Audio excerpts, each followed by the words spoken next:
high side. Murphy shooting, save a rebound on the view.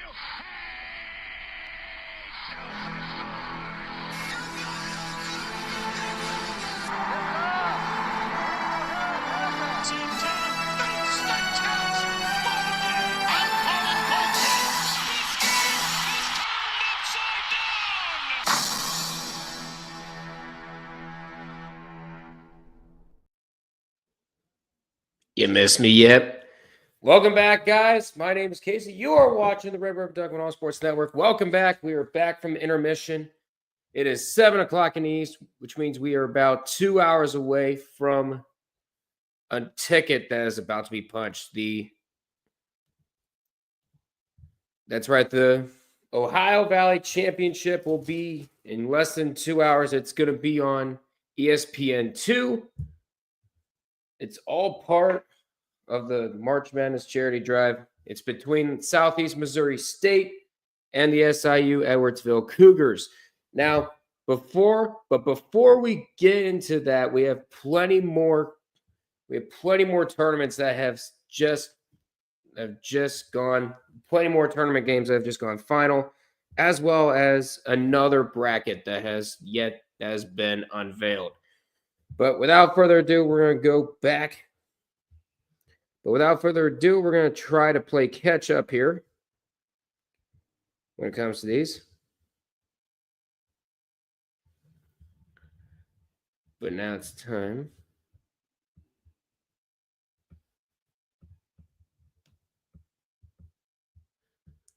Let's head over to Missouri State.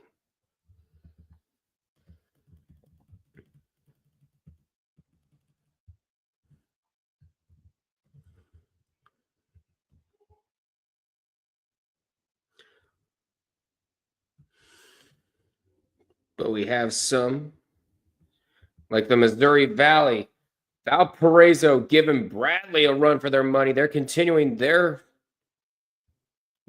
Sub Duck, that Bama Auburn game was crazy. Oh, you're telling me. It was absolute fireworks. That was absolute fireworks, what we saw there.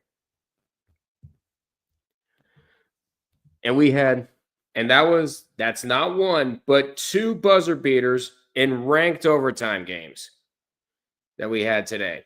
Just shows how crazy March can be. And right now, North Carolina is actually giving Duke a big battle here. So far in the Dean Dome. About 7 minutes in, it's 17-12 Duke leads. So we already got ourselves a very big classic, and an offensive foul, I think, just got called on Cooper Flagg.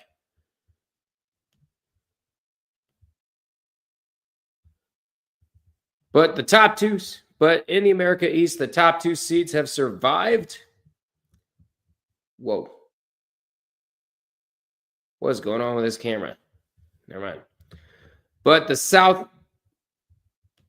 Cal Notre Dame is still going. I heard.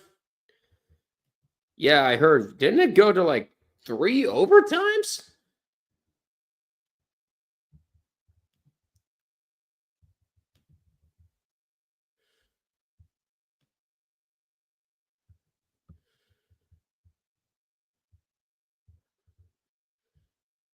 Yeah, 3 overtimes in South Bend. Dear God. They thought this was hockey with 3 periods. Oh, jeez. Floby says Broom balled out with 34 points, but of course Nelson was the start for Bama, and Sears made the game winner. Yes, he did. And with that, it is a season split between Auburn and Alabama. The road team taking each one.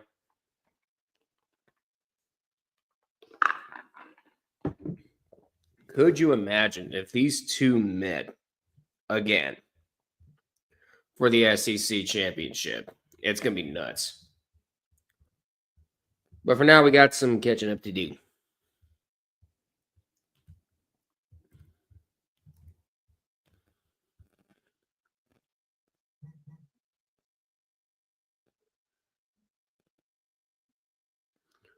Oh my God. Cal and Notre Dame are going to quadruple overtime.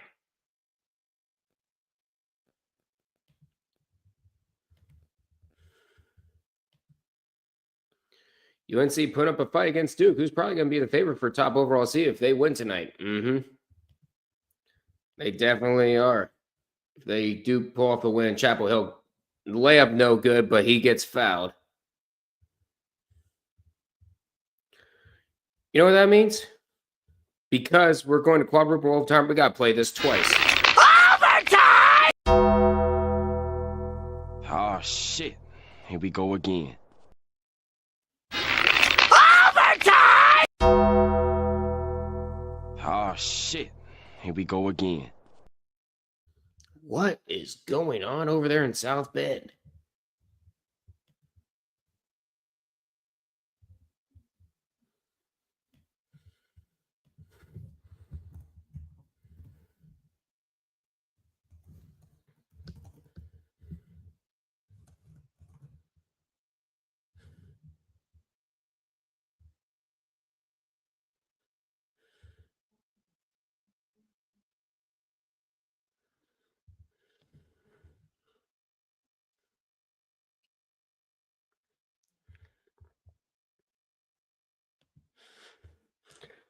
But seriously, 4 freaking overtimes? Like, let's go to the ACC right now. Look at this. 4 damn overtimes. Now it's hockey with 3 periods. Because now you're just playing a full hour of basketball.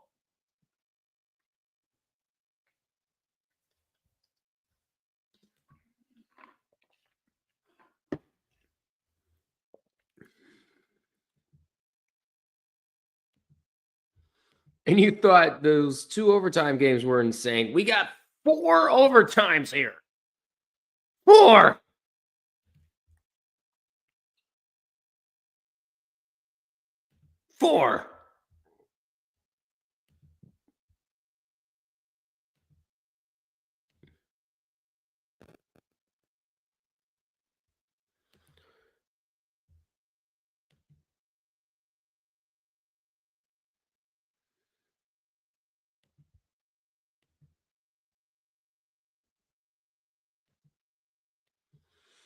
Whoops.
There's a whole lot of buzz around Chapel Hill. Everyone's focused on that game.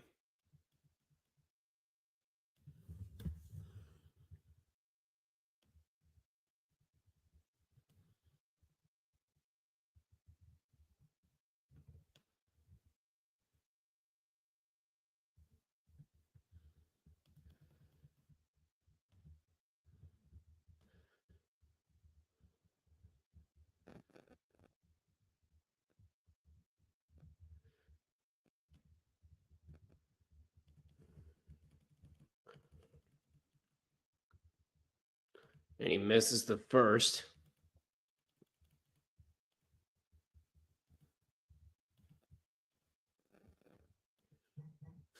Oh.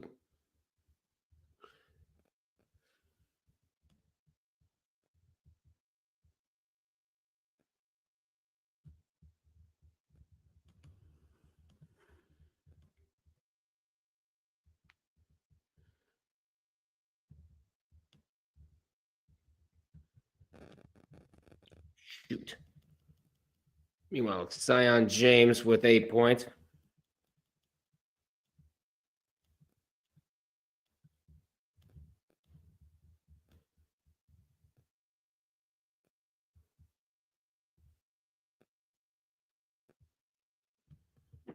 And a long three, that's going to be short.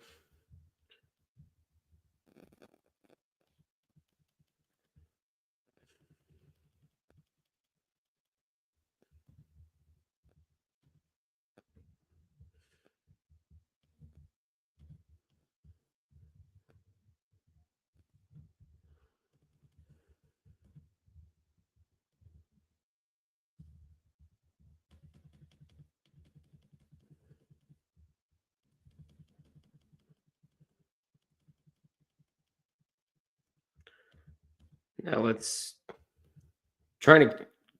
to try to play catch up here. There's so much conference action. Let's see. Yep.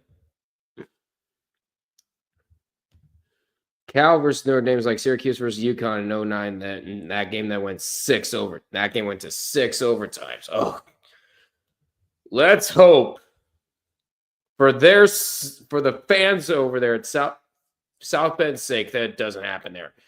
Look at this. Just look at this. We're at 155 to go in 4 in the quadruple overtime. 104-103 Notre Dame. Look at this. This is insane.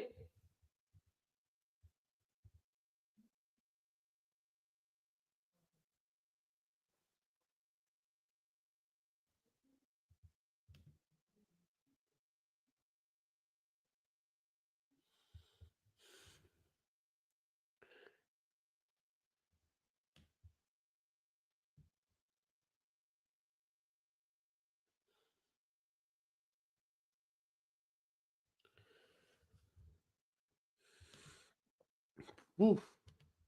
But yeah, let's hope Notre Dame doesn't go to 6 overtimes. Let's hope they end it here.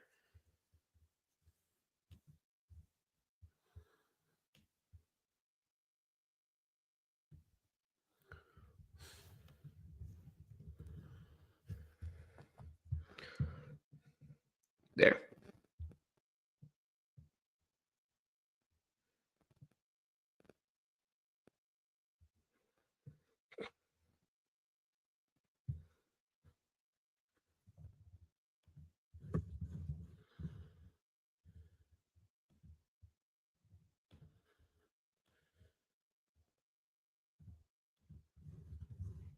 There we go.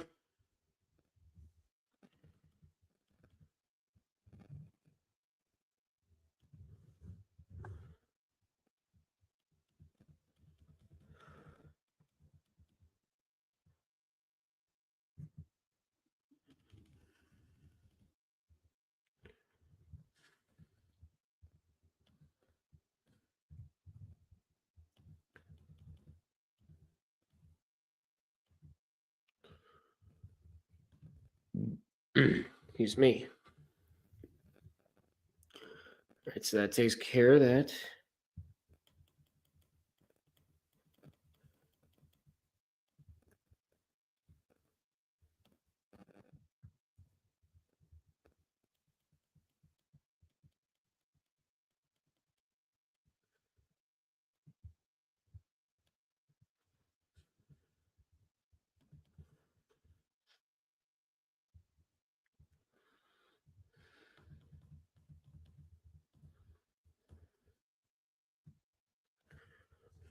All right, so let's download that.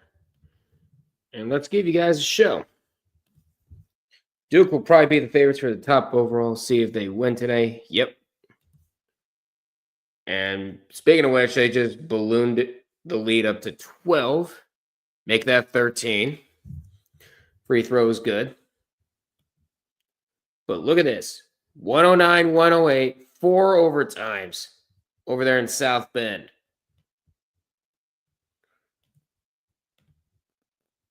This Saturday in college basketball is drunk. It is drunk as hell. Give me the keys. Give me the keys. You are not driving anymore. But here's a look at the Arch Madness bracket thus far. 57-50, Drake beats Belmont. And Drake is on to the Missouri Valley final once again.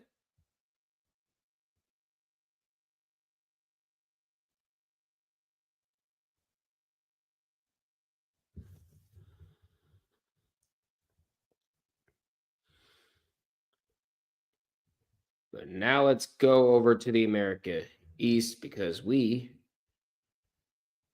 can actually do some projections there.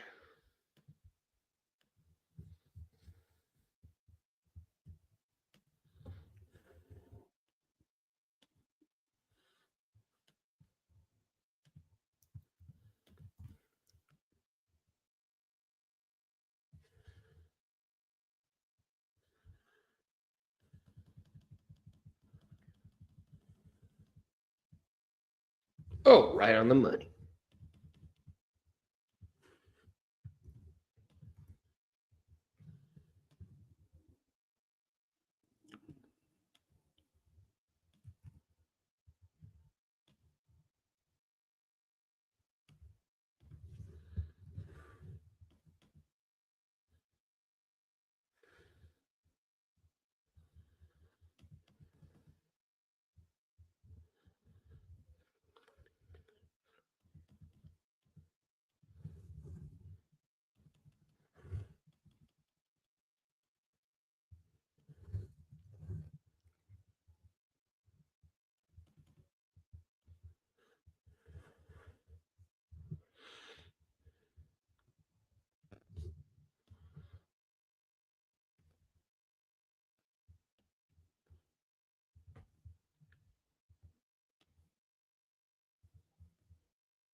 But this Valparaiso team,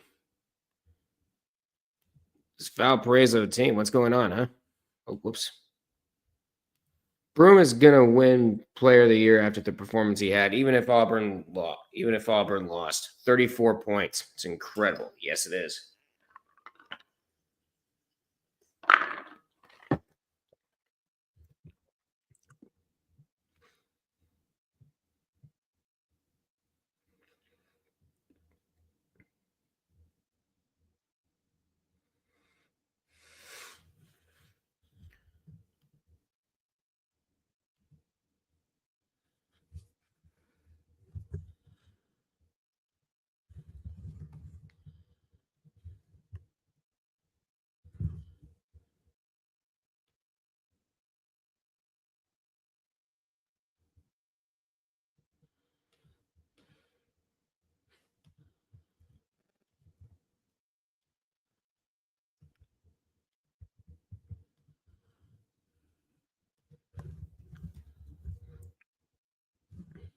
$85.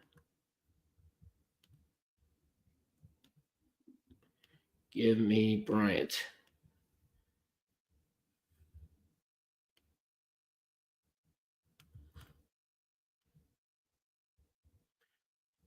All right.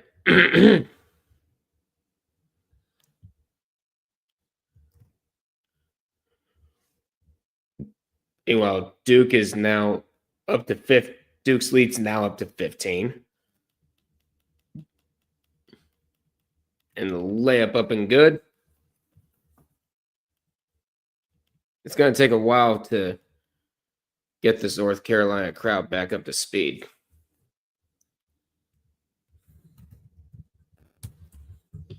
There we go.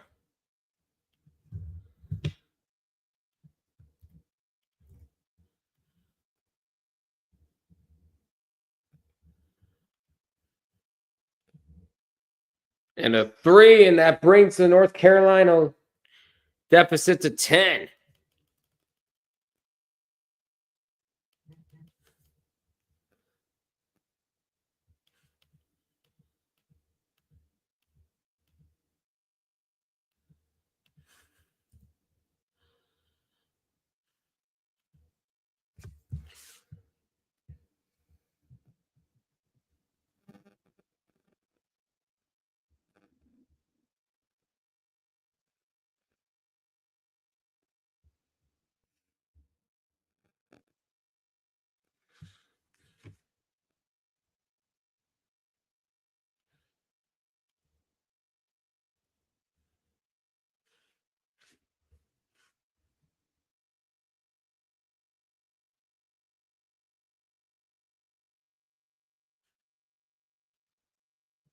Let's see. I'm watching on YouTube TV. I saw the stats. New Ball is 10 points. New Ball is 10 points. Yeah. Like I said, Cooper Flagg has plenty of supporting actors on that Duke roster. Gillis, the last 2 games, 10 points per game, 5 for 13 for 3.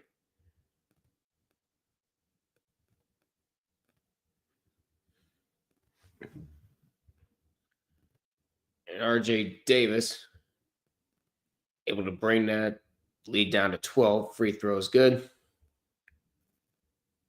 All right. I think we got our. Yep, we got it.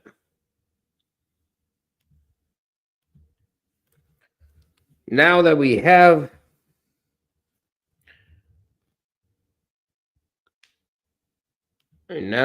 our top 2 seeds advancing, Flagg is the best freshman Duke has had since Zion. Yeah. Yeah, he truly is. 3 points and 2 fouls, though, thus far. And there's a look at the America East Tournament. Bryant taking out UMBC 85-74, and that means the top 2 seeds will move on, and they will also host the America East semifinals.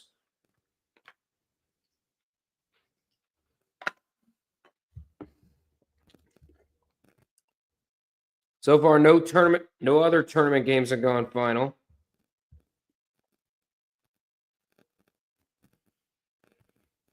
Right now, the closest would be Maine taking on UMass Lowell. But before I forget, we have a complete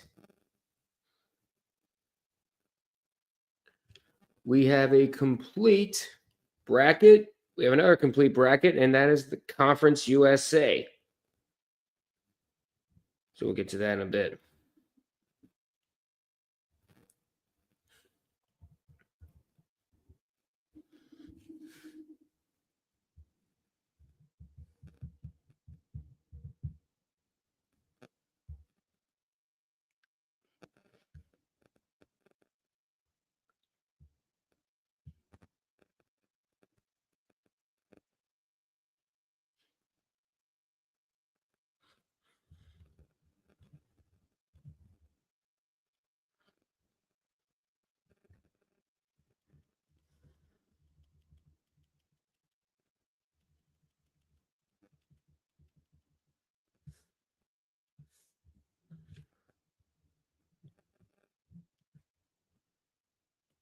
And that one is no good. And a layup up and good. And the lead's back down to single digits with 5 minutes left in the first half. This is for Duke and North Carolina. Blue Devils up by 9. And what a great defensive play there. No foul is called.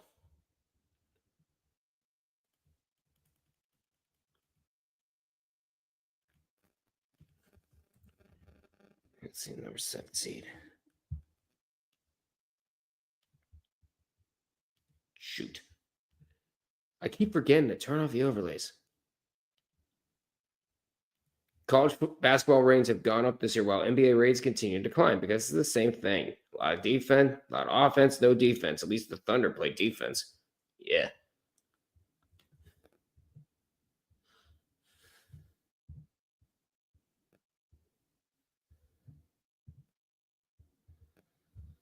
Yeah, Schooner Magruder says the Gators are the best team in college basketball. True or false?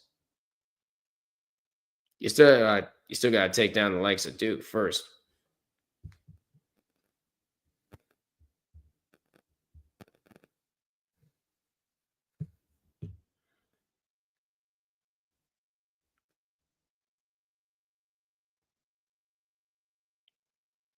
That one no good, but the putback goes back.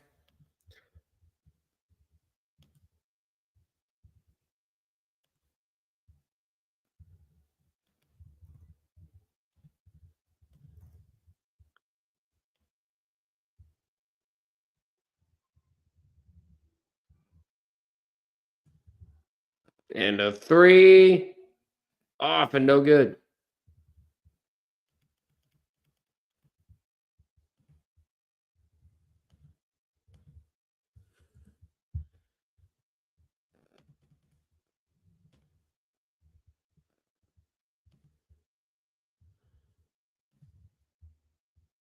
All right, that takes care of that.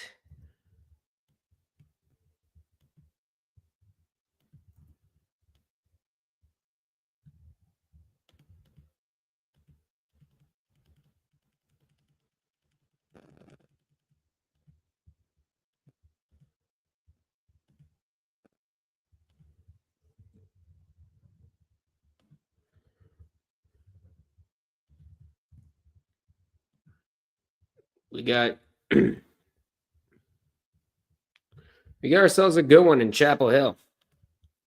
Florida's a good team, but not the best team. That's either Duke or Auburn. Yep, I agree. Schooner Magruder sometimes is so full of it.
And how about that? We finally have a final. Wait, Cooper Flag picking up his 3rd foul.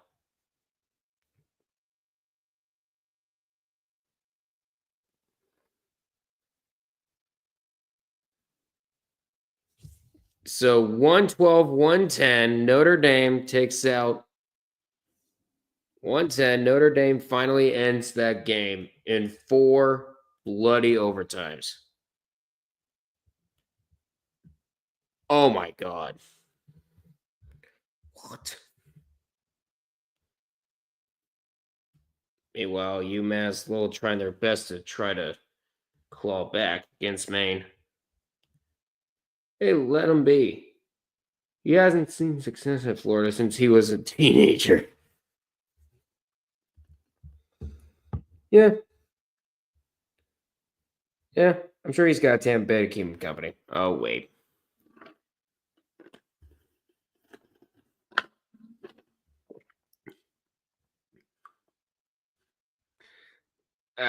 Duke in North Carolina. They always produce some classics.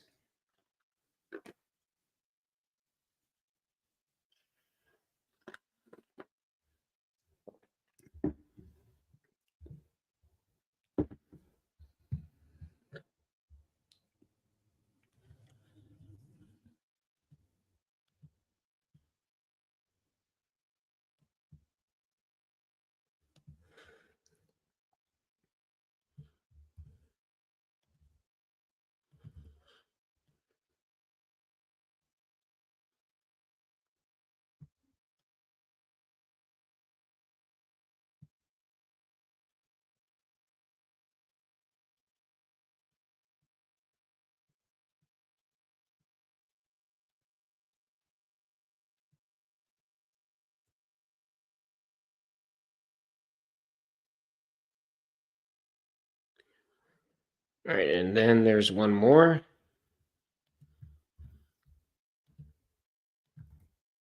Middle Tennessee goes right there.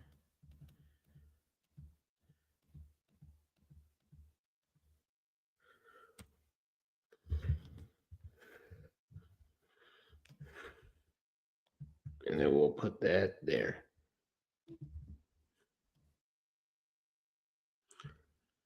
And it's been brought down to a 7-point lead. Going up for it, gets fouled. Count it and one.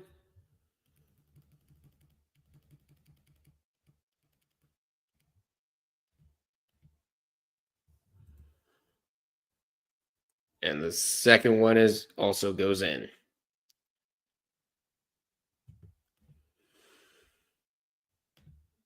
He saw Florida win A's in football and basketball in 06 and 07, 06, 08 in football. Yeah, he's fine.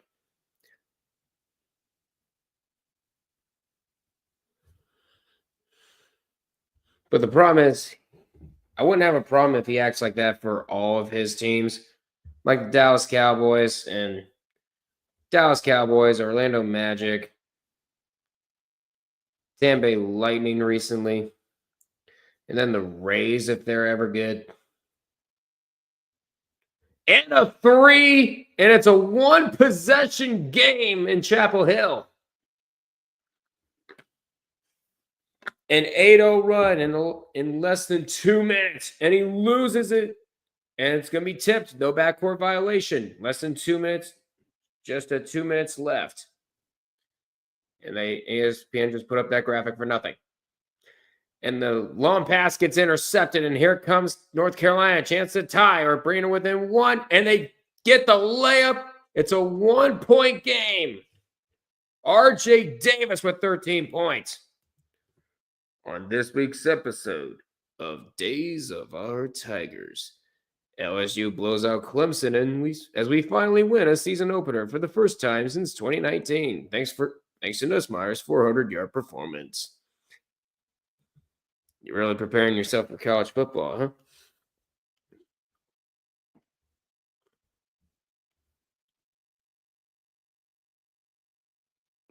Wait a minute. Albany just denied their own basket. I hope it happens. All right.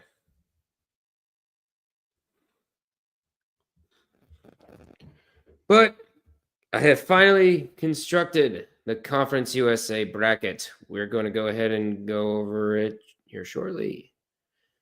If it'll let me download. Thank you. There's one part. Didn't really want to do that. There's the other.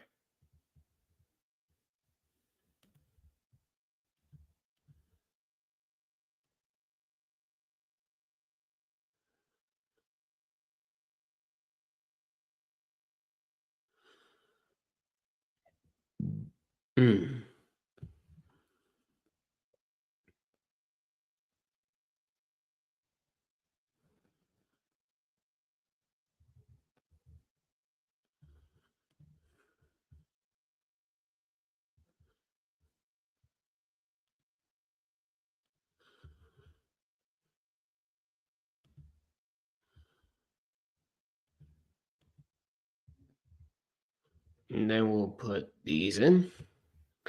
All right, let's go ahead and go over your Conference USA bracket.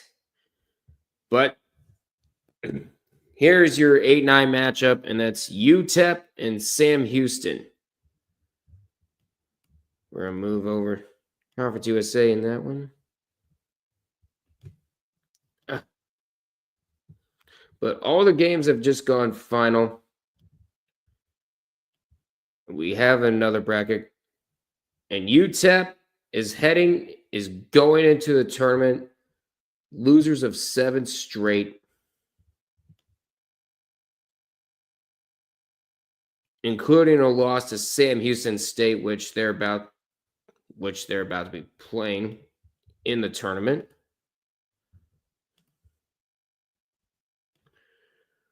Who's the Lodge's favorite NHL team? It's Toronto, the Toronto Maple Leafs.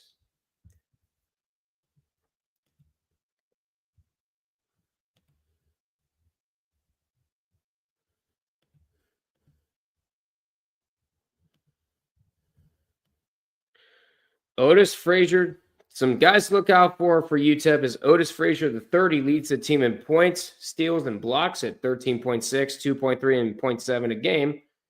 Kevin Kalu is your leader in rebounds at 5.6, and David Terrell Jr. leads the team in assists at 4 a game. And like I mentioned earlier, UTEP will be going up against Sam Houston State.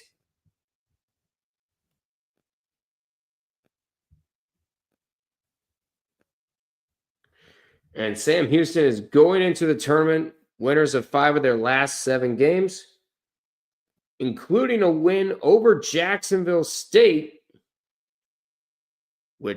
who, spoiler alert, is the number 2 seed. And UTEP will face off, and Sam Houston will face off against UTEP in the tournament. Lamar Wilkerson is a guy to watch out for the Bearcats. He leads the team in points per game at 20 even. Khalifa Shakal is your leader in rebounds and blocks at 6.3 and 1.4. And Marcus Boyka is your leader in assists and steals at 4.8 and 1.5. You think Valparaiso may have met their match, huh? Let me guess. Bradley's starting to come back.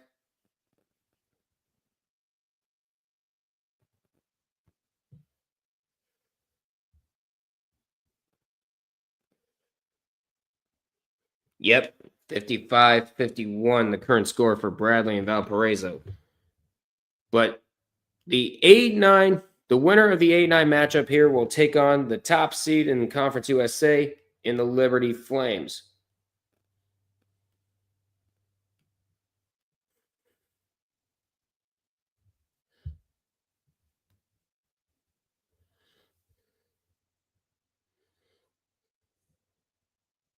Now they're going into the tournament winners of 8 of their last 9 games.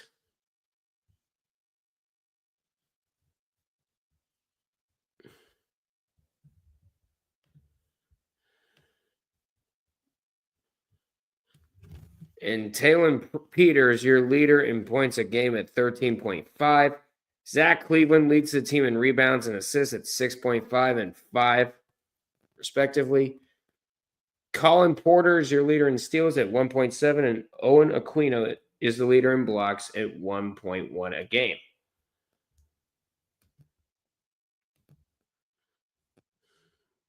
Damn, Liberty's good in basketball and football. Yes, they are. And by the way, 9DQ, sorry I didn't say earlier. How's it going?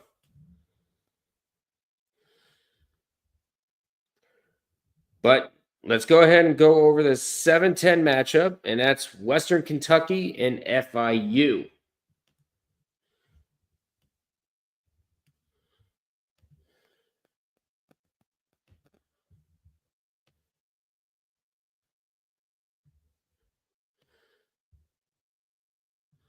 Now, for Western Kentucky, they did split the season series with FIU. The home team took each one.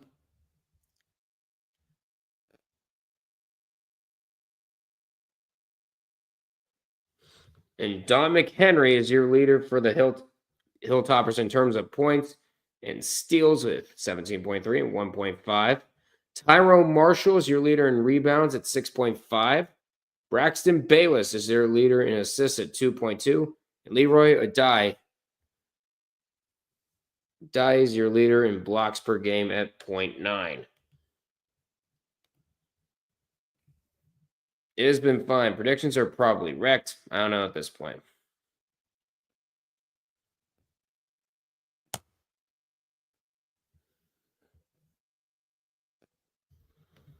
Maine's still up on UMass Lowell, and that is good. Well, good for your predictions, but not for a logical Canadian.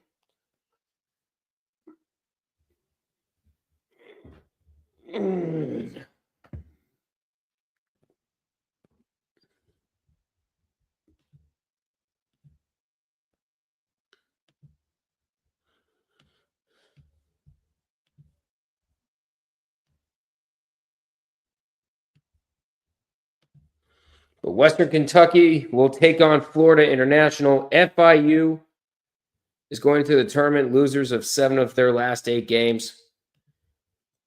And they really could use some help. Jaden Brewer is their leader in points and rebounds at 14.3 and 5 a game. Ashton Williamson is their leader in assists and steals at 2.6 and 1.6. And Vianney Stalachum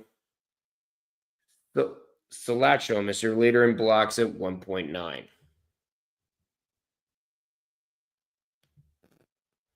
Do you think Gonzaga's had enough of Mark Few?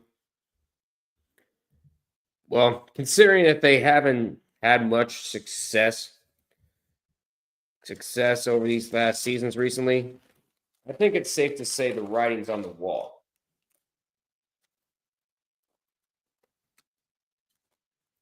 But let's get back to Conference USA. The winner of the Western Kentucky FIU matchup will take on 2-seeded Jacksonville State.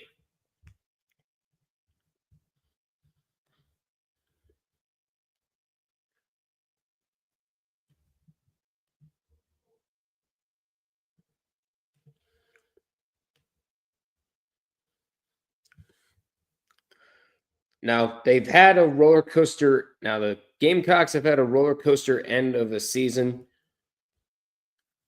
Their last 7 games consist of loss, win, loss, win, loss, win, loss. So Jacksonville State's looking to get it back on track if they want to head to the NCAA tournament.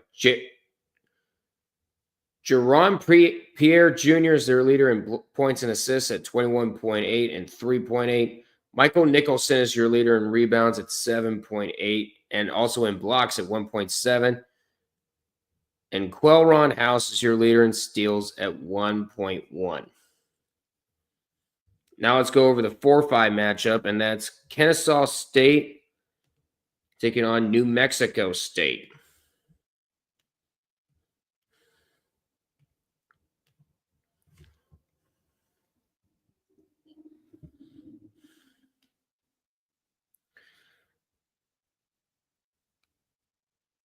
Now, after losing back-to-back games to New Mexico State and FIU, the Owls got back on track, beating the 2 top seeds while on the road with Liberty and Jacksonville State. Some guys to watch out for. Adrian Woolley is your leader in points, assists, and steals with 18.6, 3.5, and 1.4. Ranji Gordon is your leader in rebounds at 6.4 and also in steals. Actually, no, never mind. Adrian Woolley is your leader in steals at 1.4. And Braden Liu is your leader in blocks at 1 per game. As for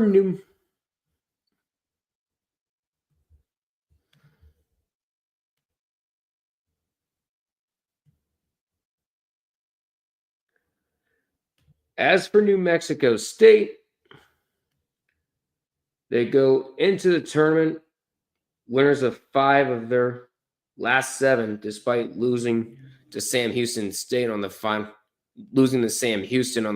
game. in the final game. Christian Cook is your leader in points at 13.2 a game.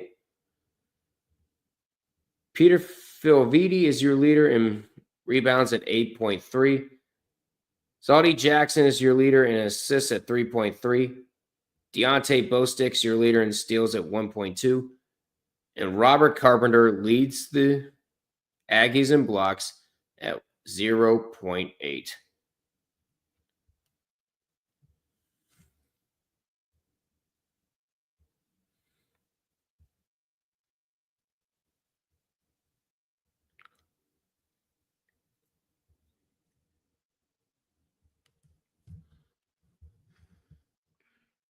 And now Middle Tennessee and Louisiana Tech is your 3-6 matchup.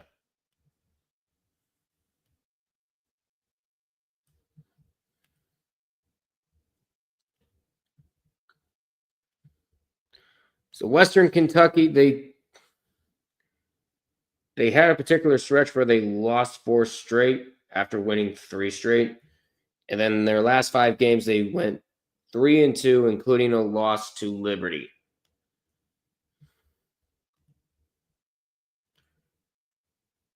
Oops, that was the wrong button. Now, Don McHenry is your leader in points and steals at 17.3 and 1.5. Tyrone Marshall Jr. leads the team in rebounds at 6.5.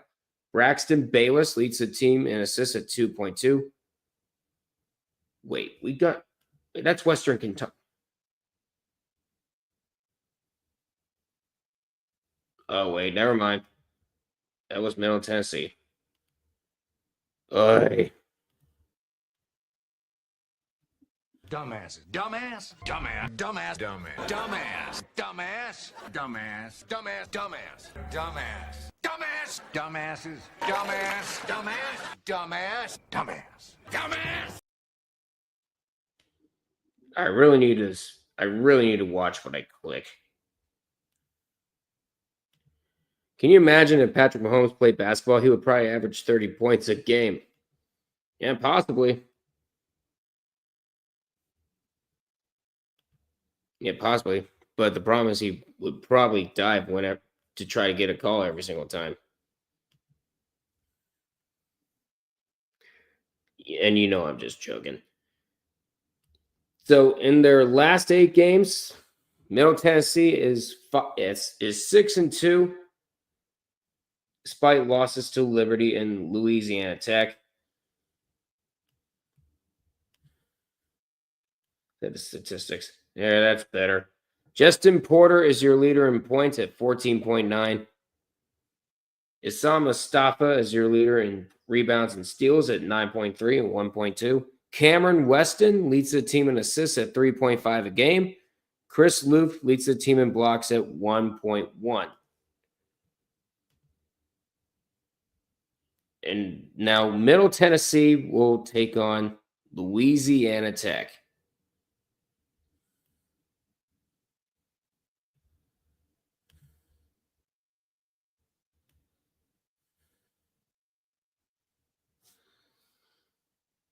Now, Louisiana Tech has not had much luck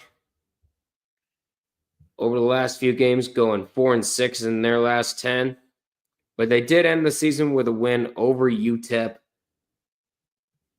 So they have that to look on. Daniel Batcho is your leader in points at 17.2.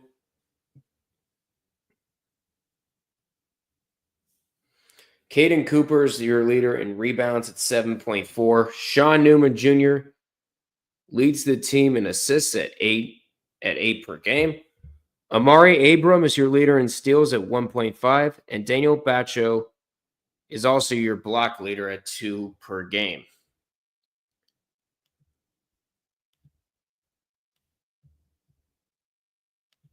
So going over the bracket one more time.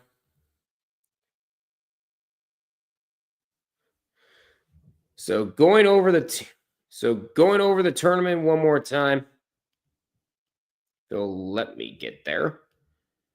UTEP and Sam Houston will fight to take on Liberty Kennesaw State will take on New Mexico State in the 4-5 matchup.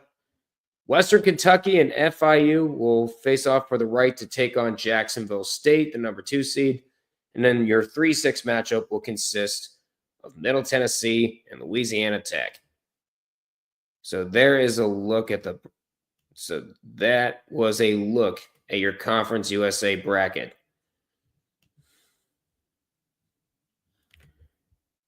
Meanwhile, Maine won a game.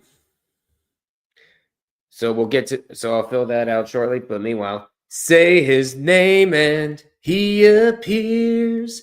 I believe in Joe Hendry. Say his name and he appears.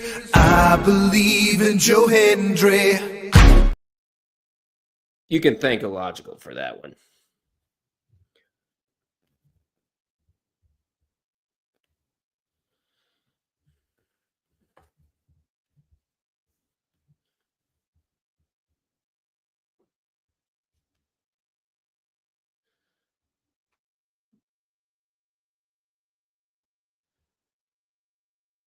Meanwhile, Valparaiso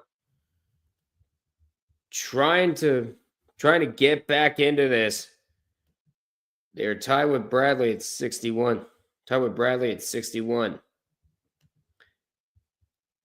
And some bad news. For the first time since 2005, Maine has won a conference tournament game.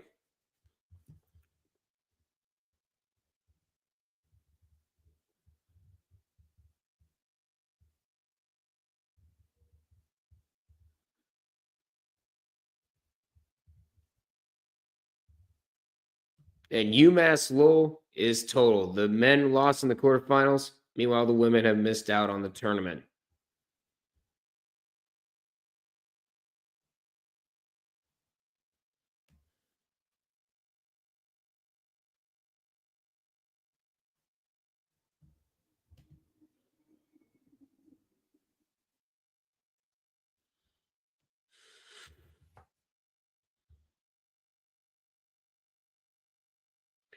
Okay, Matt guy, get out of here with that pun. Seems like they lead in the main factor, points. Get the hell out of here with that garbage.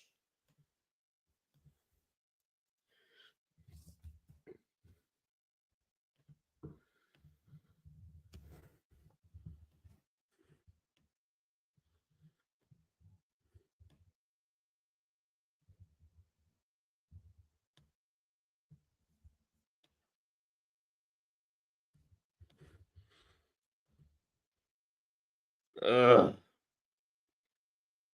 God, I'd rather hear Kirby's puns. I'd rather hear Kirby's dad jokes than that joke again. No laughing.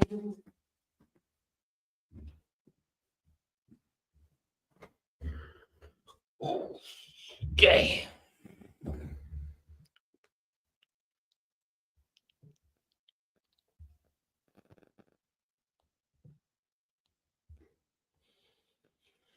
Yep, UMass Lowell will have to wait until next season. Bad news for them.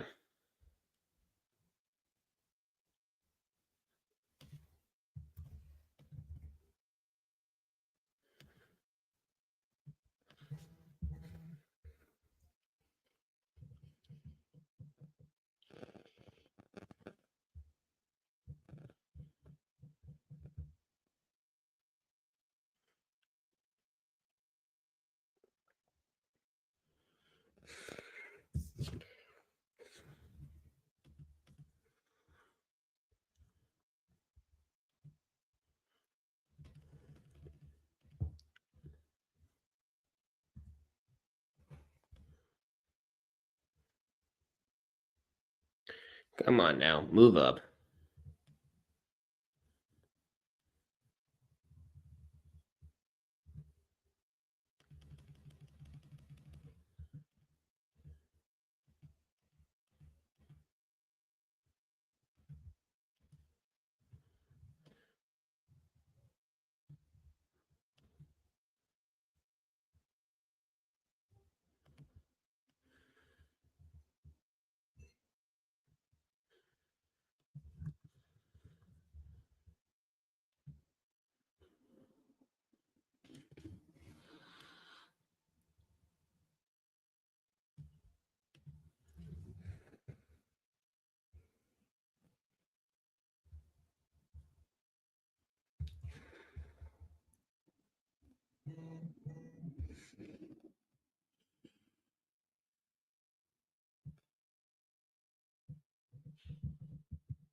Okay. Now let's try to come back. There it is. How about that? Didn't have to change one of the numbers when editing. I love it.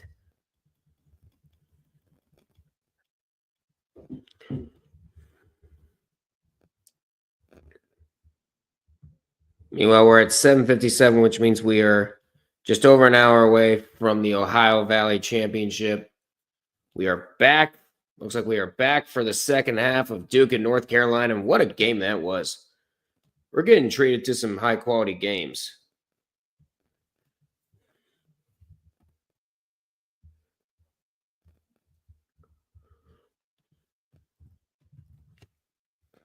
And let's see.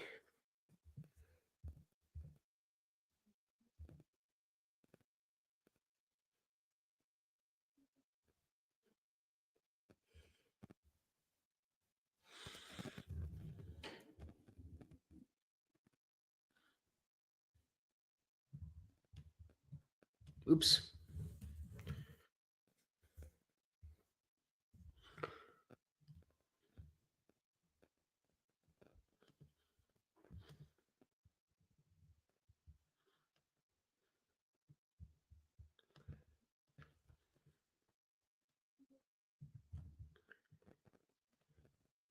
All right. Hey, Raider Rich, what's going on?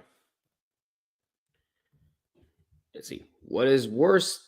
What is worse, dancing on Sean Taylor's logo or getting arrested for touching a woman without her permission? Because Jackson did both of those things. Let's see. Do I want to be known as a jackass or a pervert? They're both bad, but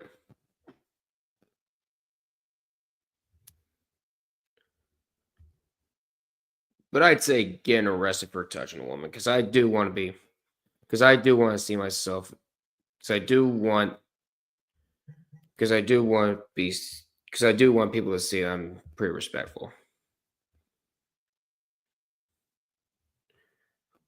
Hello all. Hey Raider Rich, what's going on? I'm in between movies here at SXXW, just sitting here waiting for a shuttle between one theater and the other one. Hey, there you go. How goes the hoops? Oh, the hoops are going fantastic, Raider Rich. They're going fantastic. And North Carolina has just took the lead, has just went up in front by 5. Timeout Duke. We're getting some high quality basketball here. Get some high quality basketball here. First, we had 2 overtimes that ended in buzzer beaters. And now this instant classic from this edition of Duke in North Carolina. North Carolina up by 5. If you're Auburn, then your chances at a #1 seed might get a little bit better if this result holds.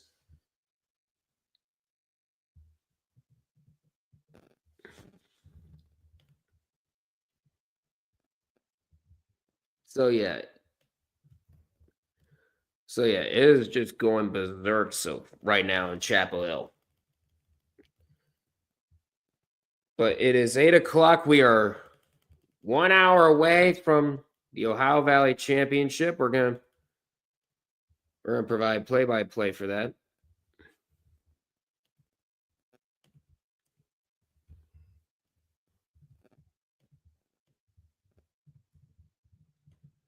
And then afterwards, we'll try to catch up on some other. And after that, we'll catch up on some other conference tournament action.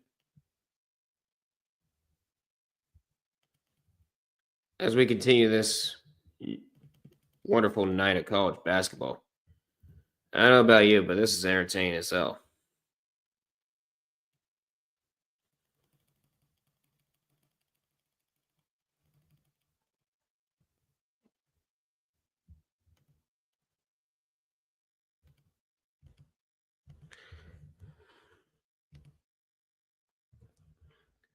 But yeah, going after that,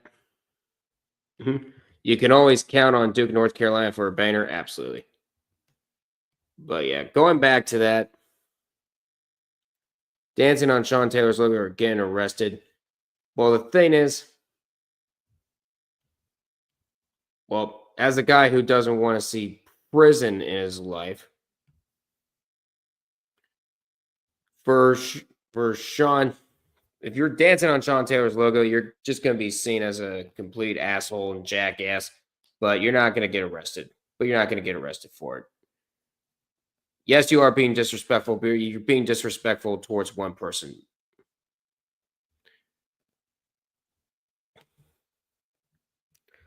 I just checked the score for LSU women and UT women, and it's pretty good too. Oh, you guys, how's it going? One of the Valparaiso players got his leg destroyed, and the ref still called a foul on him. College basketball, man. They show no remorse and no sympathy. But yeah, prayer for that Valparaiso player's leg.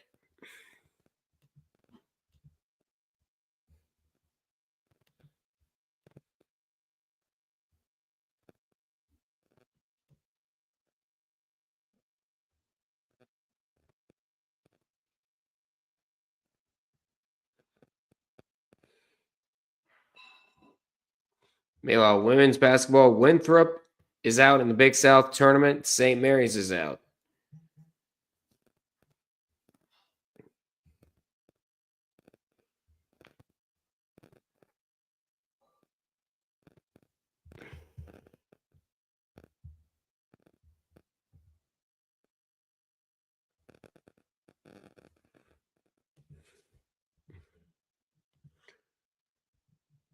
Lawrence Taylor and Julius Peppers are at the game. Ooh, there you go. That's a good one.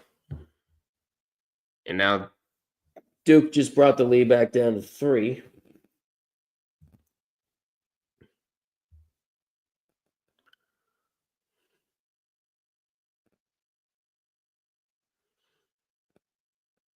Trying to set up a screen. Does. And the layup, no good. But the rebound taken by Duke. And here they come.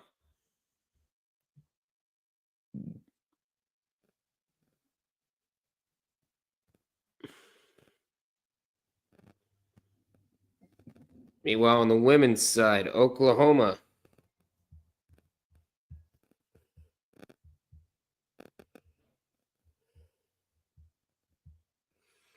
Oklahoma bubble team out. Michigan.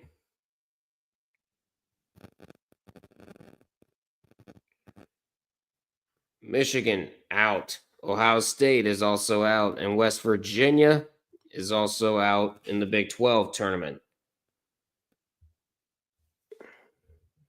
Meanwhile, it looks like we have another completed bracket, and that is the Big East.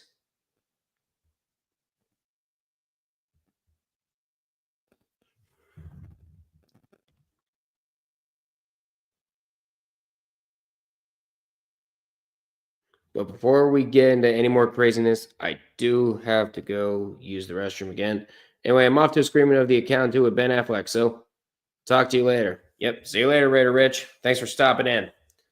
But I'm going to go ahead and go use the restroom. I'll be right back, guys.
All right, that was some pretty relaxed music, but let's get back to the action.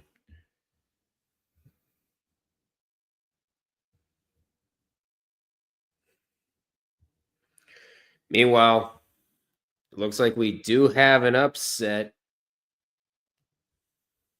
We do have another upset in the Southern Conference tournament. We're going to go ahead and head over there. Head over there.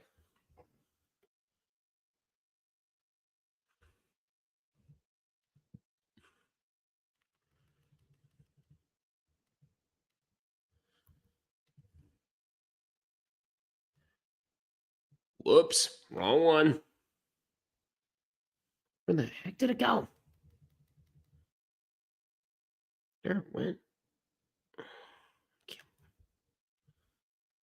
Can't even grab it. There we go. Dear God.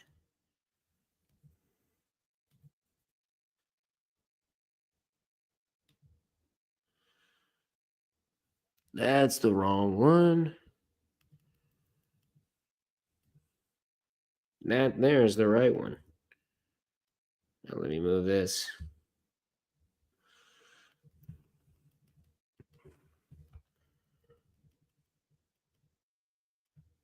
Bingo. Now, oops. Didn't mean to move that forward.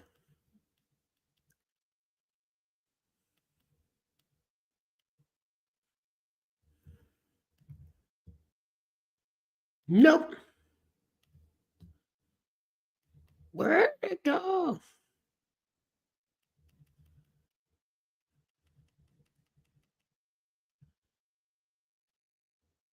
There.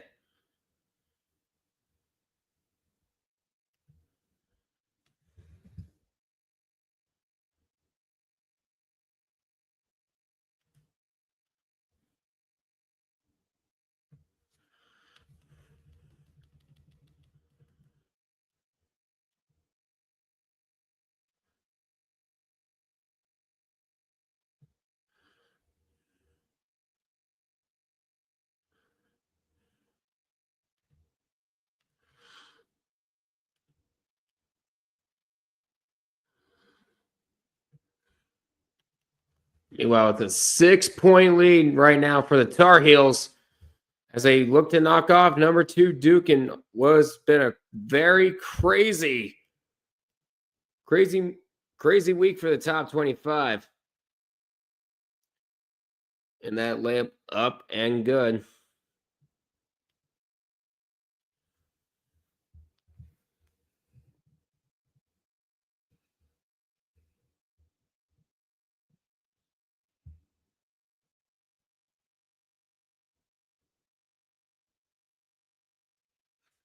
All right, and we just had a Missouri Valley game go final. We'll go over that shortly. We'll go over that in a bit.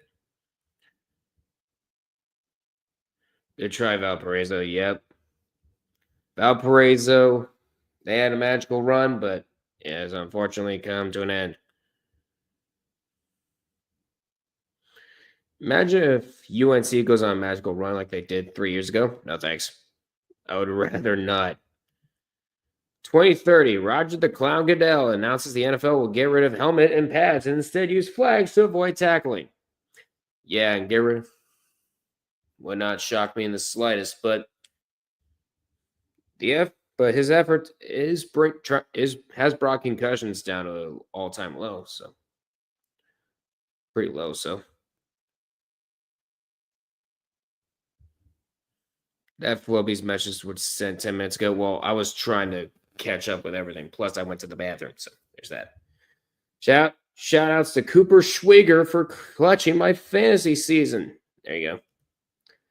Yeah, we know. Floby's, I did see it was sent 10 minutes ago, but I was in the bathroom just trying to catch up. Meanwhile, we're about to have another one go final. Looks like.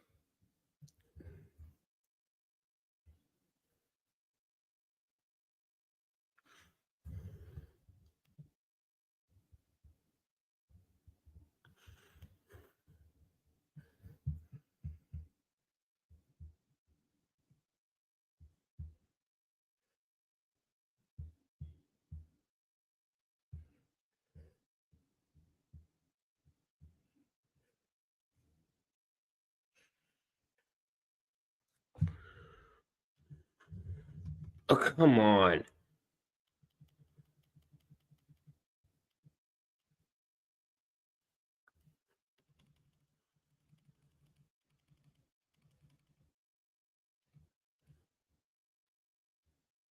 First off, let's move you up so I don't have to worry about, so I don't have to struggle. There we go.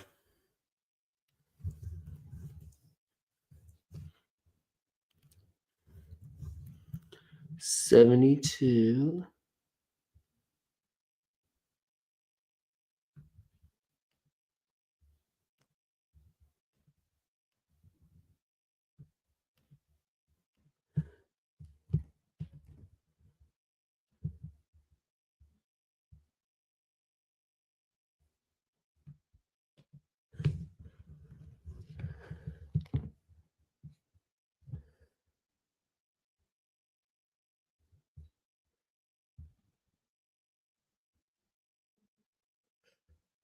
Meanwhile, we had this. Meanwhile, the Summit League semifinals just kicked off. Tipped off. We have Omaha and South Dakota. It's a battle between never made the tourney club members. That's a good thing because we hate when players get concussed. Saints love throwing hospital passes.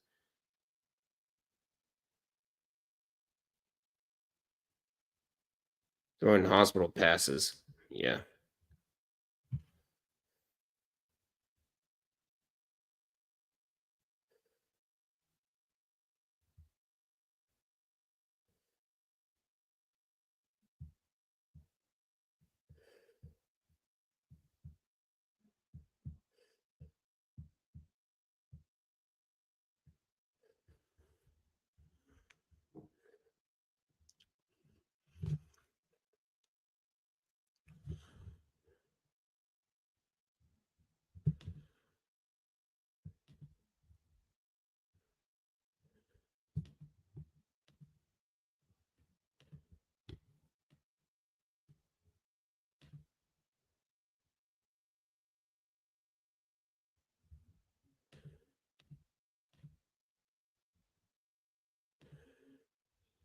Yep. Peyton Manning is the king of possible passes. As Colleen Sanders. Yep.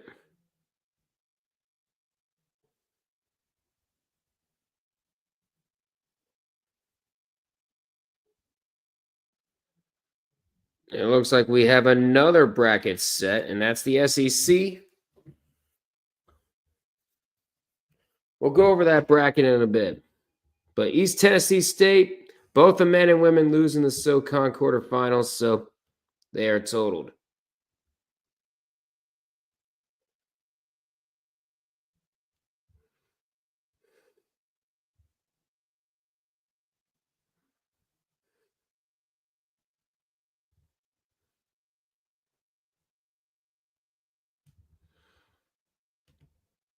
And George Mason has clinched a share of the Atlantic 10 regular season championship, but VCU will be the number 1 seed while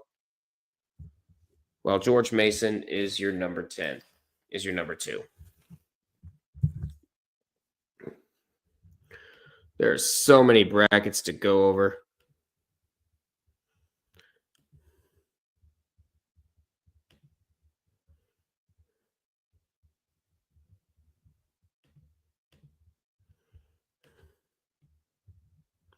Meanwhile, Duke has recently just gone back in front by 2. Going for the layup, and that is good. We're at 10:15 to go. A 10-0 run for the Blue Devils in the last 2 minutes.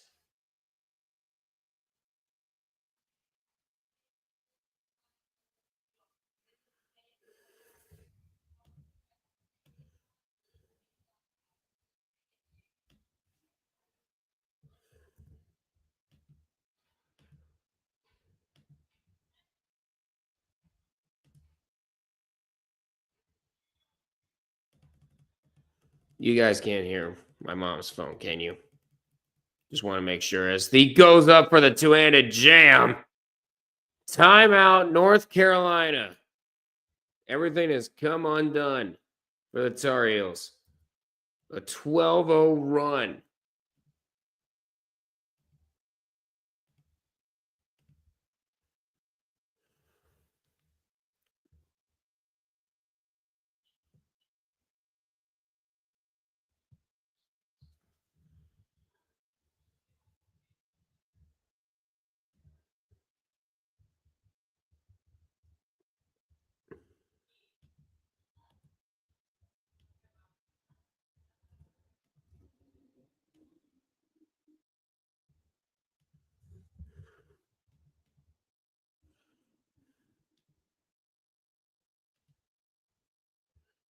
Yep, we are officially down to 20 never made the tourney teams. Yep.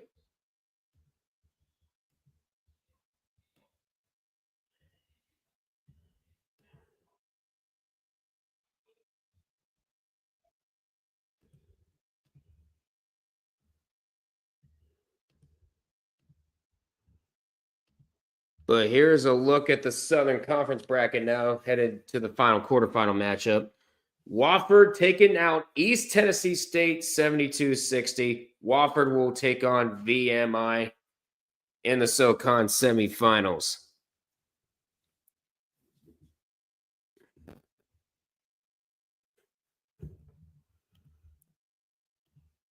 Duke, since the 2015-19 season, has made the tournament almost every year, but they haven't won it. Yep.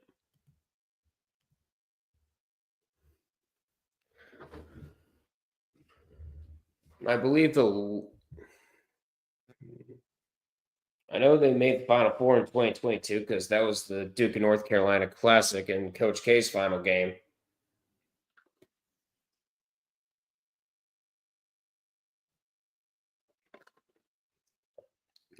And that gets stolen. That inbounds pass gets stolen. 14 Duke turnovers. A three, no good. But a fight for the rebound. North Carolina has it. That one is short, and Duke is going to end up with it.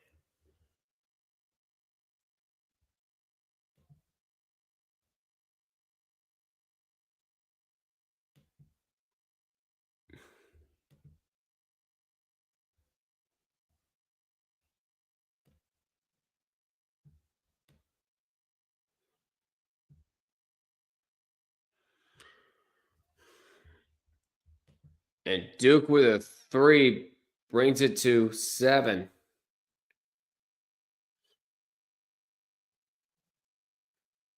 Meanwhile, Austin P is now total. Both the men and women lose in the Atlantic Sun quarterfinals. Boom. And bracketology has the Atlantic 10 as a one-bid conference. That's unfortunate.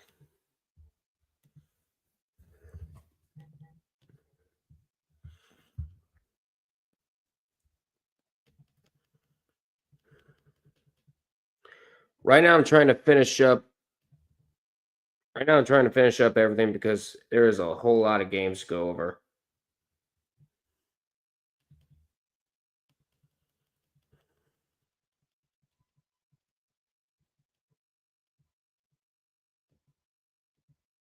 The fuck am I hearing?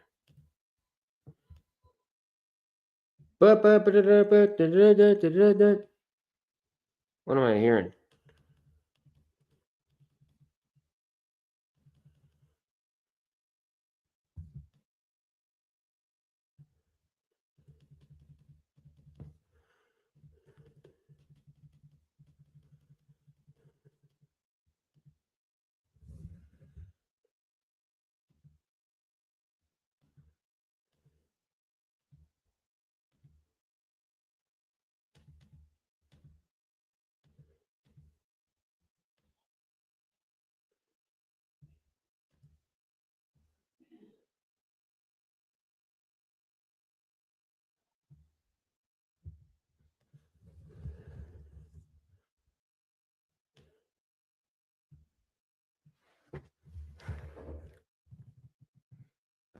Let's see what else we got.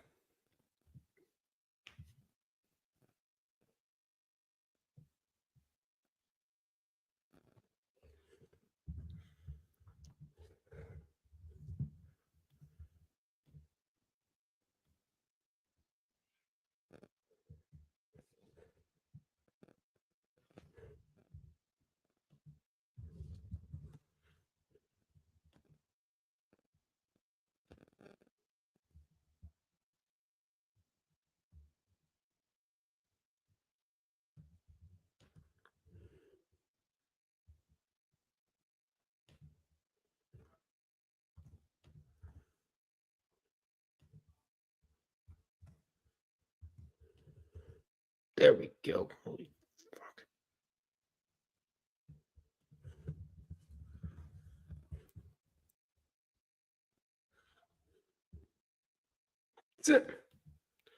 Silly me. I could just copy and paste it and it would have been a lot easier.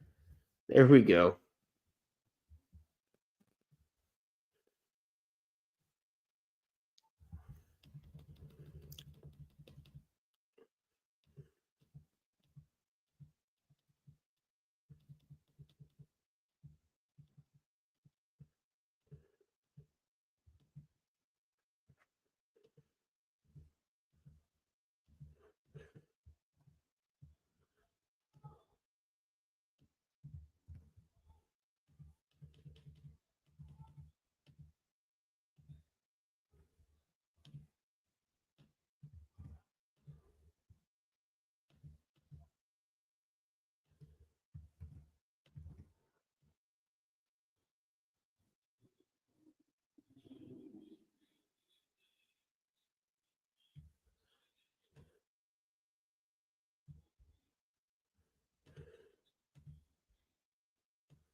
All right, and we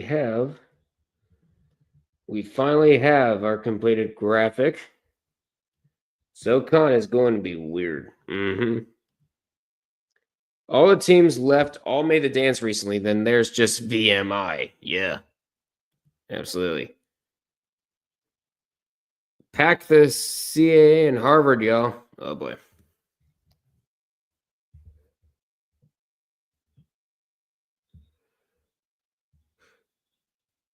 Meanwhile, we have another elimination. This in the SWAC, Arkansas Pine Bluff comes up just short of the SWAC tournament, and they're obviously going to be joining Mississippi Valley State. A 15-2 run for Duke in the last 4.5 minutes. 7:37 to go. Duke up 68-61. Flag can't get the shot to go, and now here comes North Carolina going the other way. But let's get rid of that overlay.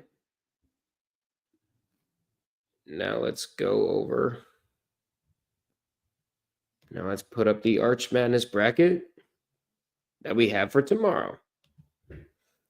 That is Bradley finally putting an end to Valparaiso's run. Pack the cat, Harvard, yeah. I tried to type that in Boston. Yeah. Your cause from Boston. And a 3 from Duke. It's Con Nupo again. Nupo again. 15 points for him. 71-64, the Blue Devils lead. And Bradley takes out ends Valparaiso's Cinderella run 70-65. It'll be Drake versus Bradley for the right to go to the NCAA tournament.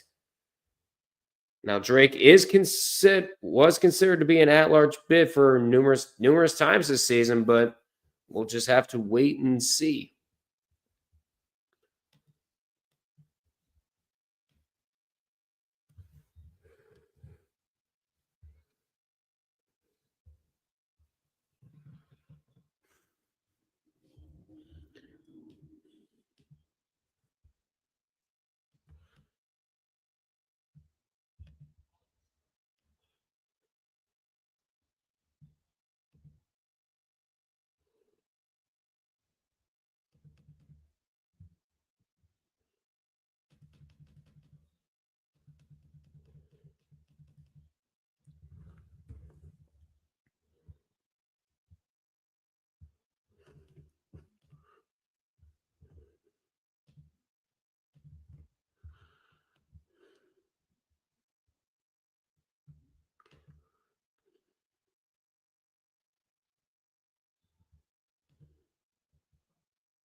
Duke up 9, and now it's going to be up by 11 as that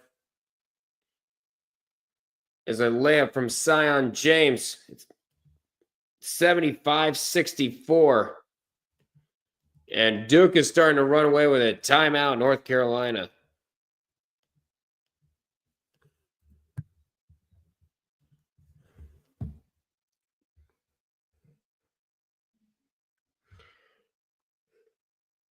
Meanwhile, 15 ties, 15 lead changes, 1 good finish. Arkansas State leads Marshall by 4 with 2:58 to go. 71-67. Winner gets South Alabama. Yeah, that's going to be a fun one.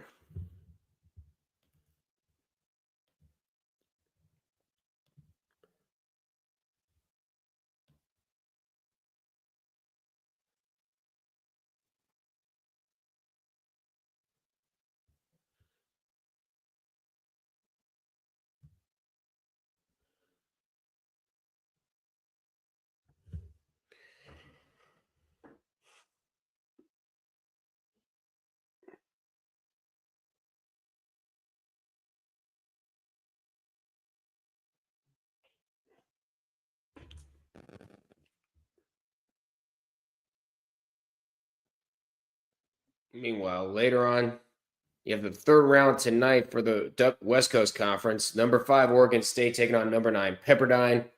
And you have number 6, Washington State taking on Loyola Marymount.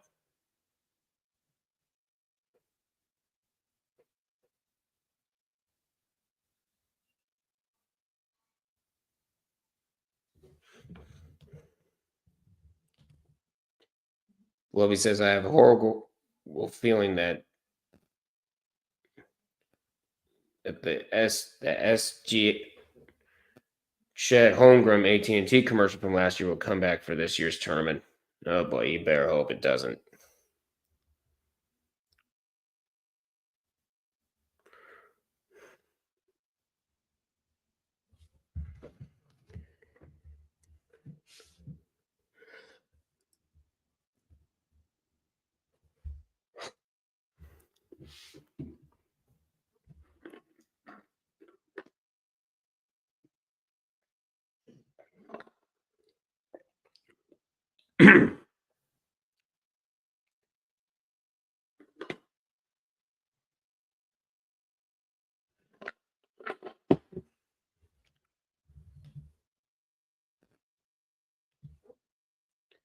All right.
See what the commercial. I know what you're talking about now. Not that one. What a pro wants, what a pro needs. I hate that commercial. I really do.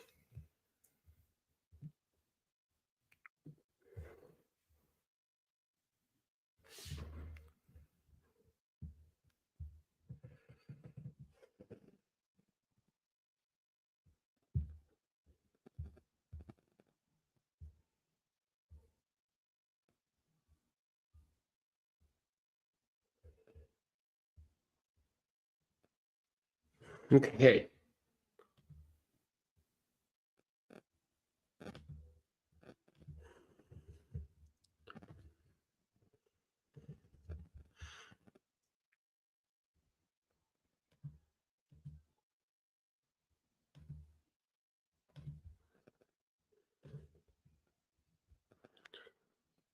Next up. All right, now I'm trying to do the Coastal Athletic Association. because we just had a 10 over a 7 in that one. Meanwhile, Omaha putting belt to ass early, 28-11, 10 minutes in. They must really want to go to a conference tournament that badly. They must weirdly want to go to the NCAA tournament that badly. All right, the Big East is out. The SEC is out. So we got plenty of catching up to do.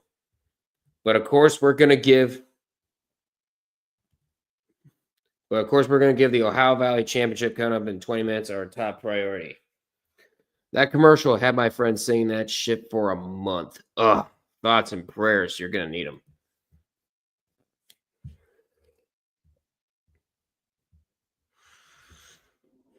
Yeah, thoughts and prayers to your ears for that. Listening to that for a whole month. Dear God.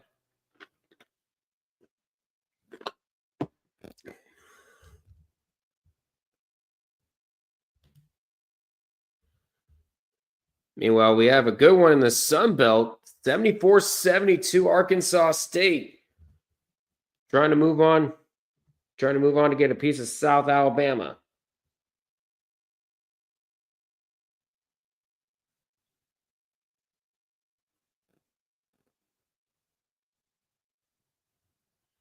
Yeah, VCU won 27 games 2 years ago. It was a 12 seed in the NCAA tournament. Every year with the bubble is completely different. But the Rams, who are 25-6, don't own a single win over an at-large candidate for March Madness.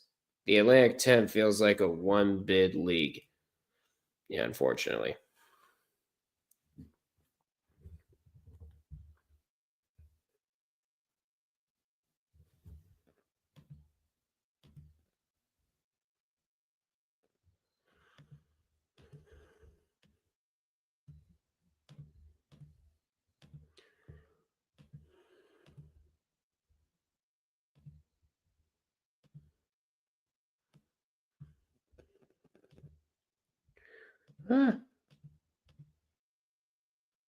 Get back there. Meanwhile, it's a 13-point lead. I think we're going to start to get to the point where North Carolina fans are going to start leaving.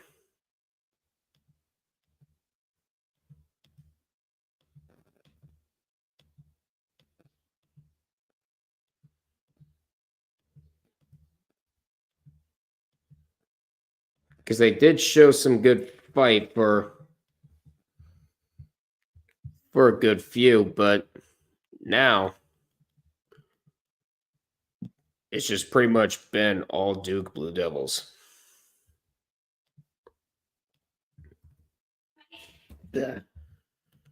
Bless you. Yeah, it was awful. But the worst thing about it was that he actually sang the actual song they were referencing in the commercial. Not what SGA and Chet said. Oh, man.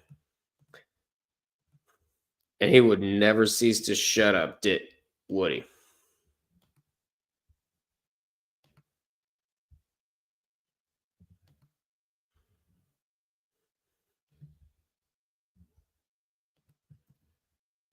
There.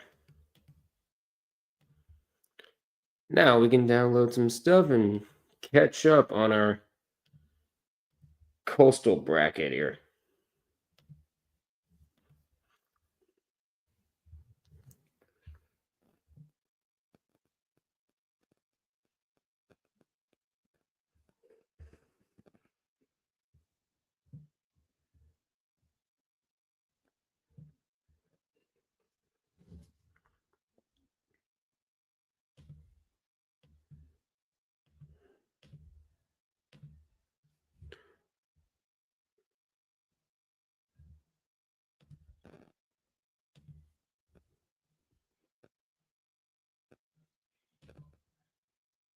But here's a look at the Coastal Athletic Association bracket thus far. Hampton with the 10-7 upset over Northeastern, 70-65. And with that win, Hampton punches their ticket to face UNC Wilmington in the coming in the CAA quarterfinals coming up.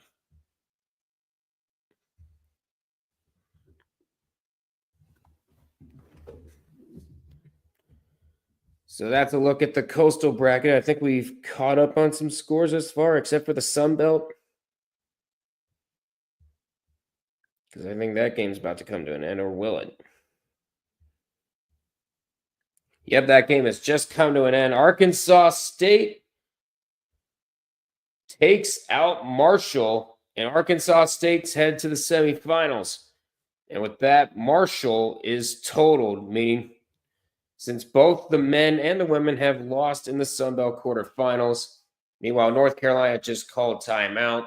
They're down 13 with 40 seconds left. This game is pretty much done. I think we can go ahead and switch over to ESPN2 because that's where the Ohio Valley Championship is at.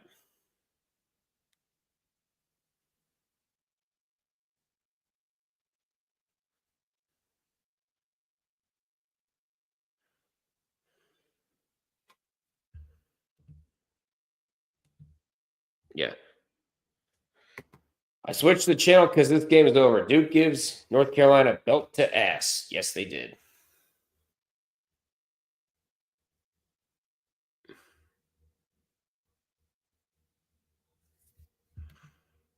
Again. Yep. So on ESPN2, you got the Ohio Valley Championship, but first you got the SEC Women's Tournament. You have Texas taking on LSU. Oh.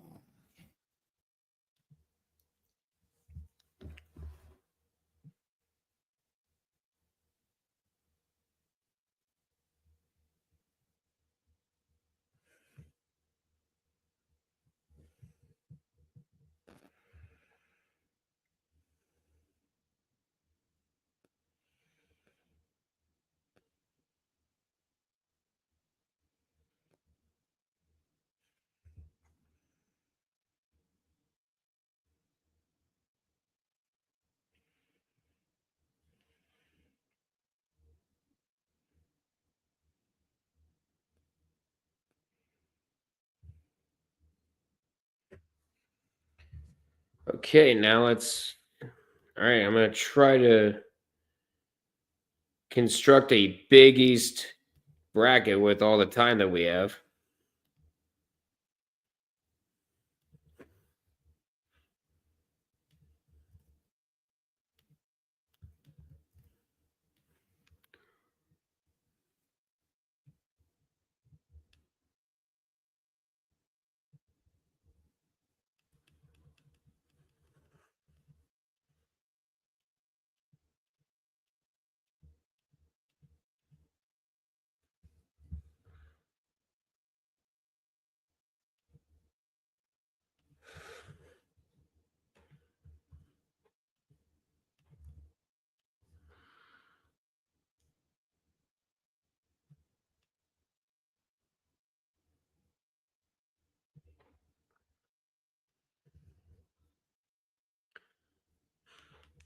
And they miss.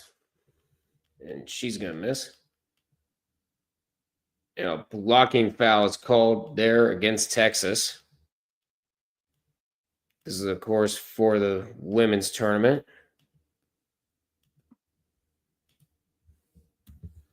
There we go. Got that down.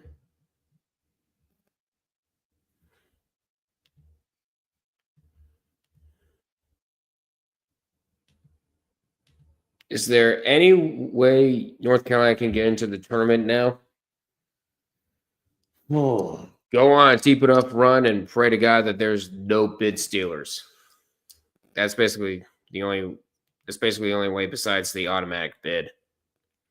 Hubert David's time with North Carolina has been up and down, up and down. Yep. Yeah, it really has. And this has been definitely one of the more down years. Texas Tech in a dogfight so far against, I'm going to take a guess and say it's Arizona State.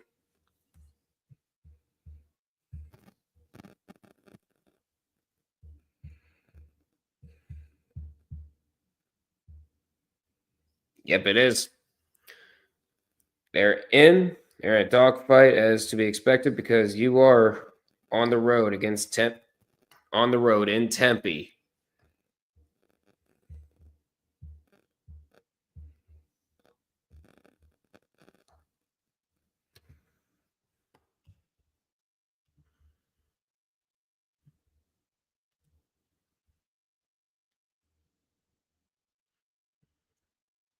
But I'm going to go ahead and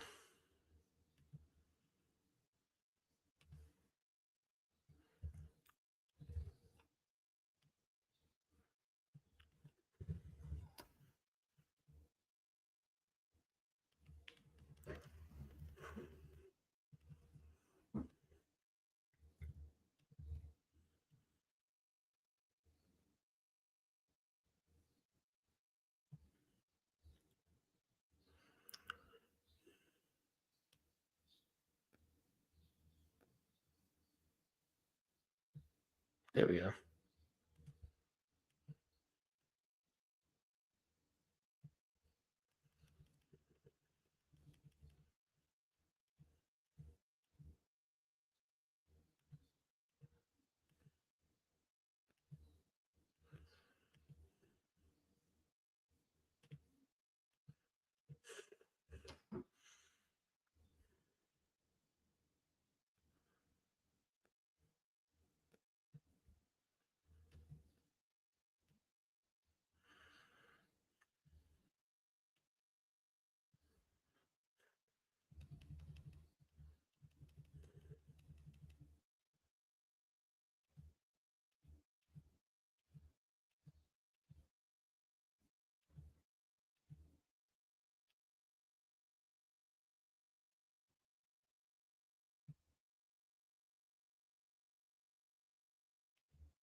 Meanwhile, we're at 5:11 to go. We are 8 minutes away from the Ohio Valley Championship. I'm trying to find this one. There we are.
There we go.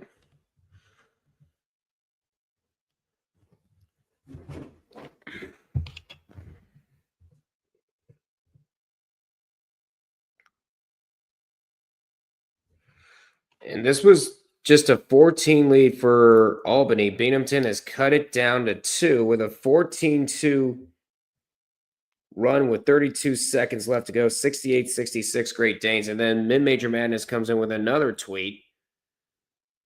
Yep. 2021.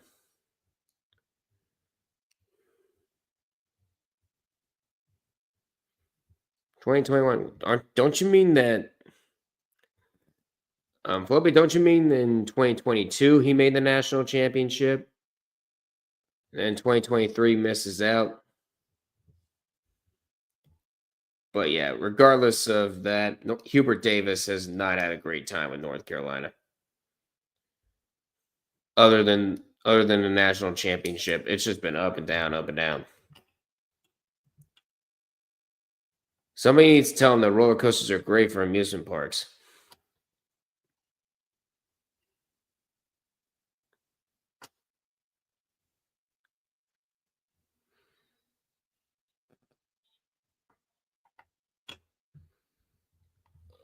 Yep, the Ohio Valley tournament starts in 5 minutes.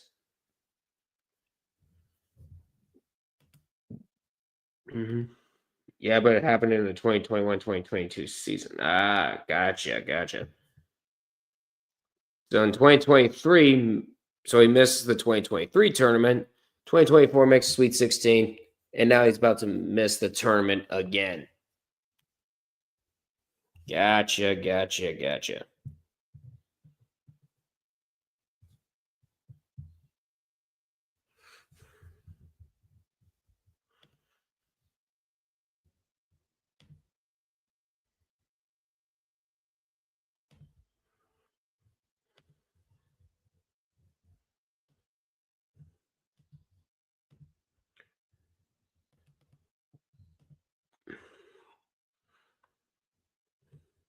But here's a look at the Sun Belt. Here's a look at the Sun Belt bracket thus far. Arkansas State survives Marshall 77-74. And Arkansas State, one of the 4 teams, and we have a matchup of 2 of the 4 teams that have tied for the regular season title. South Alabama and Arkansas State. That should be a fun one. Expect some fireworks in there.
There we go. Still in the process of constructing the Big East tournament. All right, SAU, Edwardsville, and Southeast Missouri State. 9:02 on the ESPN app. Looks like we're going to Disney Plus.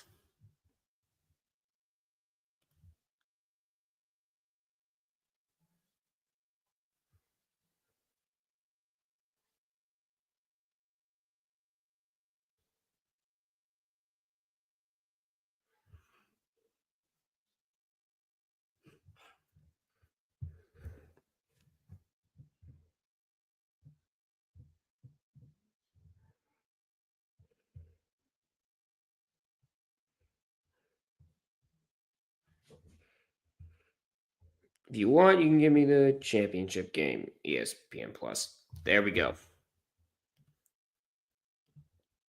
All right, let's go ahead and shift gears. Because we have the Ohio Valley Championship coming up here shortly.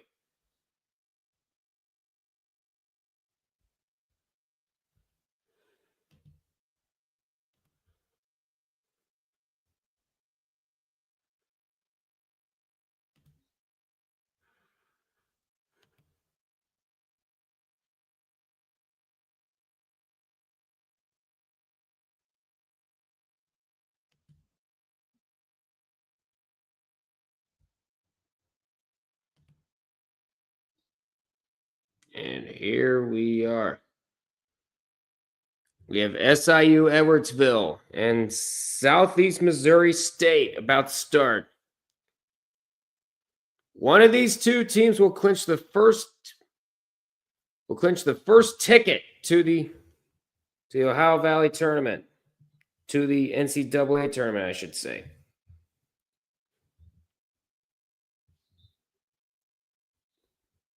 And meanwhile, we have another totaling. It's Binghamton. Both men and women losing in the America East quarterfinals. So there's that.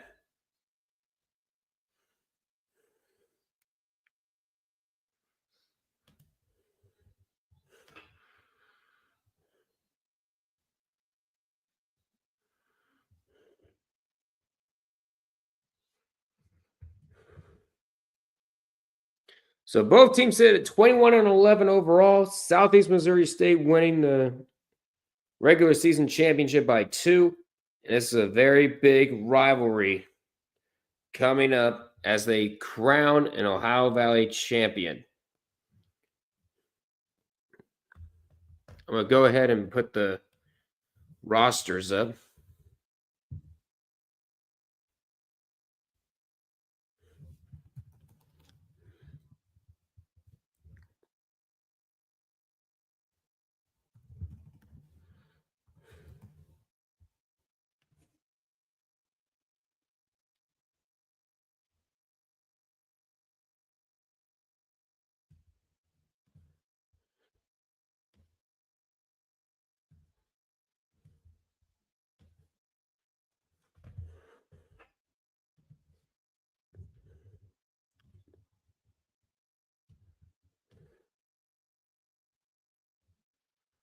There we go. We got everything situated, I think. If Patrick Mahomes had a son named Demetrius, he would have the same career as Pat. Super Bowl MVPs, Pro Bowls, everything. That's right, 9DQ. We made it. We've made it. We made it. This is the Ohio Valley Championship. They're getting everything situated. Yep, SIU Edwardsville and SEMO now streaming on the ESPN app. SIUE, the last tournament they made was 2006 back in Division II. They've never made it to the NCAA tournament in Division I level. Meanwhile, SEMO is looking for their second championship and second appearance in the NCAA tournament in the last 3 seasons. Going to try to set this up. And SEMO will win the opening tip. Barely, we are underway.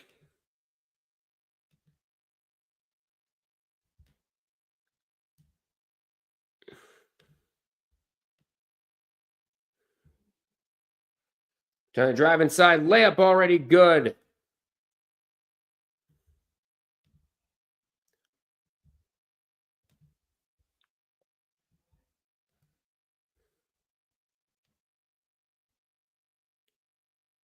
And that was Rob Martin with the opening layup and stolen away. And here they come. Going for the alley-oop early in the layup up and good.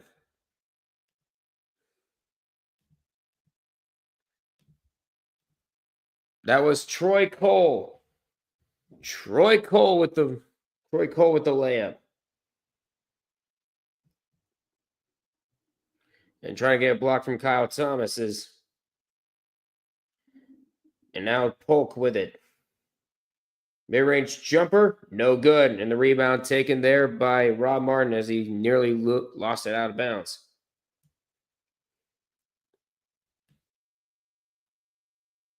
And the ball goes out of bounds, but last touched by SIU Edwardsville.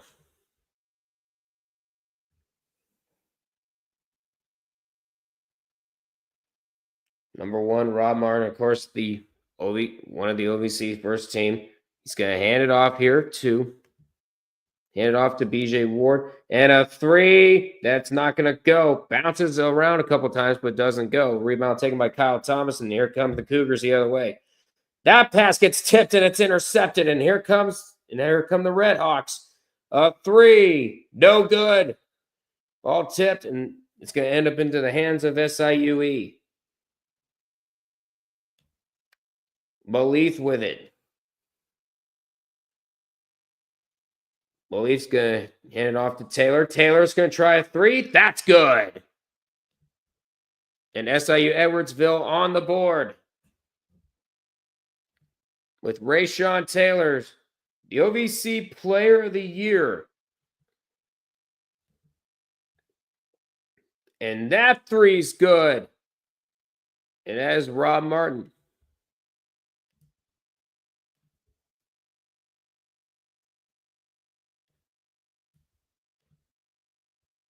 Omaha's out for blood. I saw that. A long pass and a three. No good. And a long rebound is going to go the way of Southeast Missouri State. Terry with it. They're going to try to go for the up and under. Can't do it. Relief was around him. A big charge, and there's no foul called. Expect some chippiness. There's going to be a rivalry here.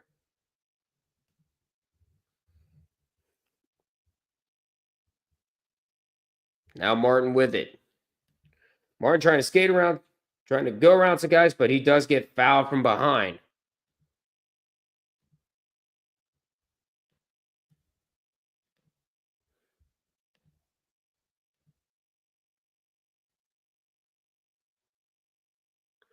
Omaha is out for blood. Yeah, you goddamn right they are. Looking to inbound it. And Martin passing it inside. Layup gets blocked. Blocked by Malif, and here comes SIU Edwardsville the other way. Fakes a three, goes for the three. Taylor can't get it. And now 2-on-1 coming. Martin tries a three. That's going to go down.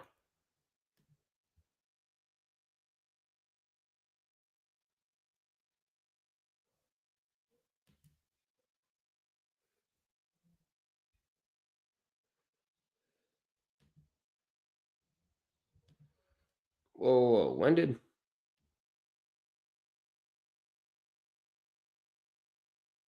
Hit a three. There we go. I was going to say, I thought you jumped the gun for a little bit.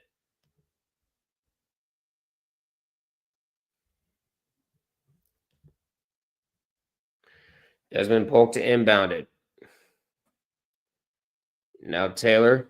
Now Polk trying to pass it around Martin. He's going to find Kyle Thomas. Thomas, one on the shot clock, has to put it up. They do not. Shot clock violation. They weren't paying attention to the clock. And so we have a TV timeout. 15:56 to go. Southeast Missouri State by 5 to kick things off.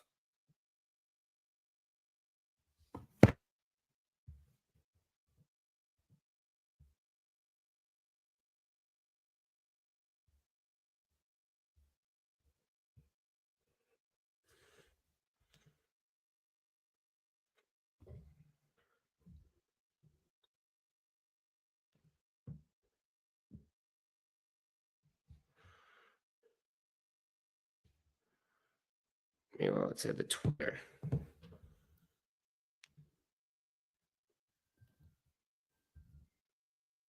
I smell some cooking.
I'm trying to get the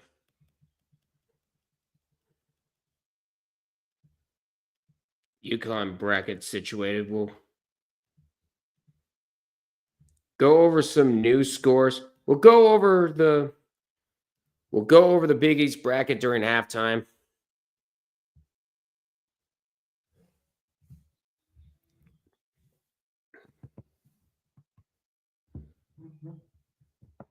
I just got that. Come on, you.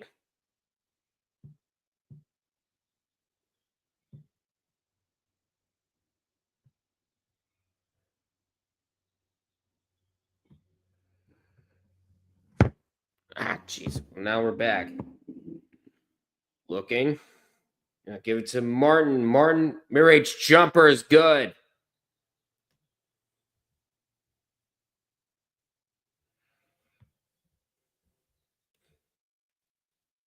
And now it's Brian now it's Brian Taylor for SIU Edwardsville. Gives it to Thompson. Side finds Malif. Malif trying to keep it, but loses it. Goes off his foot, and Southeast Missouri State ball. SIU Edwardsville has never made the NCAA tournament appearance.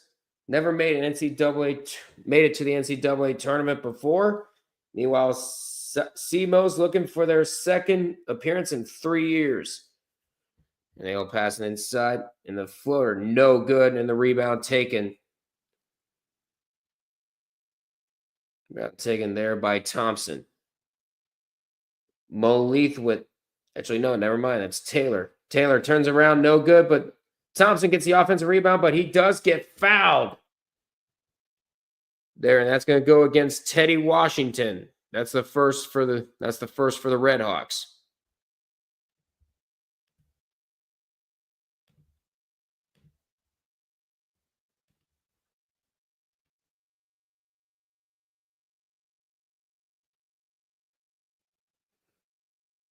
And a three off the top of the backboard.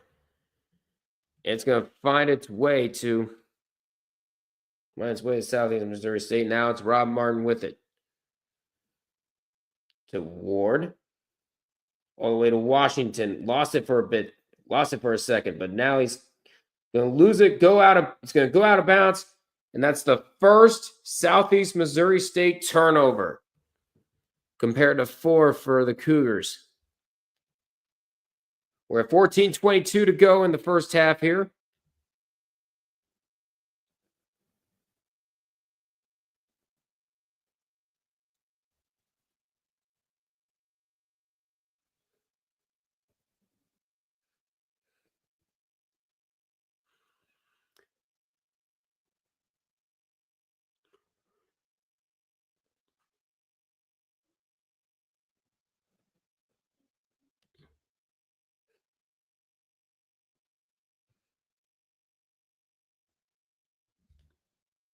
Now Polk with it. Miles Thompson thought of a three, and now they'll try it, and it goes off the rim. But Thompson with the offensive rebound for SIUE, and he's going to get the layup to go.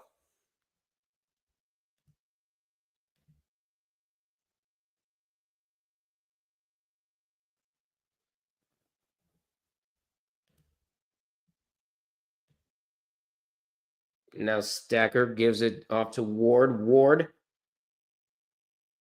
going to find Adida. Martin alone, 2, no good. And the rebound taken by Declan Dillon. And here come the Cougars the other way. It's Thompson now. Thompson driving inside, up and under, no good. And the rebound taken by Adida.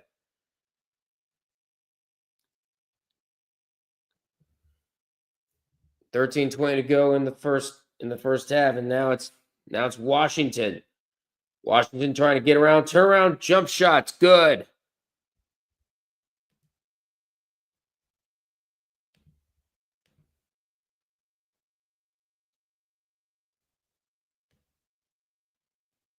Now Declan Dillon can't get the shot to go, and the rebound taken by the Red Hawks, and here they come. Martin.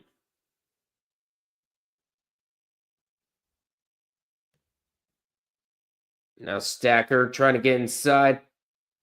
The floater, no good, but Data gets the offensive rebound, and they're trying to go for a jump ball. And they say it's a jump ball possession to SIUE.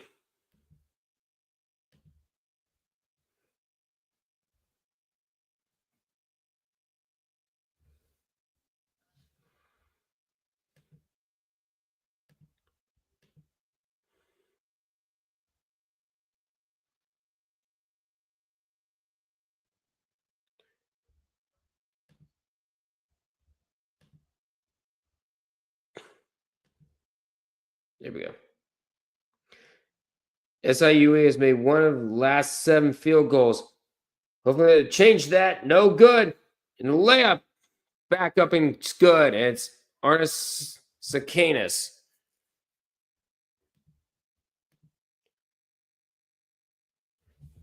And players from both teams take a tumble. And that will be a foul called.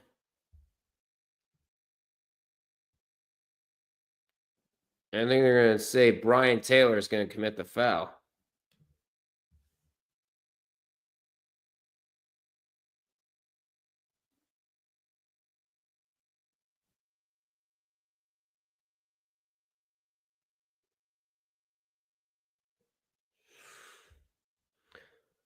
We're at 12:07 to go. They're trying to stop the bleeding. They're on Declan Dillon.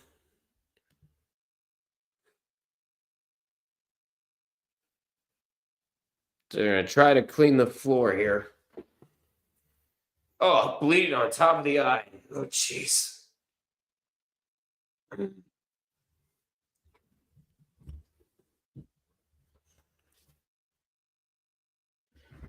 going to take. I will be right back. I'm going to take some antibiotics. I'll be right back, guys.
And a 3, that's not going to go.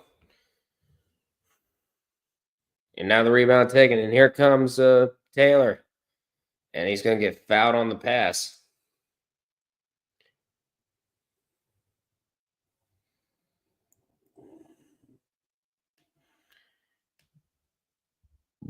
This has been a good game so far. Yes, it has.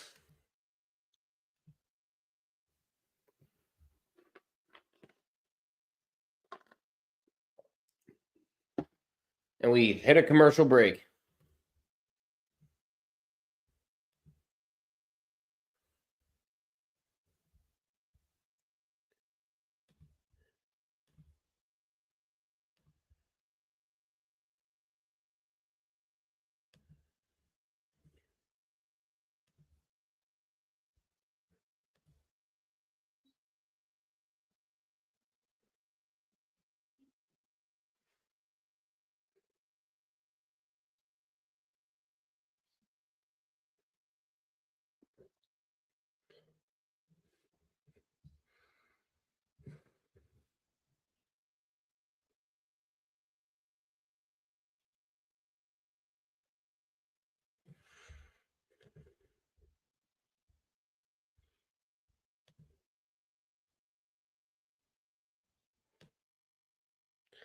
All right, finally got the Big East graphic done. we'll go over. We're definitely going to go over some of the tournaments. We'll go over some of the conference tournaments that have been confirmed when we're during halftime, so it'll be convenient. And whatever games that went final, we'll go over. We'll go over during the late night hours. And I agree, this has been a good game thus far.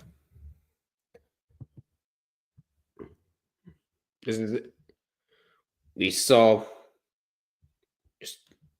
It won't be long until we start seeing chippiness, because keep in mind, they are rivals. Meanwhile, the second half about to get underway for Omaha and South Dakota. Hopefully, South Dakota found their way to the locker room, because I heard that Omaha sort of ran away. Sort of ran away with it.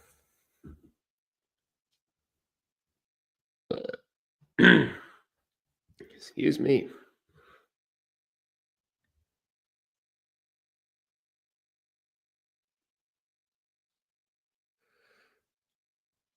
Meanwhile, Taylor is shooting free throws. First one is good.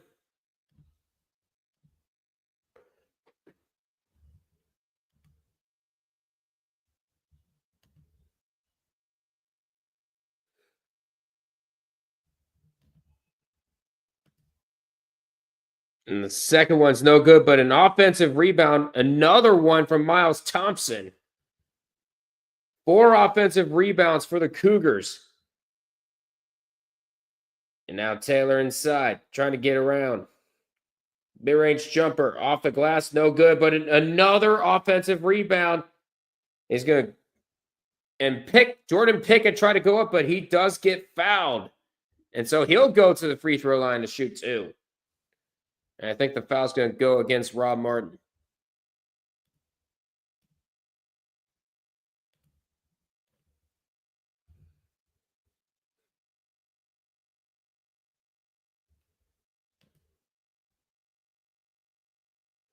Pickett to shoot free throws. First one's no good.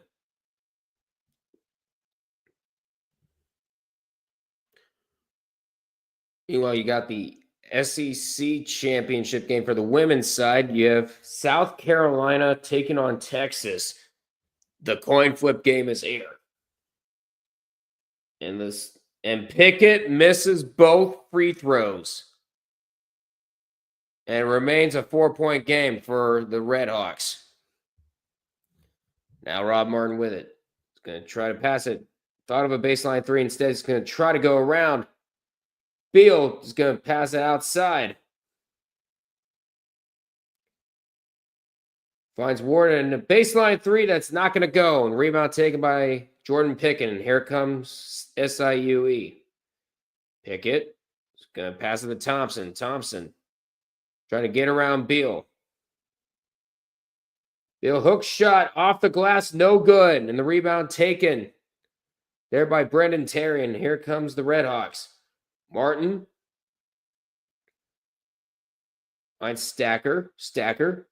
Try to pass it outside. He's got Ward. Ward, mid-range jumper off glass, no good. And the rebound taken there. There by Taylor. And Taylor trying to get inside. Off the glass, up and good. It's a 2-point game.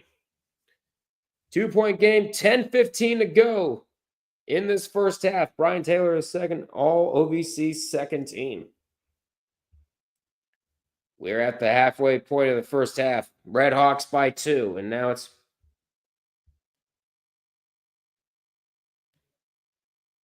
Martin's going to try to find Terry inside, and the layup up and good.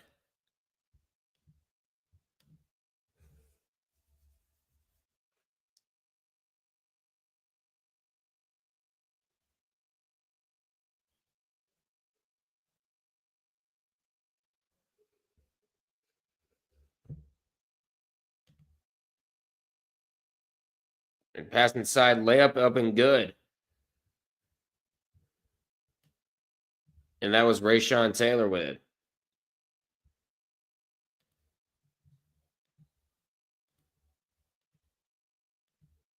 There we are. I think we have a foul going the other way, and that's an offensive foul.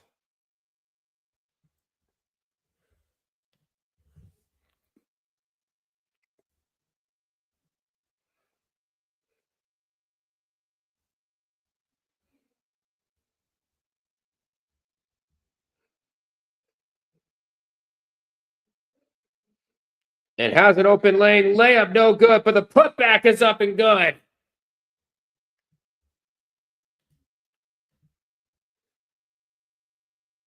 Kyle Thomas there to pick it up.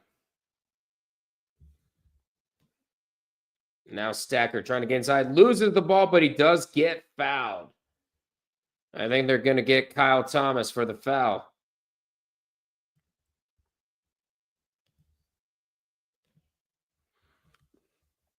Brad Korn, 5th season as SEMO head coach. OVC Coach of the Year. And there's Brian Barone, his 6th season as the SIUE head coach. Career high overall for wins at 21. The mid-range jumper does not find its way in. And the rebound taken there by Kyle Thomas. The other way, here they go. Trying to drive inside, passes outside, goes for 3, no good. But Kyle Thomas with the offensive board, yet another for SIUE. 3, this time this one goes. And they're going to say it's a long 2.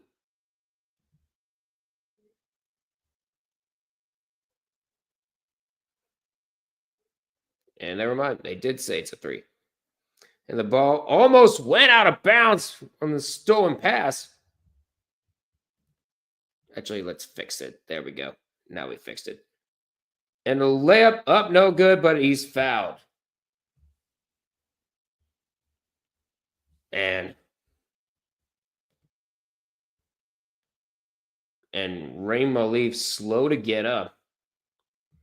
We're at 8:04 to go in the first. We're at 8:04 to go here in the first half. This is SIUE's first lead.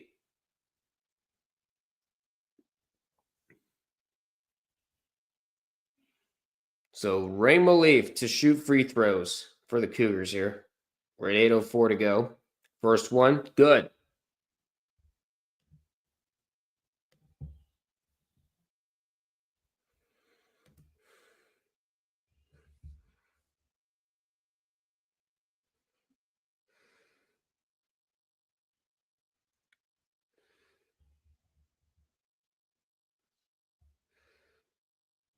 And the second one is up and good. A 9-0 run for the Cougars in the last 90 seconds. 8 minutes to go here in the first half. In this Ohio Valley Championship.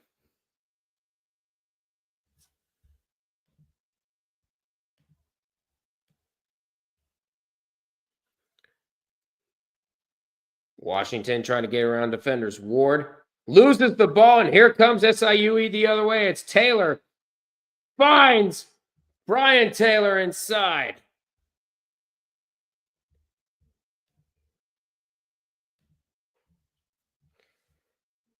$7:30 to go. BJ Ward with it. And he's going to find. And he'll find Lone D's. Washington almost lost it. Washington trying to get around Polk. And now it's walk up. And I believe they're going to get Taylor for a foul. And we're going to head to a commercial break here. 7:08 to go in the first half. SIU Edwardsville by 7. Well, it's been a pretty physical game thus far.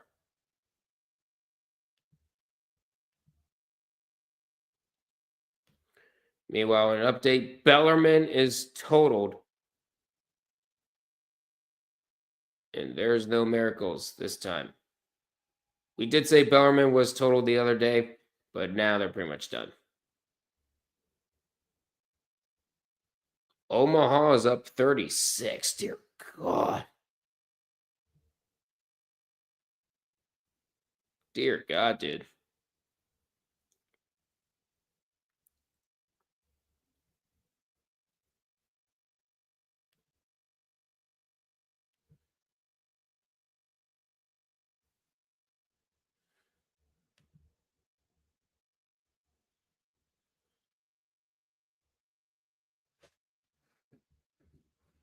I'm going to go ahead and stand up here. Oh.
And we are officially back.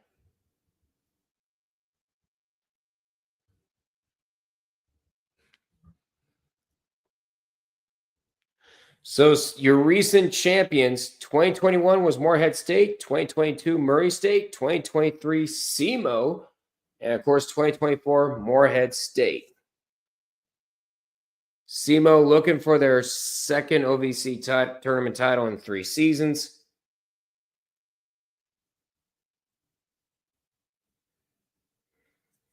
And of course, SIU Edwardsville looking for their first.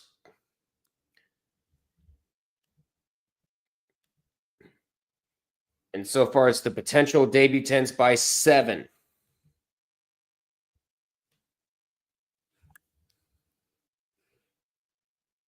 And now Terry gives it to Washington. Washington, mid-range jumper, does not go, and the ball goes out of bounds. Last touched by the Cougars. We're at 6:54 to go here in this first half here.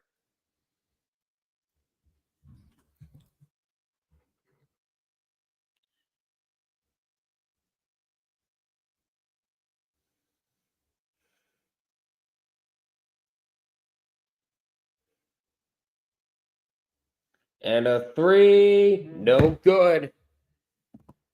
And I really wish you would stop sliding. Just hold this here. We're at 6:40 to go.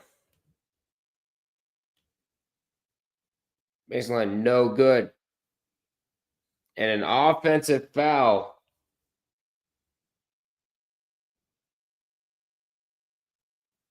Called, I think, against Polk.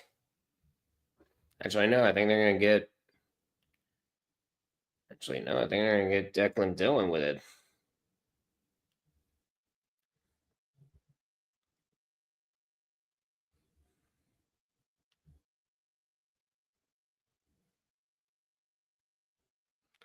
SEMO going on a little scoring drive of their own, made one of their last 7 field goal attempts. And that one almost gets stolen. Washington for 3, no good. And the rebound taken there by Malith. And here comes SIUE the other way. And a foul. And a foul away from the ball, looked like.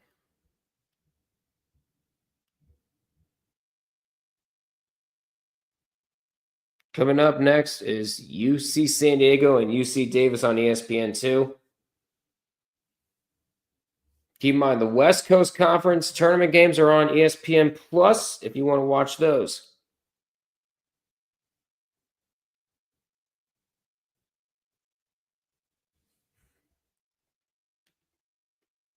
And inside, the layup for Dillon was short, and here comes Southeast Missouri State the other way. Now it's Stacker. Now it's to Ward. Ward, mid-range jumper, short. A tip for the rebound, fight for it, and it's going to end up in the hands of SIU Edwardsville as it goes out of bounds. 5:28 to go. Season summary, their highest OVC tournament bid in school history for SIUE. 13 OVC wins, most in school history. And they're looking to continue it here. For God's sake. And a blocking foul is called. They're on Southeast Missouri State. I'll put them in the bonus. Let's go on to Twitch and let's report for spam and scam.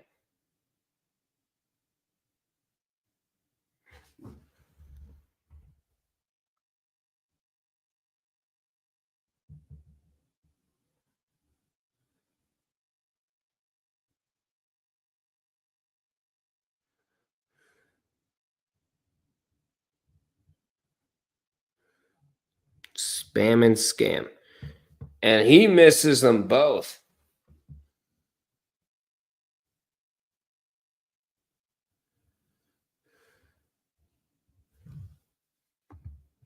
We're at 5 minutes to go here in the first half.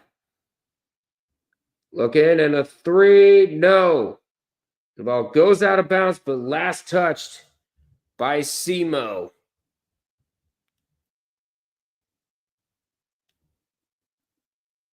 Omaha is doubling up South Dakota 74-37. Dear God. They're already dead. Show mercy, please. We're at 4:54 to go in the first half, by the way.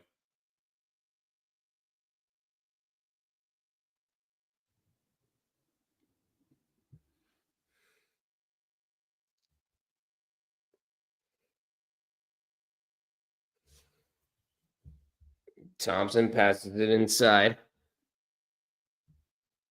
And now a fast break going the other way. And the layup, Simo finally gets some points.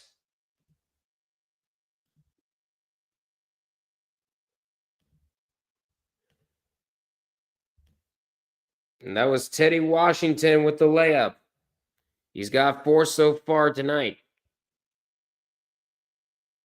And a foul away from the ball. And it's an offensive foul called on Rayshawn Taylor.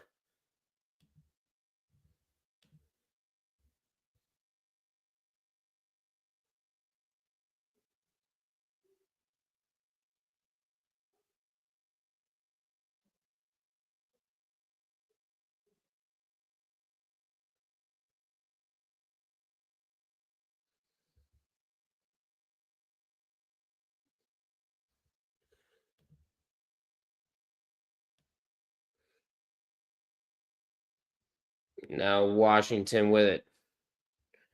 Teddy Washington, spin move, gets rejected.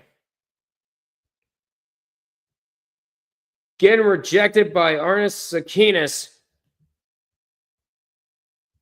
What a block.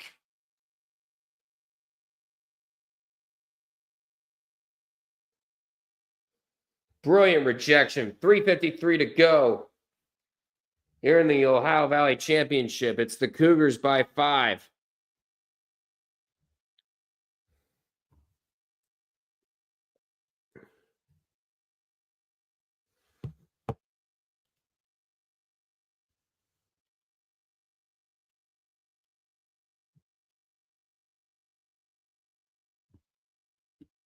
Now we try to play catch up here.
So we're at 3:53 to go.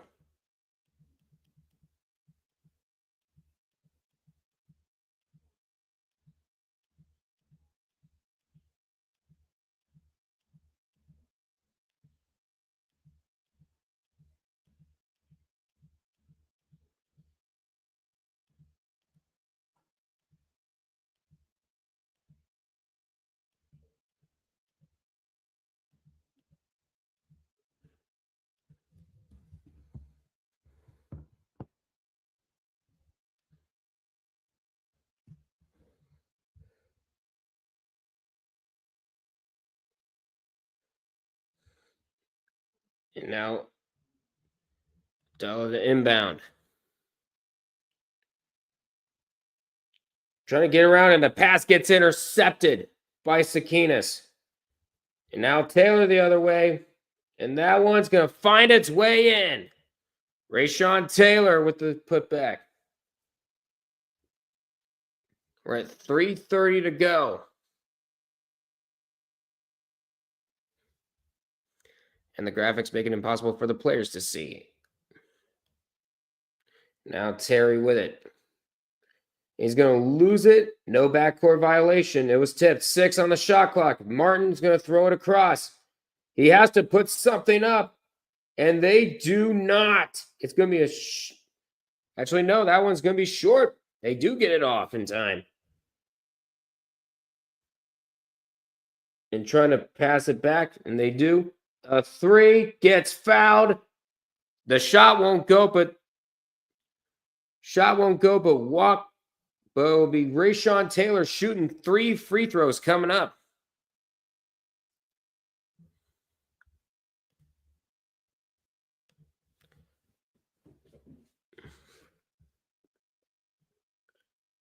Yeah, why would you foul a 3-point shooter, dude? So that's 3 shots coming up. First one's good.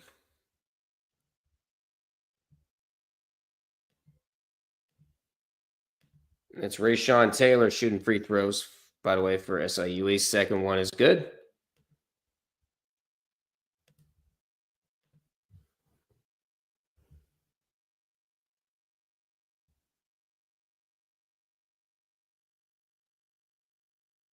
And Rayshawn Taylor will make 2 of 3 as Washington gets the rebound for SEMO. A 15-2 run in the last 6, nearly 7 minutes. We're at 2:40 to go in the first half. SIUE by 9. Terry trying to go for it. Up, no good, but he's fouled. Fouled inside there by Arnas Sakinas. That's going to be his first.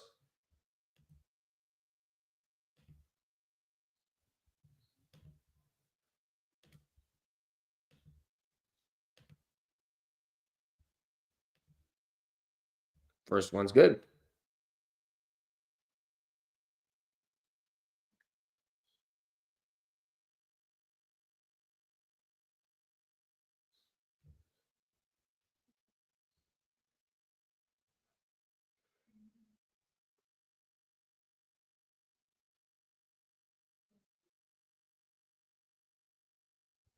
And this second free throw up and good.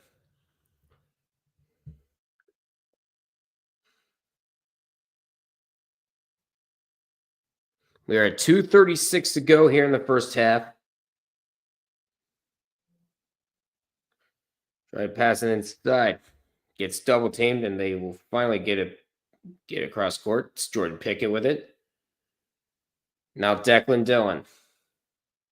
Pickett will pass it. Miles Thompson. Thompson's going to hand it off to Pickett. Pickett, 10 on the shot clock. Pickett trying to drive inside. Layup up and good. Declan. It's Declan Dillon with the layup. Washington jumper, short, and he gets his own rebound. It was tipped. And now Terry. Terry trying to get around Thompson. Terry's going to pass it. And he steps out of bounds. And it's going to be SIUE ball.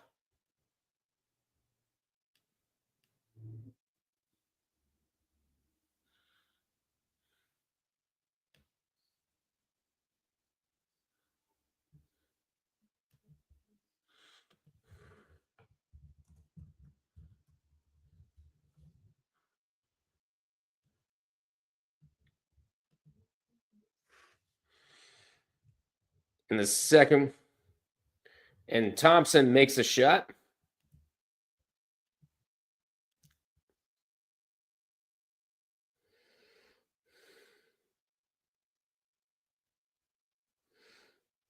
And he'll look for three. No good. But Ward gets the rebound. Shot up and good.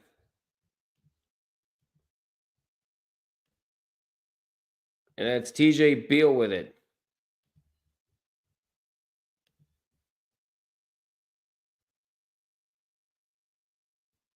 And a timeout call by Southeast Missouri State.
Pass inside. Thompson, good, get it. And now it's a double-digit lead for SIUE. Less than a minute to go. Field goals. SEMO started 5 for 10. Has since gone 4 for 20. Plays it. Now Terry. And layup. That's going to find its way in. We're at 30 seconds left.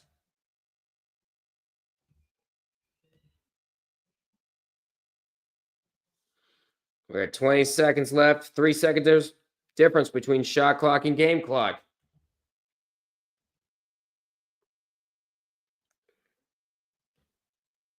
Now it's Taylor. Trying to find Malif. Malif trying to drive. Layup. Finds its way in.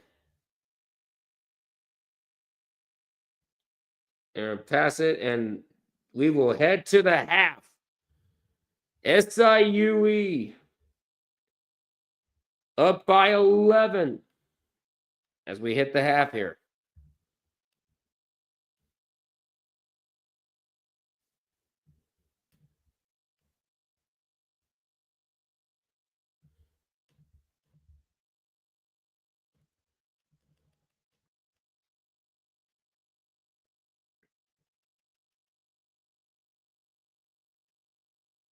All right, now it's good. So we have hit the half. We're going to go away. We're going to go ahead and start going over some conference tournaments that have been decided.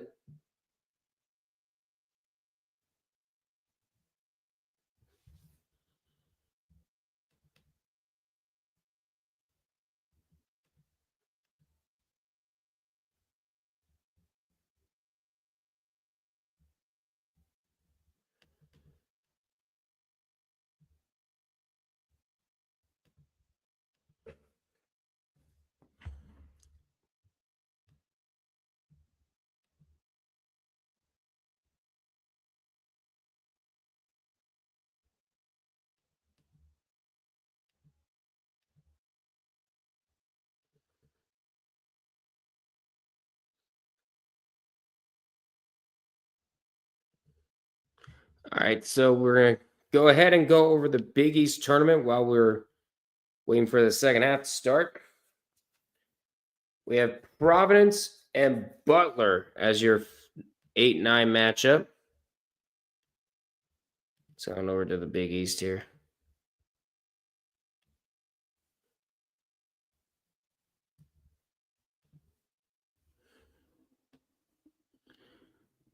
So for Providence, they have they're looking to get their act together. They've lost 9 of their last 10 games.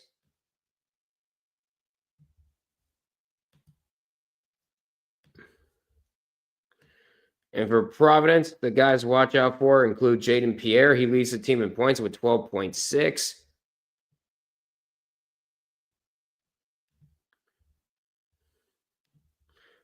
And Oswin Eramunse is your leader in rebounds and blocks at 5.4 and 1.6.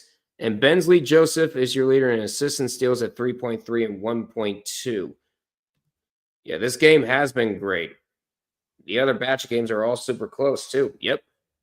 Right now, we're just going over the Big East tournament. We're going to try to catch up on some tournaments that have been decided while we wait for the second half to start.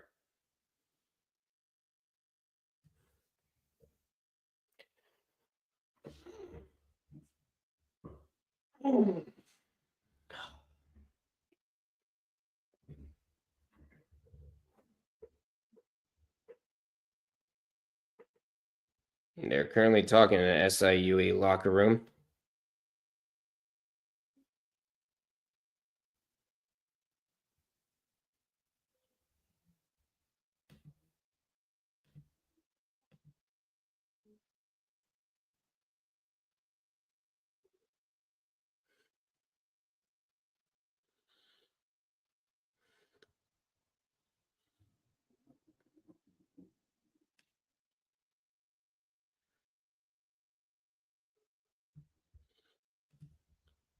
All right, but now let's go ahead and go over Butler.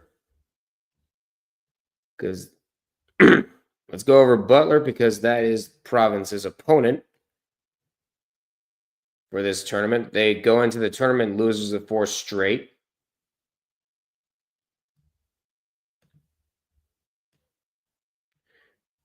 And Jamal Telford is your leader in points, assists, and steals at 16.1, 3.4, and 0.9.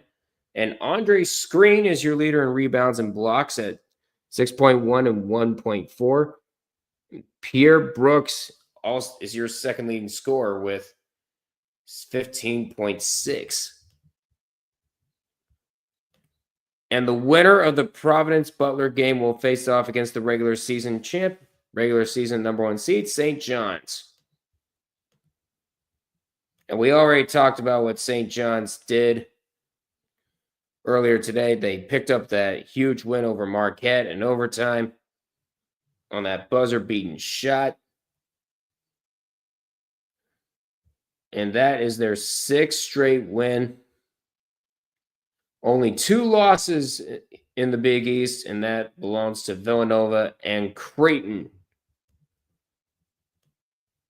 RJ Luis Jr. is your leader in points per game at 17.8. Kaderi Richmond leads the team in assists and steals at 5.1 and 2.1.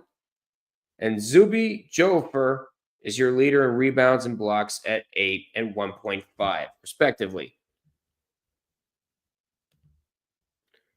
And now let's go over your 4-5 matchup with that being Xavier and Marquette.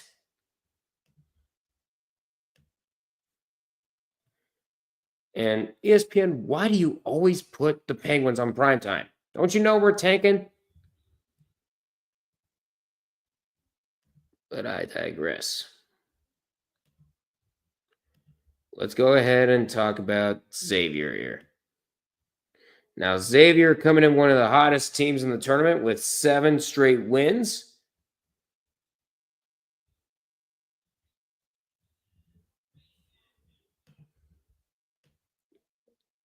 And Zach Fremantle is your guy to watch out for. He leads the team in points, rebounds, and blocks at 17.1, 7.1, and 0.9, respectively. Davion McKnight is your leader in assists at 4.4. And Dalen Swain is your leader in steals at 1.6. And they will go up against the 5 seed, Marquette. We saw them keep it close with St. John's in Milwaukee, but were victims of a last second shot from St. John's. In fact, they entered the tournament with back-to-back losses to UConn and St. John's. In fact, they got swept by the two-time defending national champions, so they're looking to right the ship. Cam Jones is your leader in points and assists at 18.5 and 6, respectively. David Joplin leads the team in rebounds and blocks at 5.3 and 0.9. And Stevie Mitchell is your leader in steals at 2.3. And now your 7-10 matchup, and that's going to be Georgetown taking on DePaul. Now Georgetown, they enter the tournament losers of 4 of their last 5, including a loss to DePaul, which they're going to be going up against again. As a matter of fact, they got swept. Matter of fact, they got swept by DePaul in the regular season. So they'll look to get some revenge in the Big East tournament. Micah Pevy is your leader in points and steals at 16.5 and 2.4. Malik Mack leads the team in assists at 4.5. And Thomas Sorber is your leader in rebounds and blocks at 8.5 and 2 per game. And like I said, Georgetown were the unhappy beneficiaries of being swept by the DePaul Blue Demons.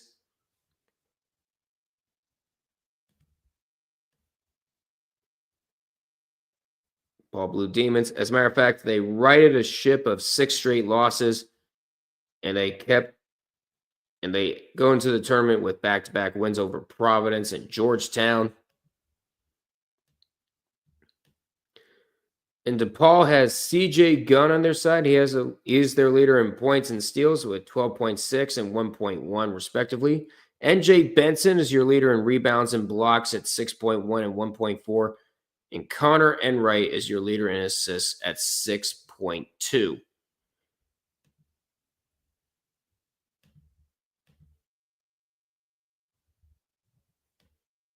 And the winner of that game will take on Creighton.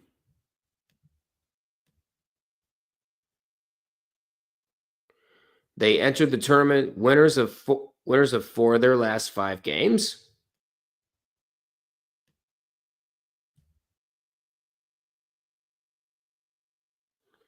Ryan Kalkbrenner is your leader in points, rebounds, and blocks at 19.1, 8.8, and 2.7.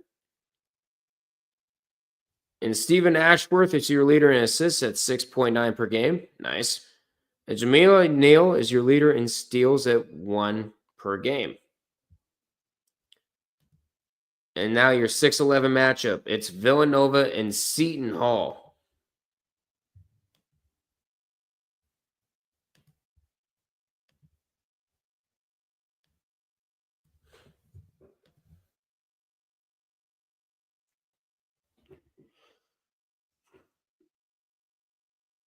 Ugh.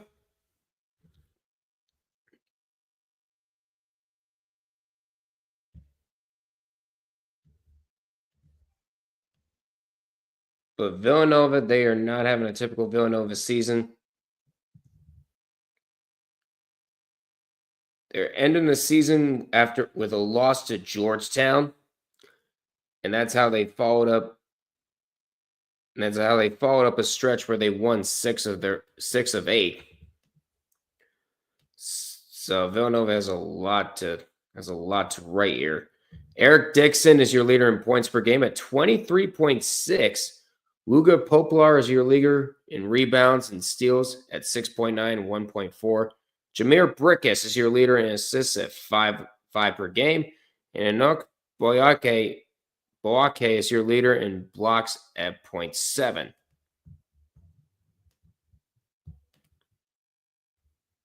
And the winner of Villanova will go up against Seton Hall.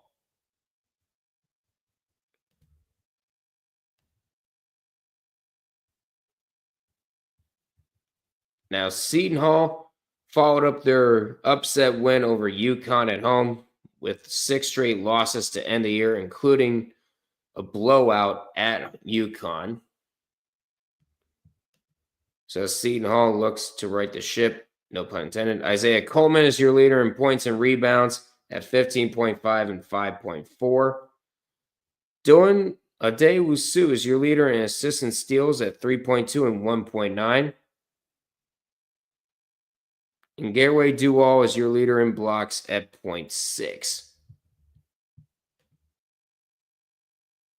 Now the winner of Villanova and Seton Hall will take on the two-time reigning, defending, undisputed national champions in UConn.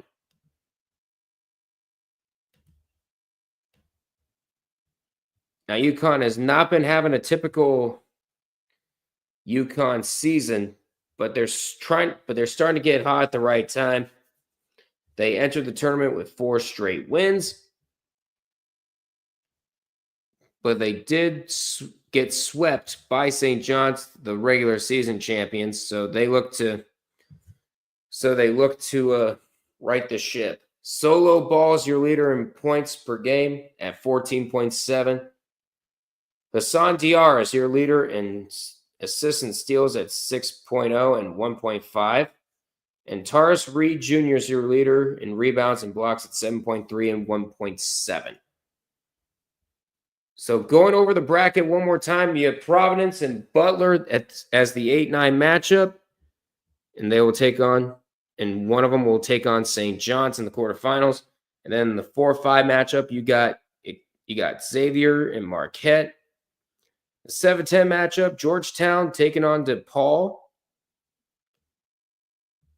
And they will face off for the right to face Creighton. And then Villanova and Seton Hall, the 6-11 matchup, winner of that will take on UConn. So that's a look at the bracket. I'm going to go ahead and take out some dishes. I'll be right back, guys.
Yeah, we're going to have a lot of conference tournaments to go over. We are back for the second half. I think at this point, since I don't want to be up until like 4 in the morning, and that's with daylight savings time, I think I'll just skip the players to watch out for and just go over the brackets in general. I think that's what we're going to do. Second half is underway, by the way.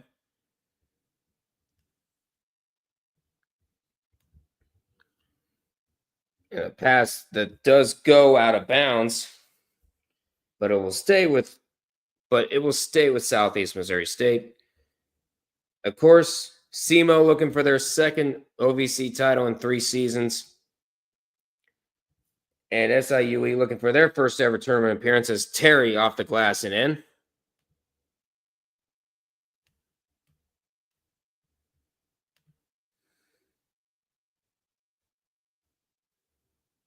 And that pass nearly gets intercepted by Terry there.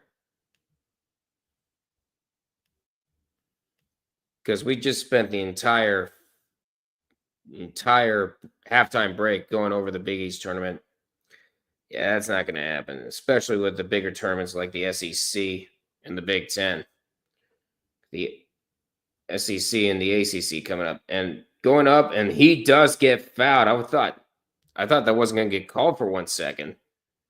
And Keyshawn Taylor's going to head to the free throw line to shoot some Rayshawn Taylor's going to head to the free throw line, shoot some free throws here.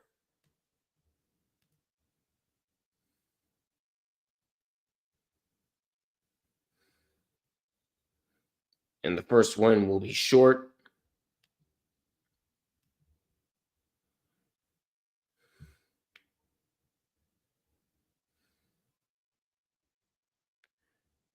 And Keyshawn Taylor will make the second. Nope, never mind. Almost hit the wrong button.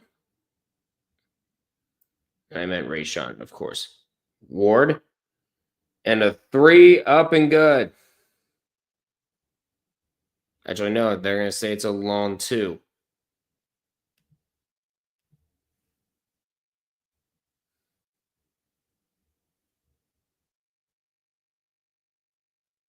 Long pass inside goes way out of bounds.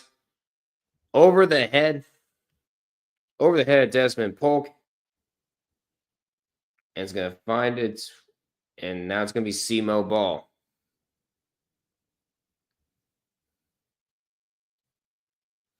Martin. Going to find Troy Cole. Gives it to Martin. He's going to find a look at 3, and that's good. Rob Martin with 13 points. 3 for 3 from the three-point line. It's a 5-point SIUE lead.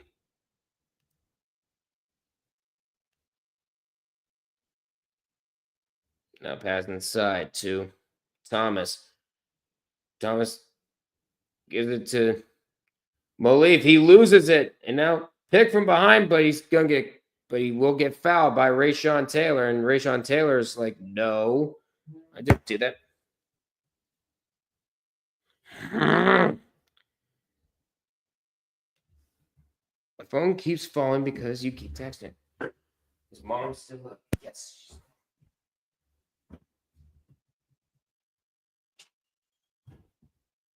Wait.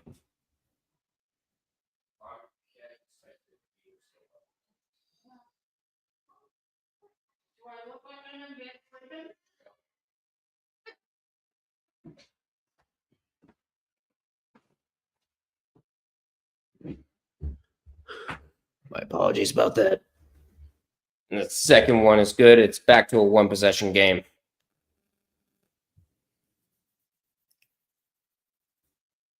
For 18 minutes to go. And the pass nearly gets stolen, but it's picked back up by SIUE Edwardsville, and there's a foul away from the ball. And they're going to say offensive foul.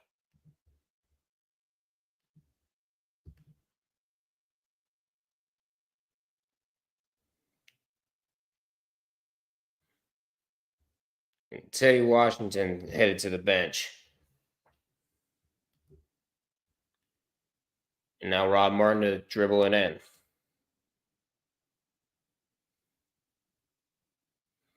Martin trying to get around a baseline 3. Nope, no good. And the rebound taken by Taylor. And here come the Cougars going the other way.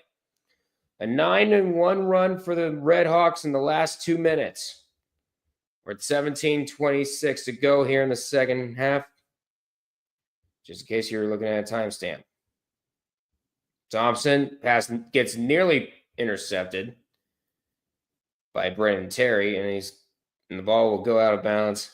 Last touch by him.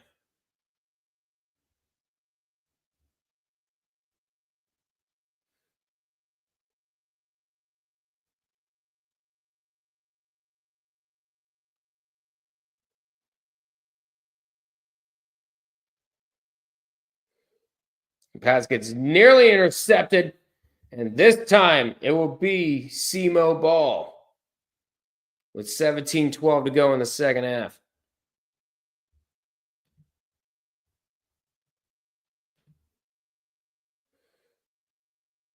Four turnovers in the last 2 minutes.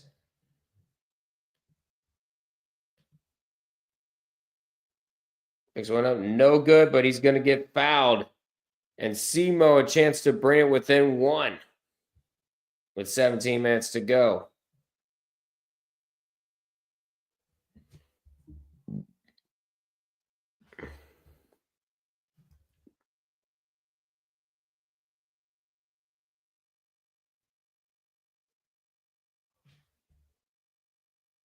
First one's good.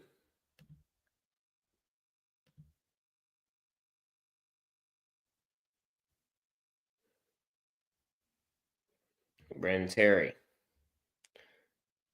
His second free throw is up, no good, and the rebound taken there by Polk. And here comes SIUE.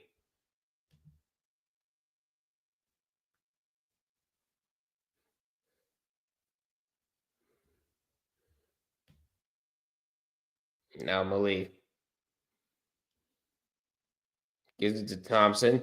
Thompson almost had it stolen. Trying to put one up. Loses it out of bounds and last touched by SIUE.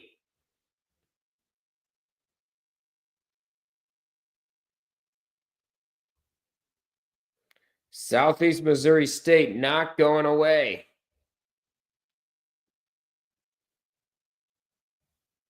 In fact, they have fought back here in this championships. And that one's no good.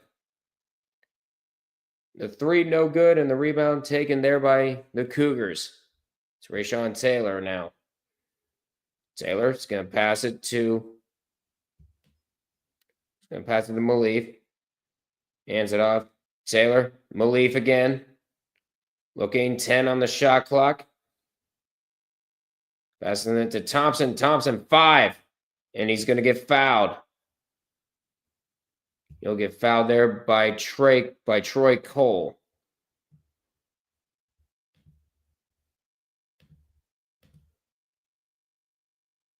And there will be a TV timeout with 58 to go.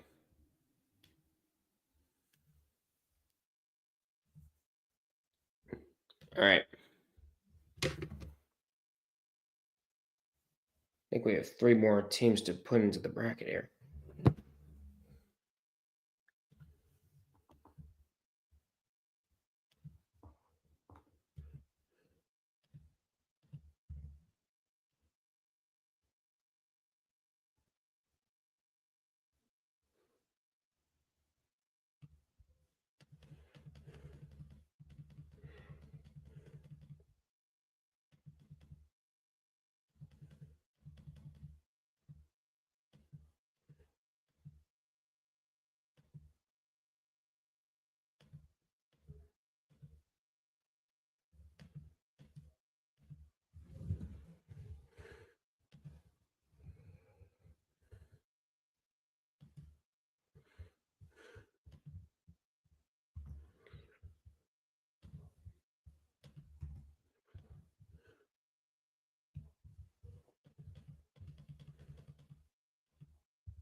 Okay, going over what 90Q said. We're for the rest of the summaries, including the 2 conference tournaments tomorrow. We're just gonna go ahead and go through the games. We're not even gonna go over the players per game because we don't want to be up all night.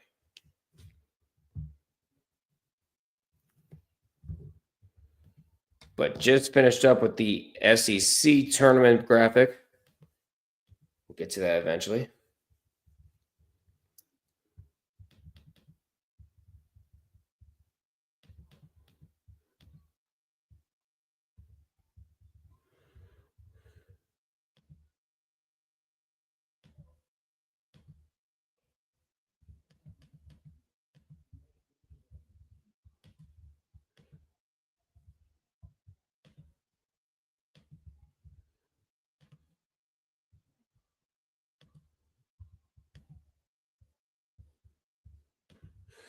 All right, we are back. As Thompson now in the layup, no good. A 10-1 run for the Red Hawks in the last 4 minutes.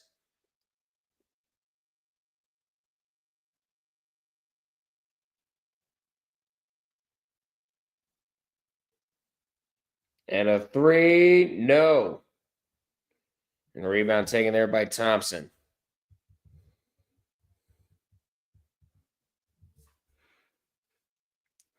And Thompson looking around. He's going to find Brian Taylor. Taylor, mid-range jumper, no good. And the rebound taken by Brennan Terry. And here they come. Now Washington gives it to Martin. Martin inside. Terry trying to turn around, jump, and the hook shot up and good.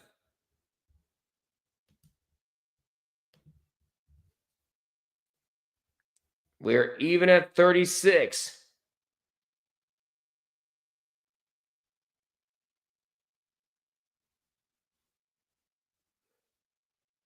And Thompson's shot up and good.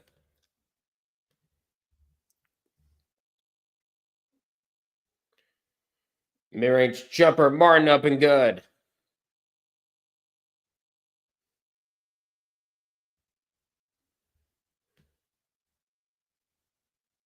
We're at 14:05 to go.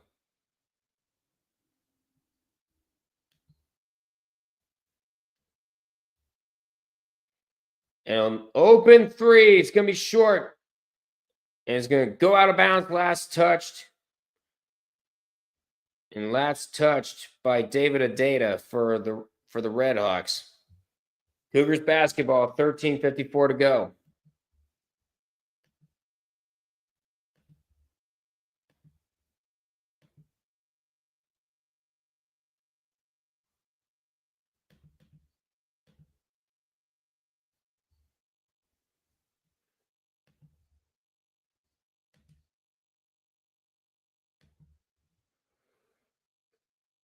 Trying to get around, and the shot does not go.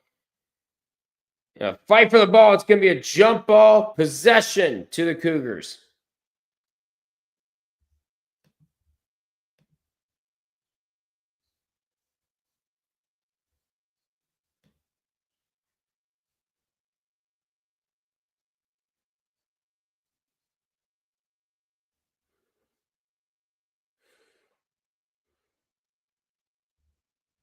Meanwhile, South Dakota gets totaled.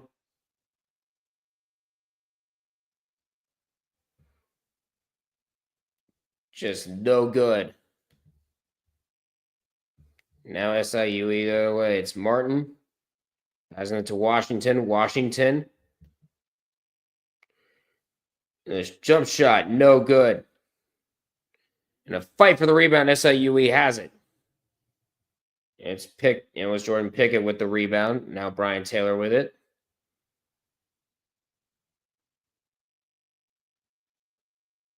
Pickett. Looking, lost it. Thought there was a foul call. There wasn't. And now Miles Thompson. And Declan Dillon with the layup. That puts SIUE back in front.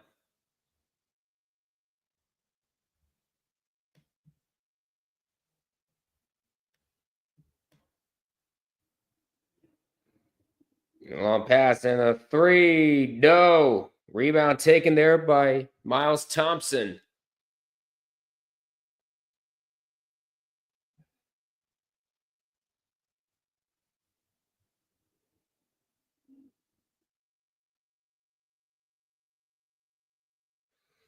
Thompson still with it. He's going to hand it off to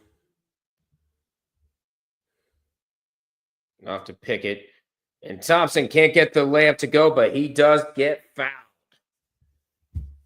And the foul will go against TJ Beal.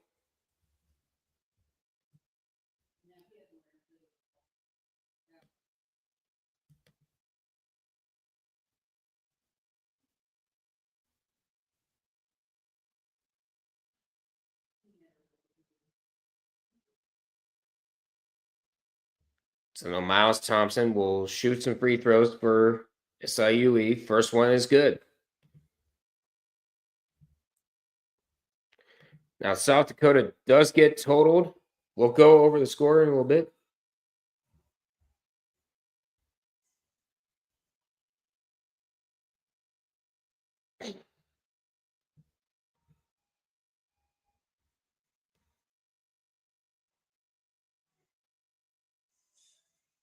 And the second one is no good.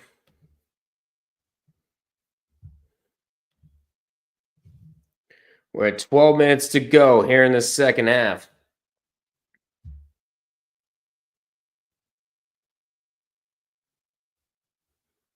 Now Cole passing it back to Rob Martin. Martin's going to shoot three. No good. Ball tipped, and it's going to be a shot clock violation as it did not hit the rim. 11:42 to go.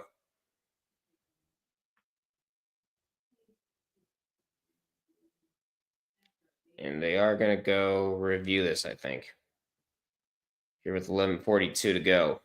Here in the OVC Championship.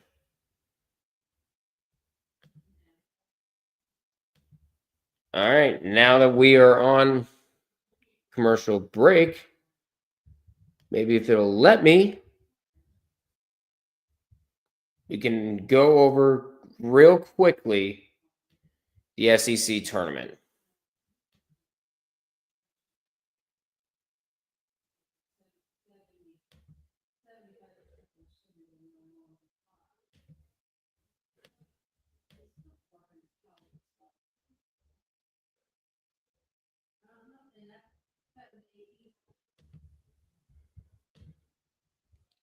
So, with 16 teams, you're guaranteed 3 4-game rounds until the semifinals, of course. Now, the 9-16 matchup will be Arkansas and South Carolina. The winner of that game will take on Ole Miss. And from then on, you'll get to face the top seed, Auburn. Vanderbilt and Texas is your 12-13 matchup, and the winner of that game will take on Texas A&M, who will then, and from then on, the winner will face Tennessee, the number 4 seed.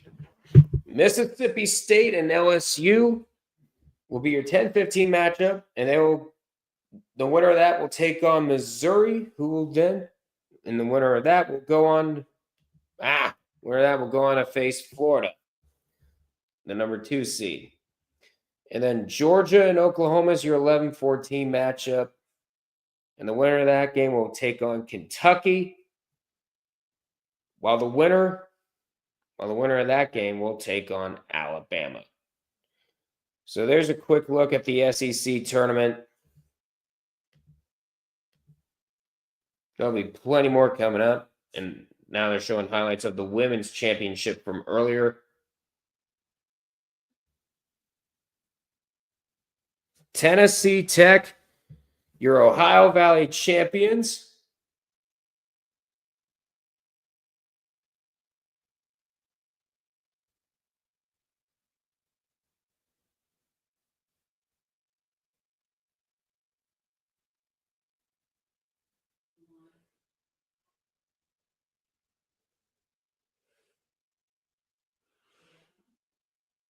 Oh my God. You have one of the players on SIUE with a black eye.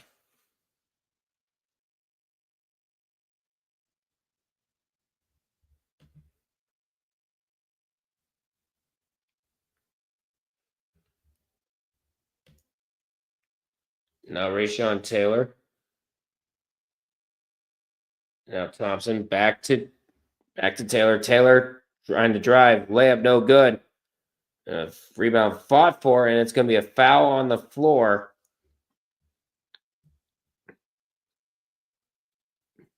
I think they're going to get Stacker for the foul.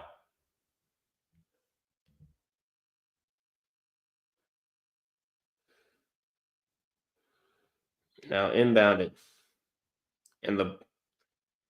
And Rayshon Taylor does step out of bounds. It'll be SEMO ball with 11:19 to go.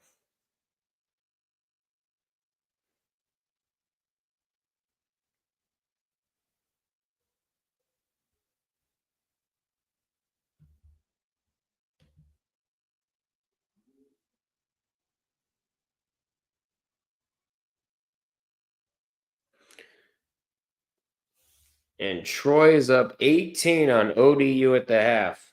So by the looks of it, the Sun Belt is going to have its four co-conference champions in the semifinals.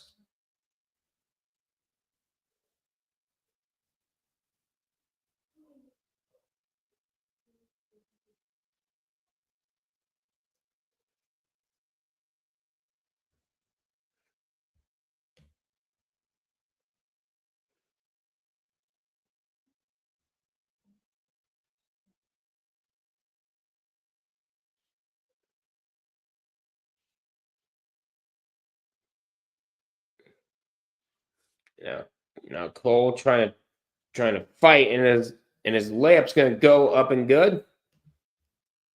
It's a 1-point game, 10:50 to go.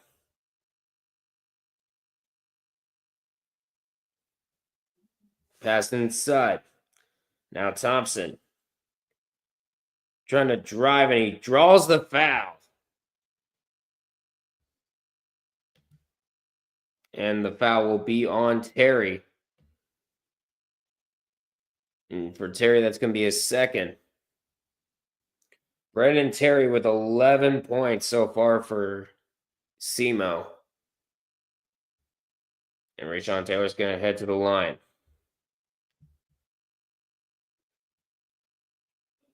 First one is good. We're at 10:38 to go in the second half. Here in the Ohio Valley Championship, winner goes to the NCAA tournament.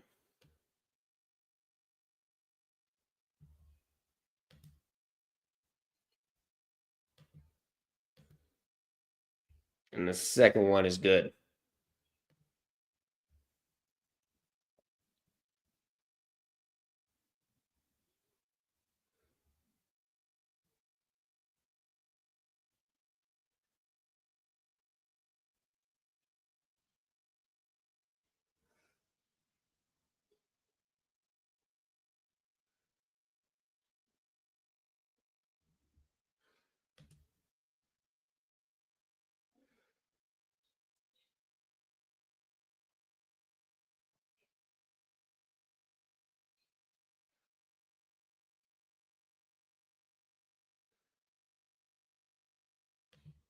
Now Terry with it.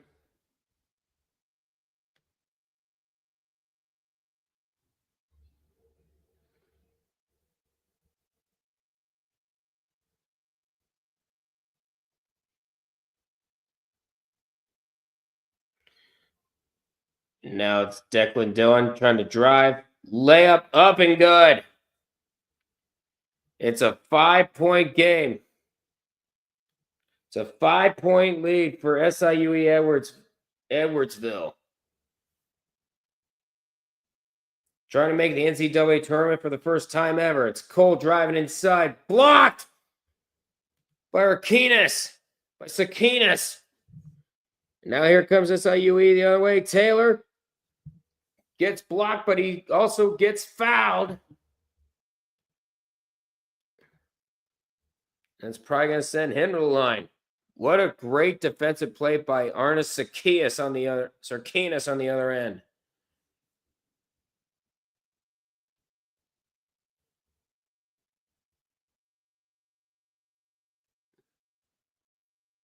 And now Rayshon Taylor to shoot some free throws here. I think Oklahoma just delivered the final blow to Texas' chances. Oh, they won?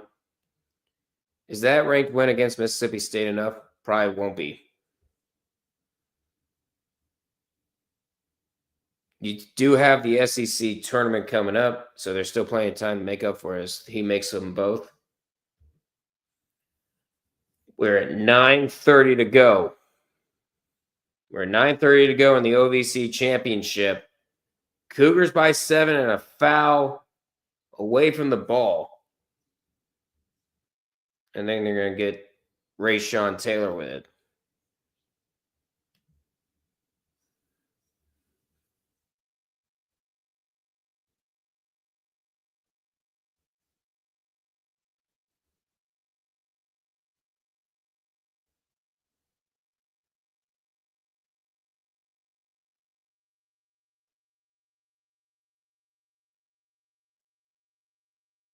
Now Martin with it. Martin trying to get around in the floater, no good, but an easy offensive rebound. Martin for 3, no good. And a fight for the rebound is going to end up into the hands. End up in the hands of Brian Taylor. Now Dylan with it. Dylan's going to try to pass it side of Arcanus. Fakes a 3. Now he's going to try it. And that's going to find its way in. It's a 10-point game. We're at 8:45 to go here in the second half. A 9-0 run for SIUE in the last 2 minutes.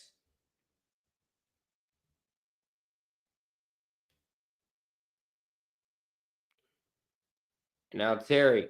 And a 3. That's short. The ball will go out of bounds. Last touched by the Redhawks. And now SIUE. A chance to extend their double-digit lead. Great pass by Arcanus. And a 3. And then the 3 from Rain Malif. Arnis Arcanus getting some much-needed rest.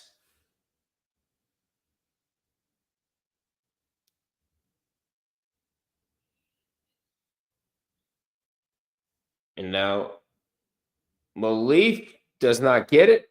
And a fight for the rebound. And the ball is going to go out of bounds. Last touched by SIUE. It'll be Southeast Missouri State ball.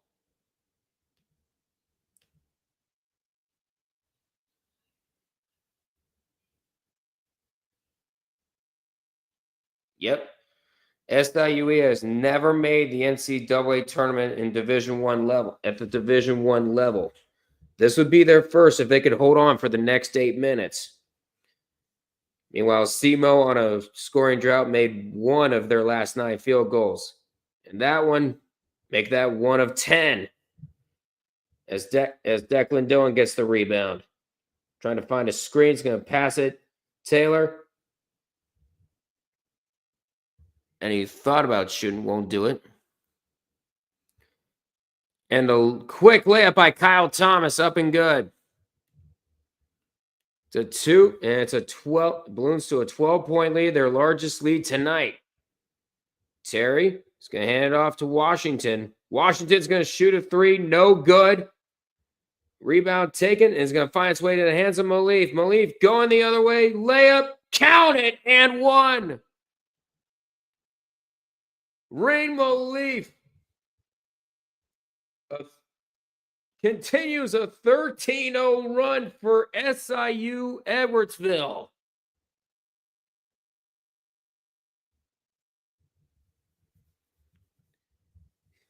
Yep, SEMO has gone ice cold. No, they've gone Antarctic cold. That's what they've done.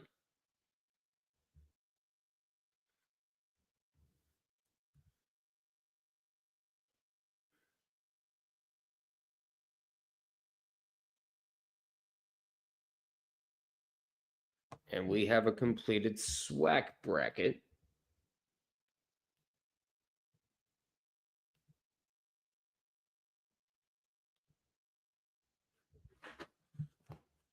Ow.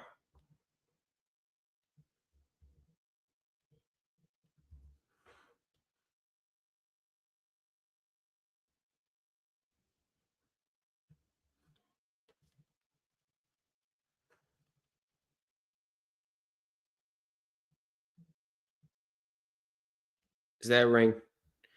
Yeah, but going off your question, IDQ, I don't think that Mississippi State win's going to be enough.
And we're back from the break.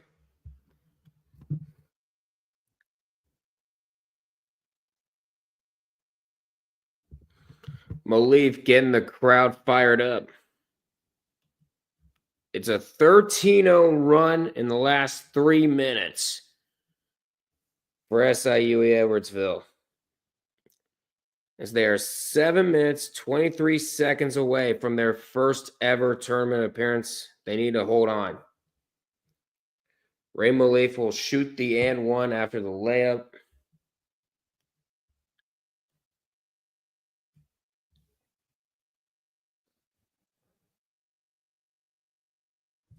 Ray Malif with it.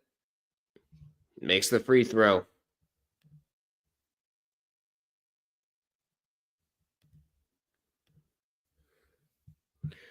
And SIU and SEMO scoreless in the last 3 minutes. And there's a foul. And there's a foul that's going to be called against. Going to be called against Jordan Pickett.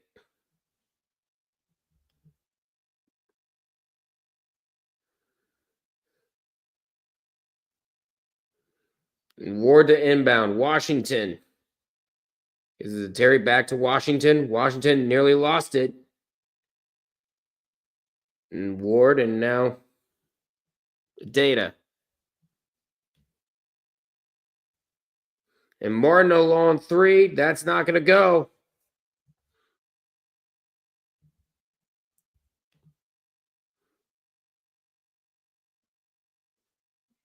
Two Redhawks with 3 fouls. A pass inside, an easy two-handed jam for Kyle Thomas.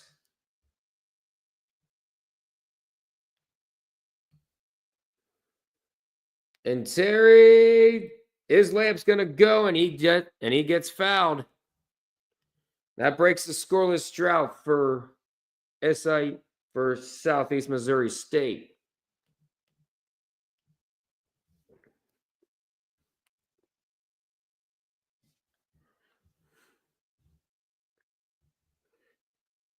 Brendan Terry shooting the and one, and that's going to go.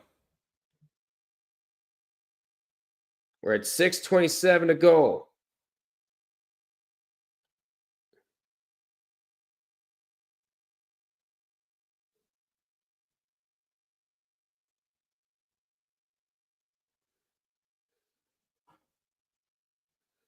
Passing inside finds Declan Dillon, and here come the Cougars the other way. 6:20 to go. Their best season in program history could be extended if they hold on for the next 6 minutes. Kyle Thomas, layup up and good. We're at 6 minutes left. Now Washington, gonna pass it back to Cole. Now Rob Martin. Martin looking, he's going to find Cole. He's going to do a baseline three. No good. And the rebound taken there by Rayshawn Taylor. And Malif thought of a three. Won't do it. And now Desmond Polk with it. 17 bench points for SIUE. Malif, now he'll try a three. That one won't go.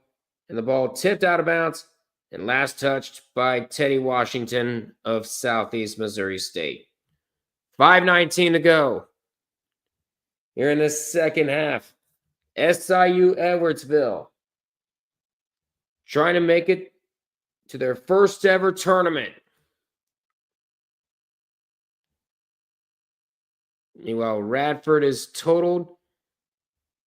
The men lost in the Big South quarterfinals, and the women lost in the Big South semifinals. So Radford is done.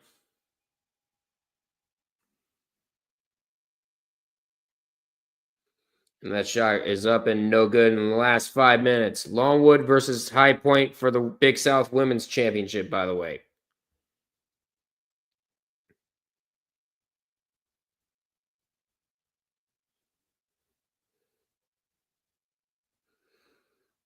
And Dylan loses it, but Martin loses it out of bounds, but they're going to say it's last touched by Declan Dillon. So Simo's going to keep it with 4:41 to go.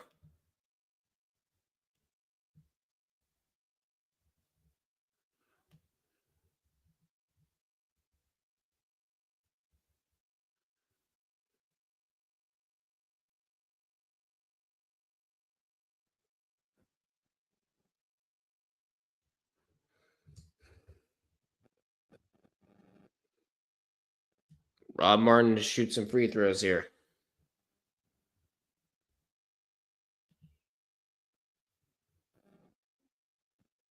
First one is good.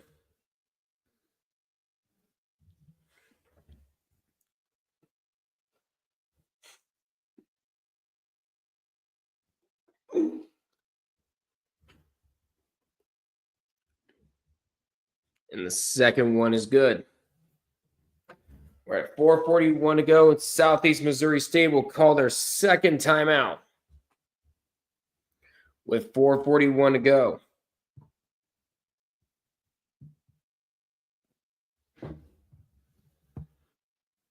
Coach talking with the officials.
All right, there we are.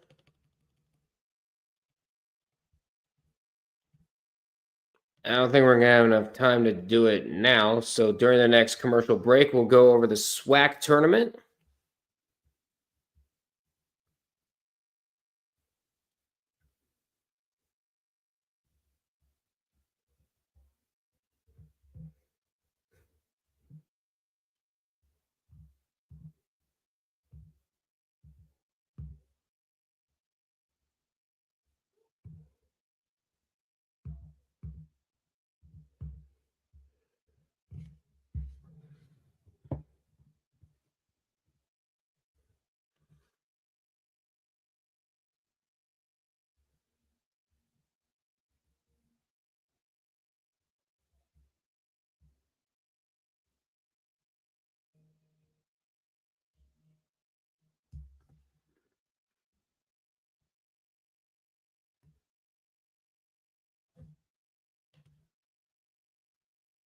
So we're at 4:41 to go.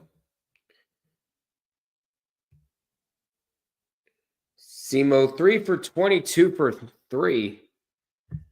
None of these teams shooting the three very well. And a foul called on Beal. And that's going to set up a 1-and-1. Excuse me.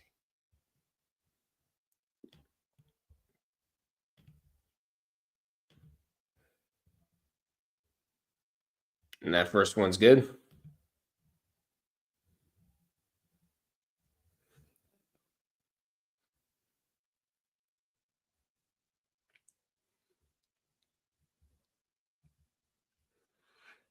And that second one is up and good.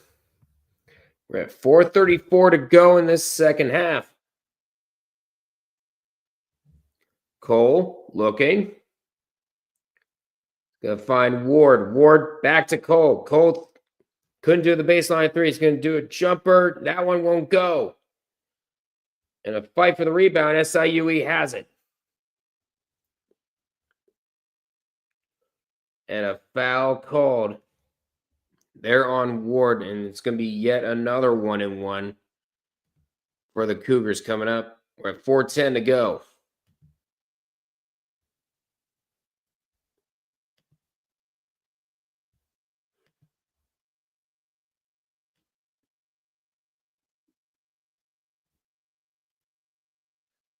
And that one is no good. 4 minutes left.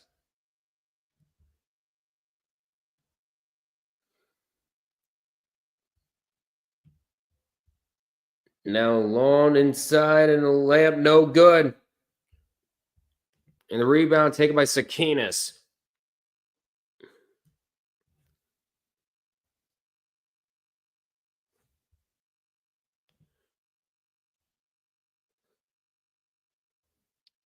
And SIUE is going to call their second timeout.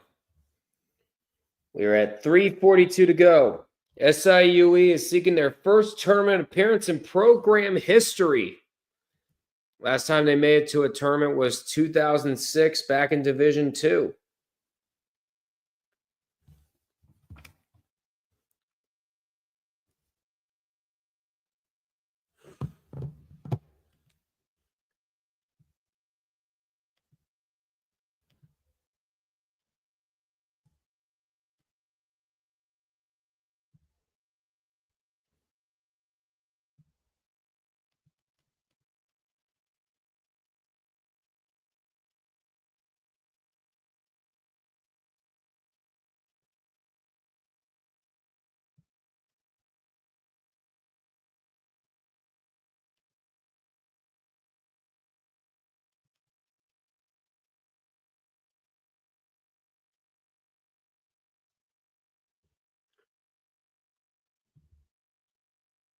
What the?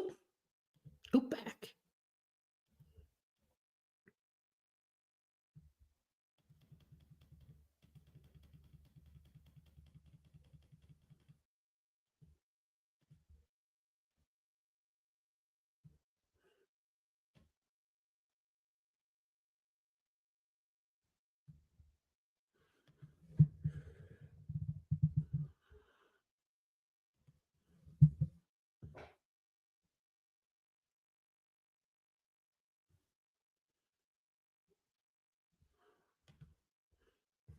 All right, we have 5 people in here. We're at 3:42 to go in this second half. SIUE up by 16. SEMO on a scoring drought. They've made only one of their last 13 field goal attempts.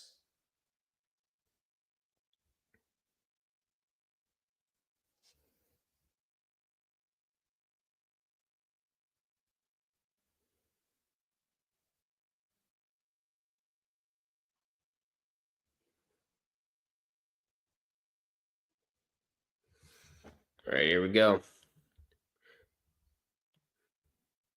And inbounded by Polk. And trying to find Sakinas. And a fight for the ball. It's going to end up in the hands of Rob Martin. Here come the Red Hawks the other way. Ward to a Data. Back to Ward. Ward. Looking again inside. And now Washington loses it. It's going to end up into the hands of SIUE again. They're going to burn as much clock as they can. 3 minutes with over 3 minutes left. They're going to call a foul there on Rob Martin. And that will put SIUE in the double bonus.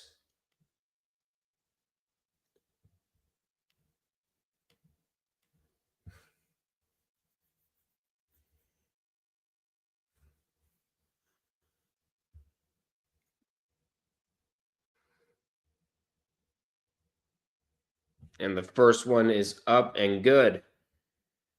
3:02 to go. It's a 17-point lead. Yep. The SoCon seeds 2 through 4 have been eliminated. We'll go over those scores. We'll go over those scores when we can. And the second one's up and good. And that shot, no good.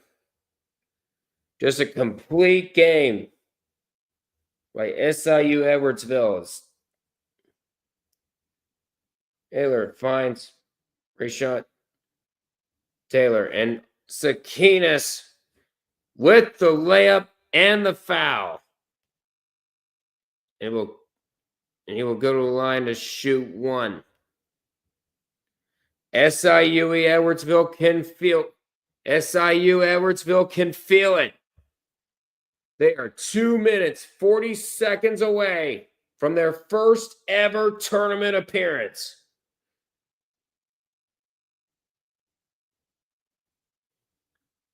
And Zakinas will miss it, but a foul on the rebound.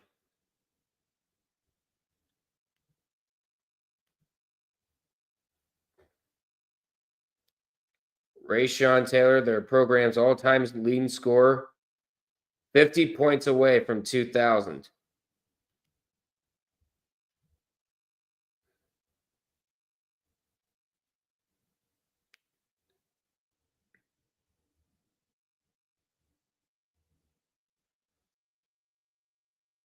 And the first free throw from Terry's up and good. Rayshon Taylor tonight with 18 points, 7 rebounds, 4 assists. And the second one is good. Oops.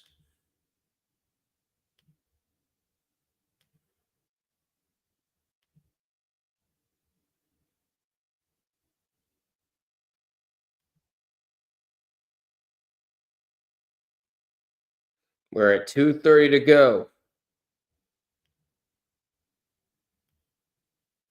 Now Ryan Taylor.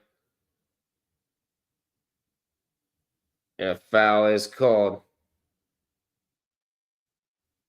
And Taylor will head to the line to shoot. Head to the line to shoot 2.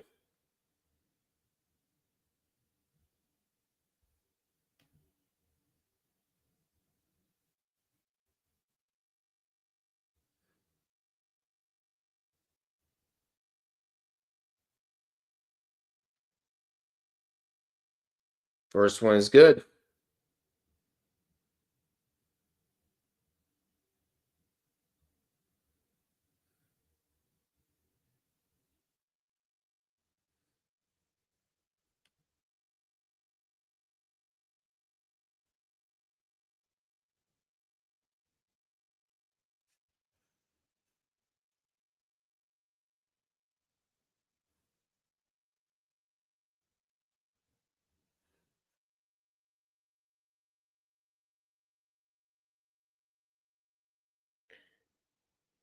And now Taylor gonna find, and he's gonna shoot a 3, won't go. And that was Malif, by the way. Terry passing it out. And a 3 that's not gonna go for a data.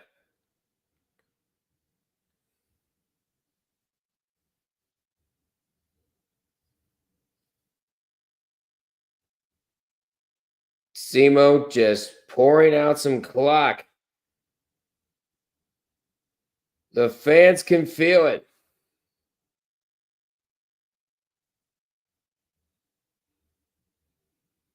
That one, no good.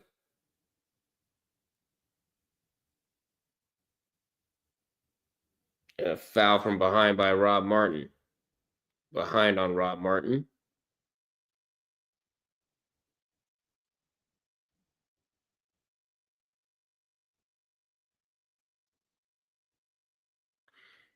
And Amper says, here's something funny. Both SIUE and SEMO made the men's OVC championship game, and failed to make the OVC tournament.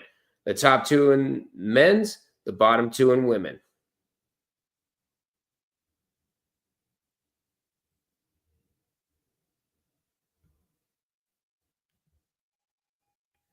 And Amper's already totaling Southeast Missouri State.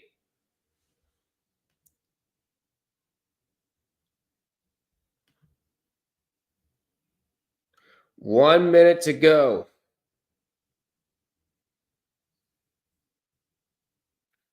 All the SIUE fans getting closer to the action.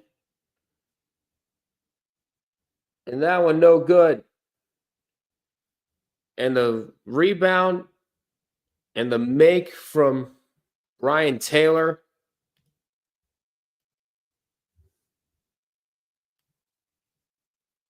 Martin with a shot, no good.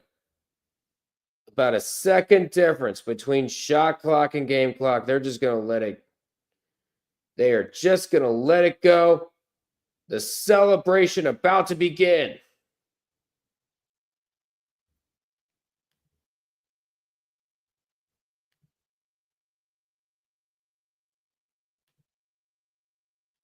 They're ready to go. They are ready to party.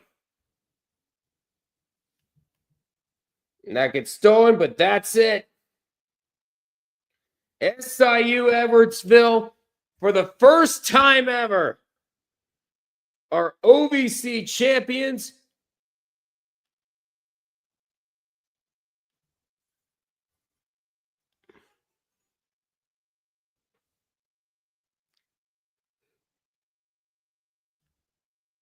And this game has gone final. There it is.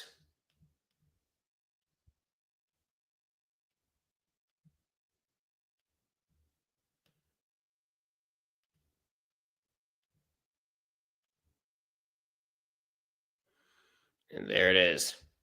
The number one seed has fallen in the OVC. SIU Edwardsville, your Ohio Valley Conference tournament champions. And for the first time ever, they will be heading to the NCAA tournament. We did not have to wait very long to have a debutant. The first team in.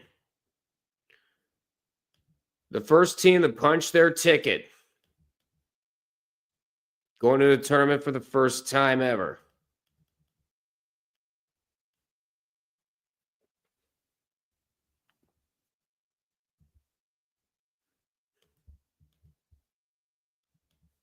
And they did it in convincing fashion, too.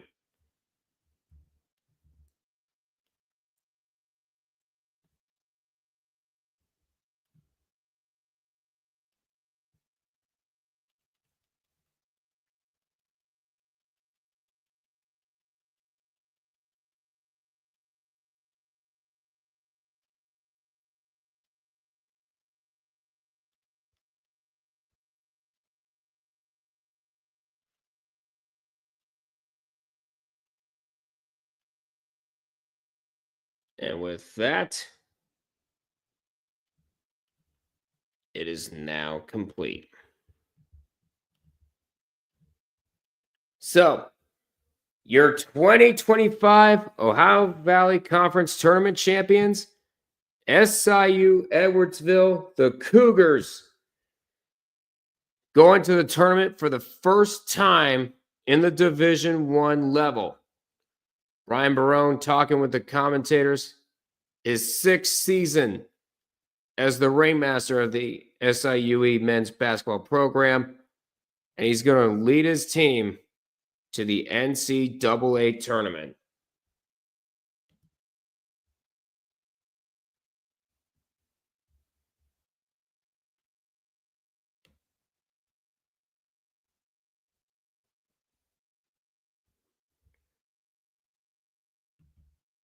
And that is a wrap for the OVC.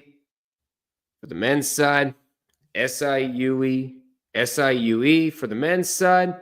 And on the women's side, it's Tennessee Tech.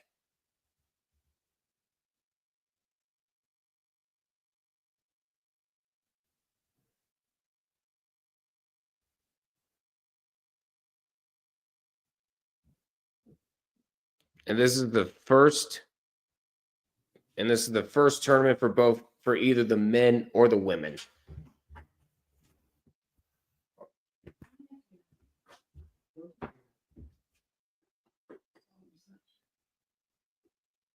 Yeah, you did.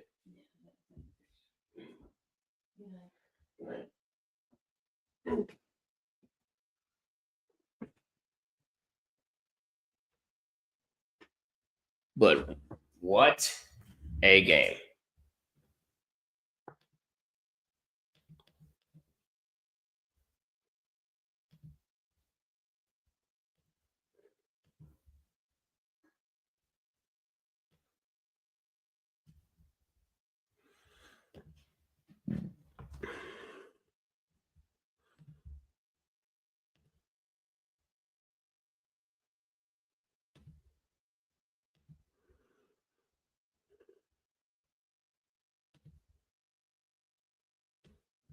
And with that, we can go ahead and move over here. But SIU Edwardsville to the tournament for the first time in program history for either the men or the women. What a moment.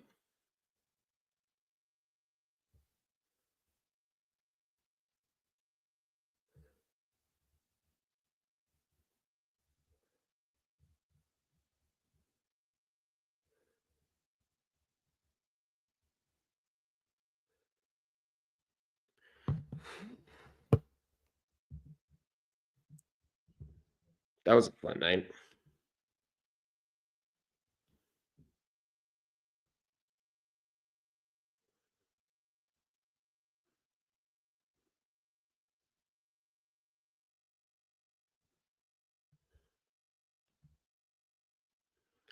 But I'm going to go ahead. But after that, I'm going to have to go use the restroom. I will be right back, guys.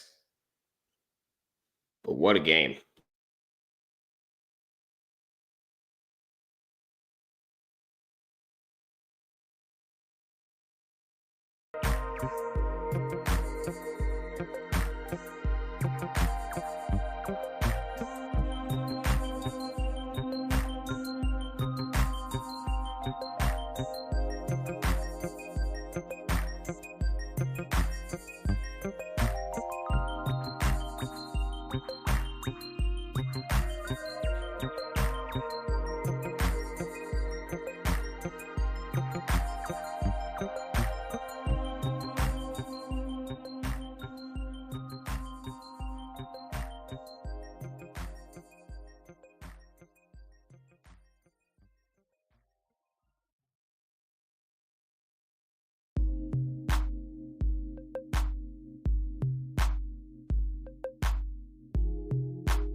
All right.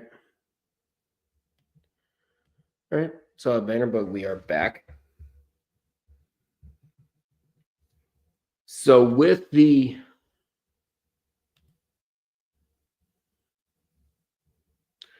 all right, so now that we are done with the Ohio Valley Championship right now, we're going to go ahead and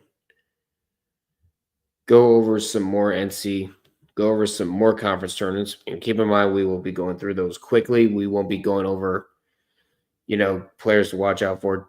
This is just to save some time. Just to save some time and exhaustion because there are a lot of tournaments to go over.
All right, so now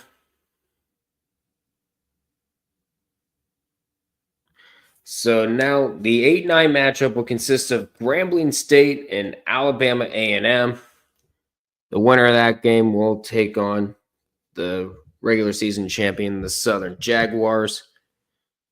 Your 4-5 matchup consists of the SWAC's very own cockroach, Texas Southern, and they will take on Alabama State. Your 7-10 matchup is Florida A&M and Prairie View A&M. And the winner of that game will take on Jackson State. And your 3-6 matchup will consist of Bethune-Cookman and Alcorn State. So a quick look at the SWAC tournament here.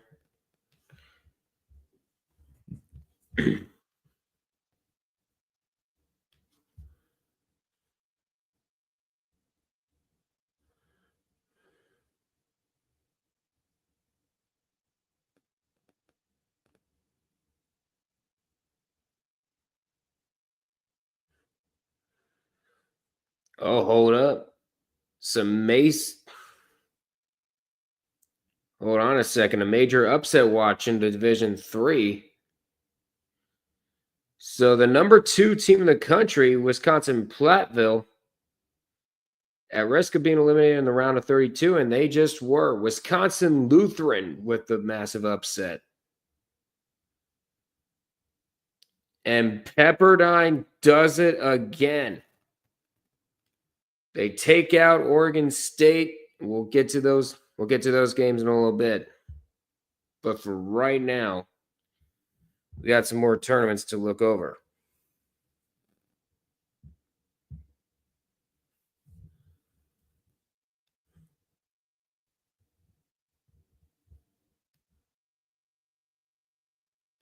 And the only tournament that has been clean because none of the seeds have been clinched or outright clinched.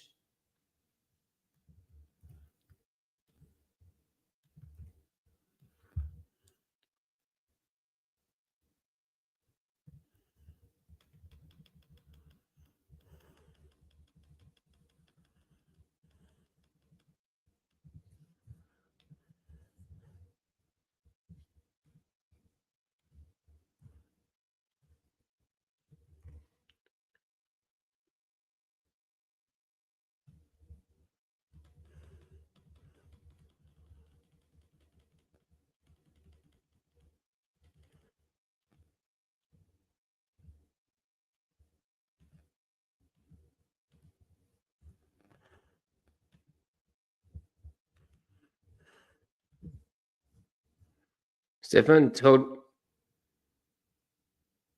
Todorovic is just different for Pepperdine. Oh, I take it that is the hero for Pepperdine. 34 points and a double-double for Mo Odom. And Pepperdine is on to the West Coast quarterfinals. That's crazy.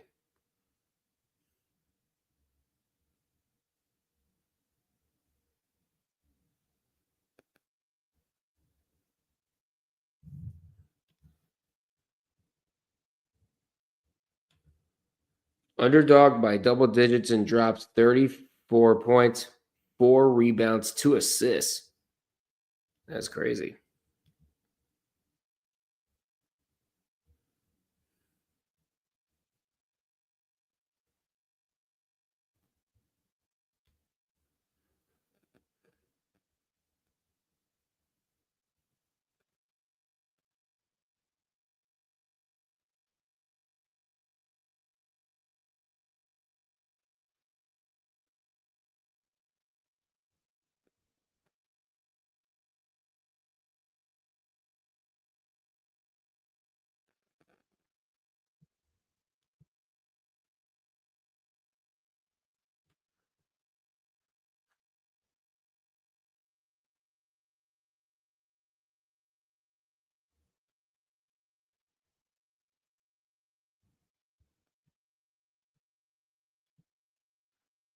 Man, that was crazy.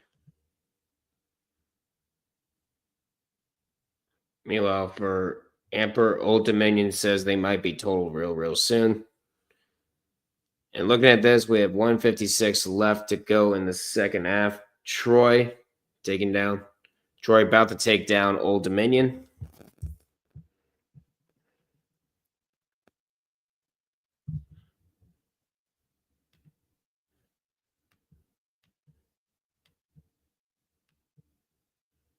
Meanwhile, on my TV, I got UC San Diego and UC Davis.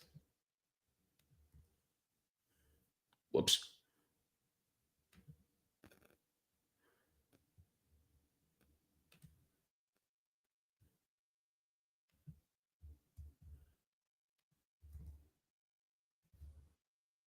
Accidentally copy and pasted the whole damn page. Didn't want to do that.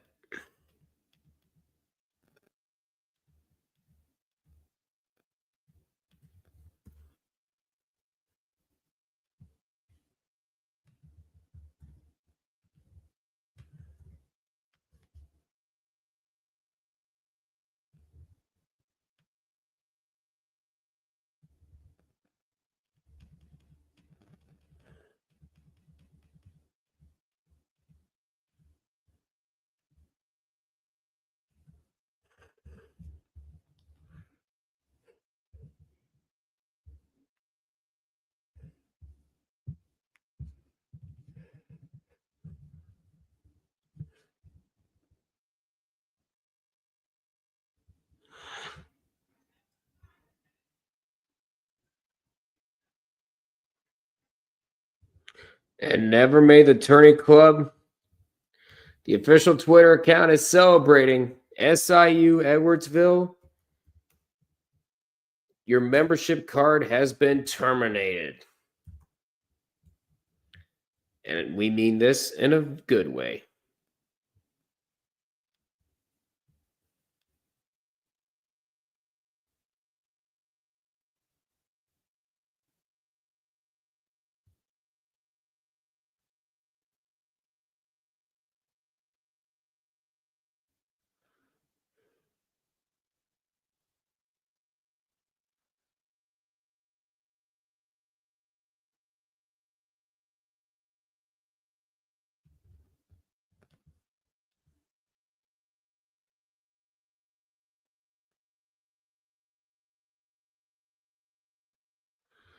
Yeah, Old Dominion does have a run that they should be proud of.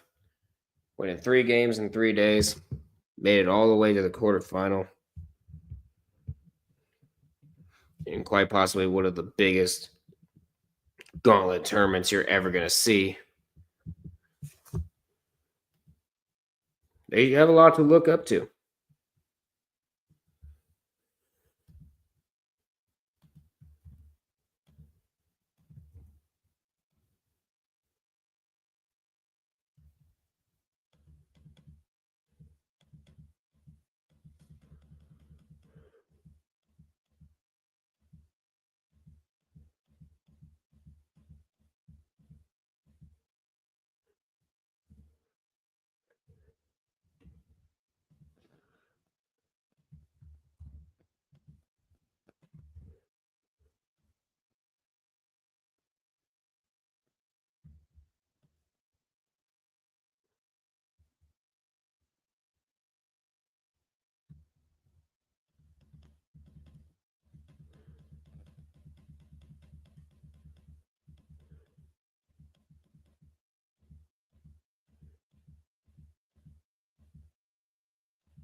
Oh, yeah, they're going to party.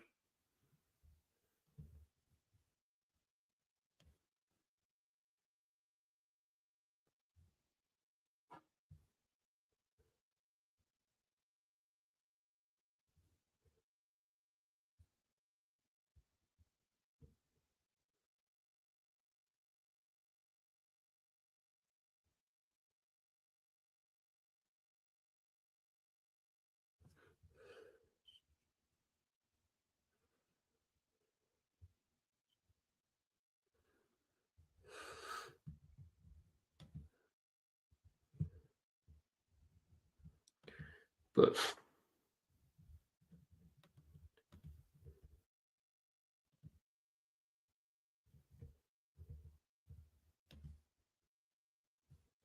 Gonna go ahead and look at.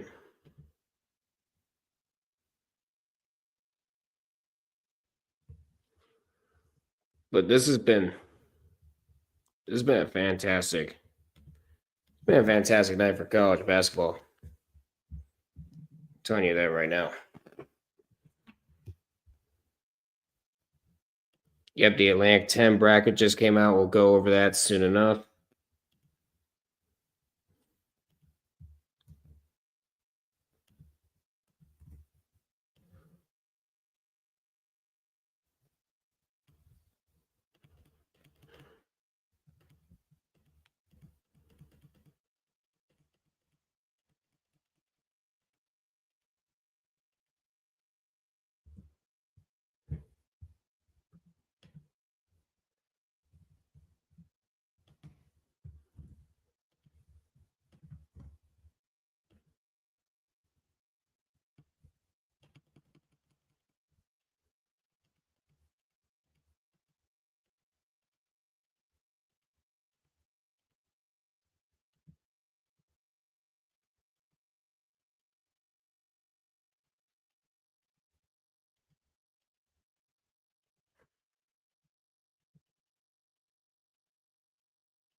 Yep, SIUE with the first ticket punched.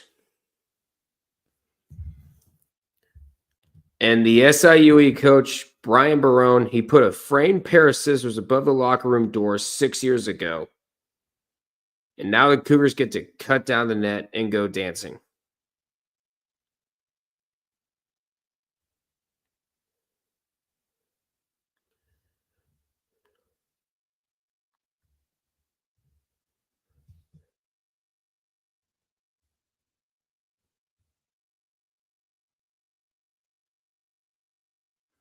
What a moment here in March.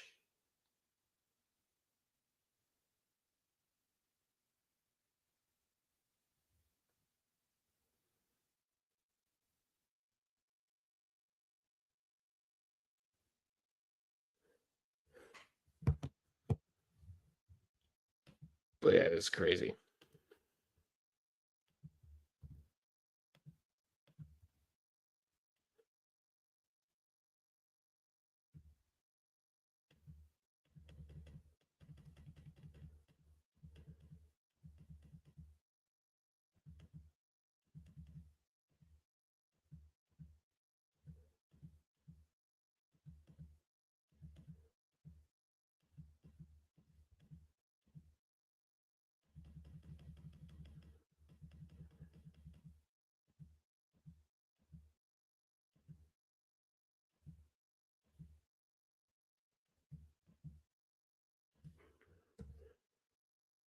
There we are. All right.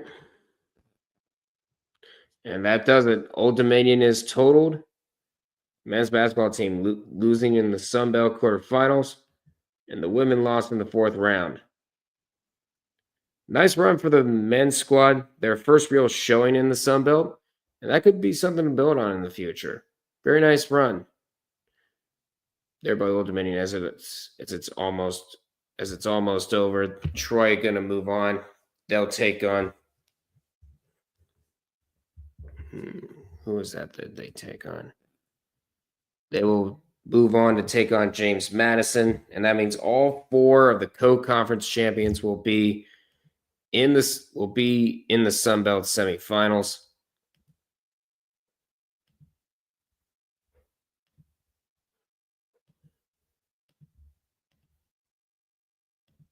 predicted to finish 8th, get the 10th seed. They finished in the quarterfinals. Yep, they finished in the top 6. What more could you want? What more could you want? Well, that's a big foundation to build upon.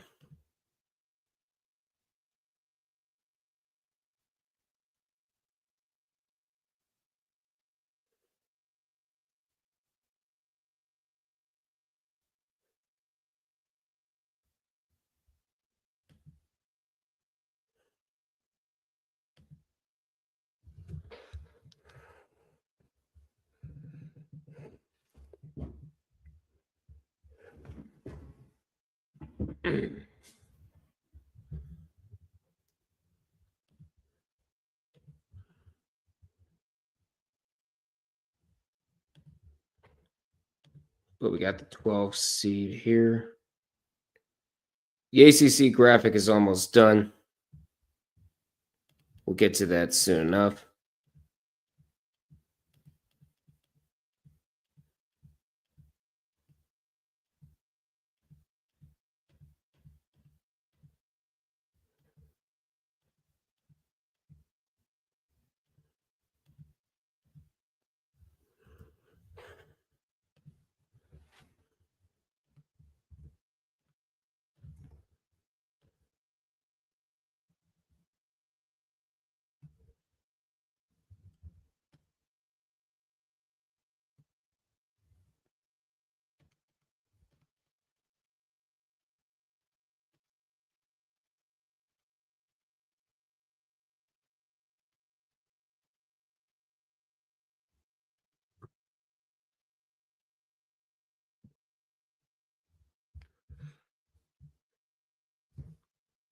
And Never Made the Tourney Club is still celebrating.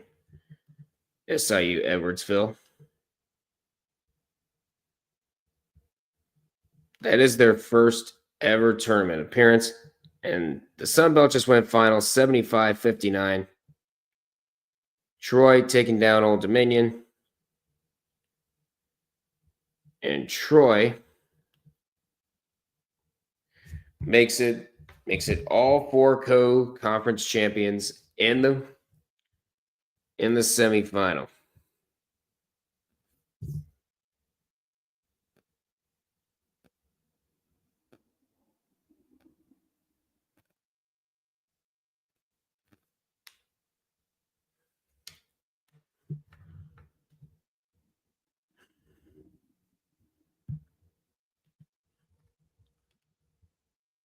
We're almost done. We're going to be going until 1 in the morning anyways, so bear with us here. There's so many conference tournament games to cover.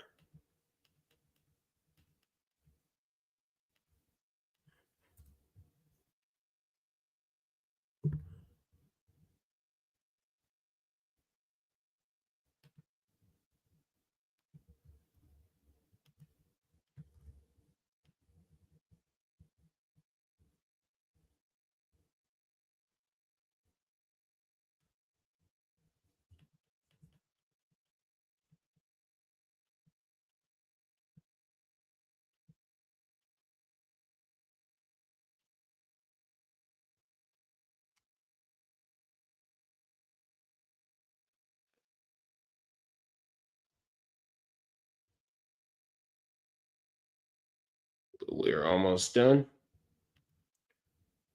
Yep. Unfortunately, fatigue and skill difference caught up to them. Yeah, it is true. Who won the Ohio Valley? That was SIU Edwardsville. It's their first ever tournament appearance.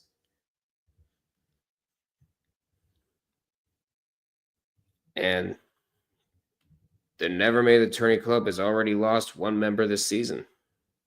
What's not to like?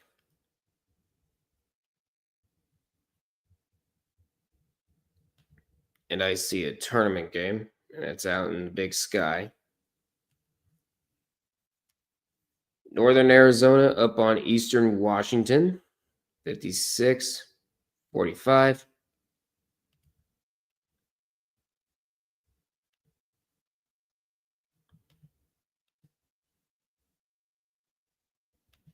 My laptop's being slow because I have too many tabs open.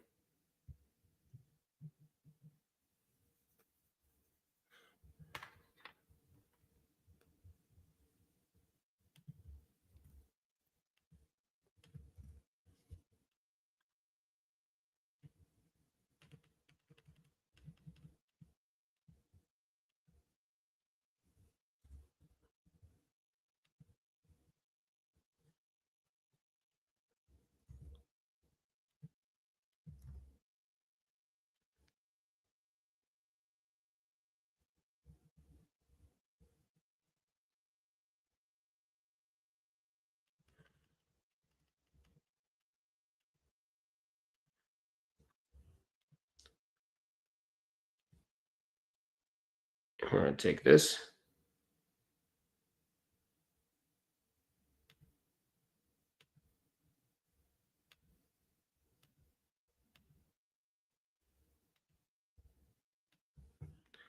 All right, and we have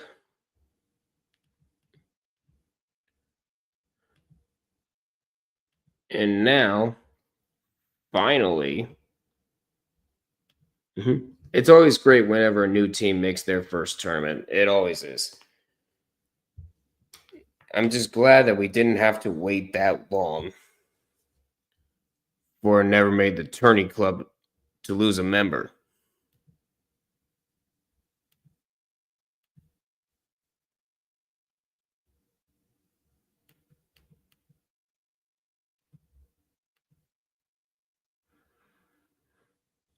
But we finally have the ACC tournament graphic up. So in the first round, you have Notre Dame taking on Pittsburgh. The winner of that game would go on to face North Carolina. Your 10-15 matchup is Virginia Tech and California. The winner of that will face Stanford. And your 11-14 matchup is Florida State and Syracuse. The winner of that game would go on to take on SMU. And of course, your 8-9 matchup, the only predetermined matchup in the second round will be Georgia Tech and Virginia. And the winner of that one will take on Duke. And whoever survives the second gauntlet will face the 4th seed Wake Forest. And the third gauntlet winner will face Louisville. And then in the 4th gauntlet, the final boss, the number 3 seed, would be Clemson. So that right there is a look at your ACC tournament bracket. Unfortunately, people are saying it's starting to look like a 3-team conference this year.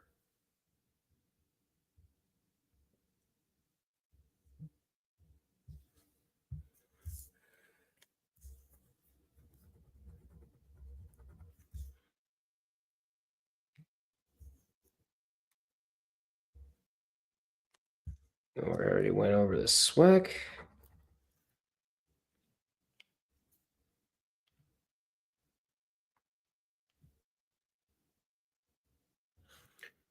Auburn, Florida, Duke, and either Bama or Tennessee will be the number 1 seeds. We'll see what happens. We will see. We'll see what happens.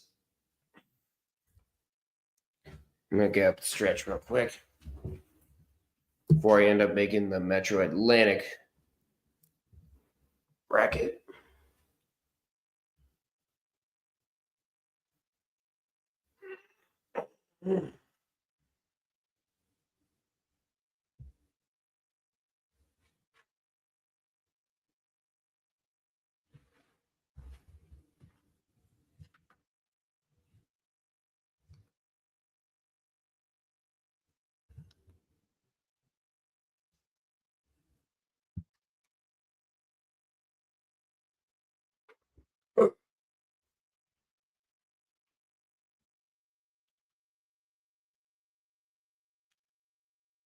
Let's see if there's any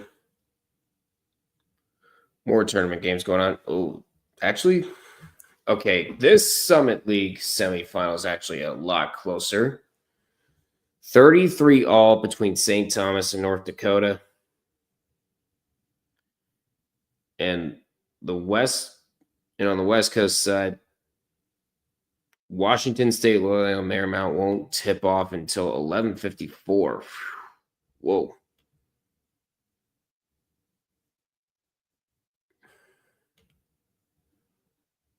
So yeah, this is gonna be a longer.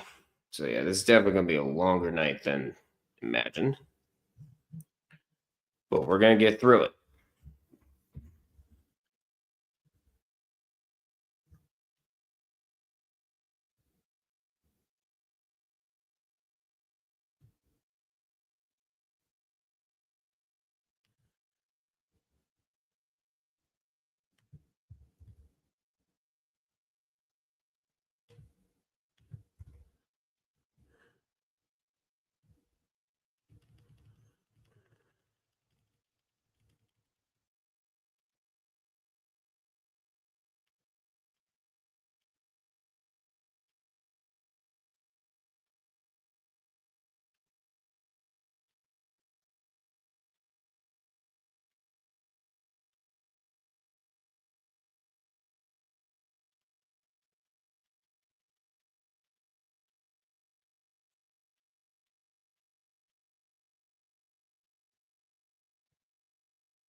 What does the SEC tournament look like? Well, I have it. Well, I have the graphics up. Let me show you. I can gladly show you real quick.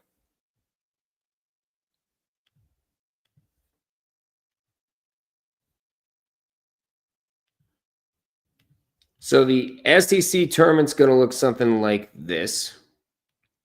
So you have the 9-16 matchup being Arkansas and South Carolina. The 12-13 matchup is Vanderbilt and Texas. How many conference graphics do you still have to do? Let's see. For tonight, got the Atlantic 10, Big 12, Big West, Metro Atlantic Athletic Conference, Mountain West, and the WAC. But the thing is with the Mountain West and the Big West, they don't. Some of those seats are already locked in. As for the Big West, it's not going to end until 1 in the morning. So we still got a long way to go if I'm going to cover every single game. The 10-15 matchup is Mississippi State and LSU.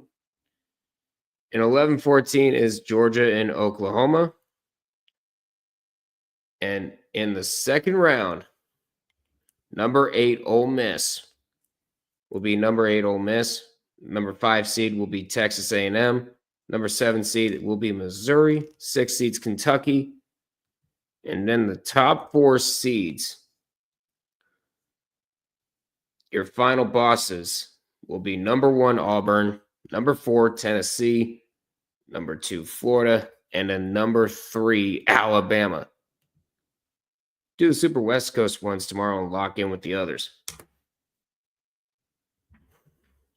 Oh. Well, considering that I appreciate the offer, dude. I really, really do.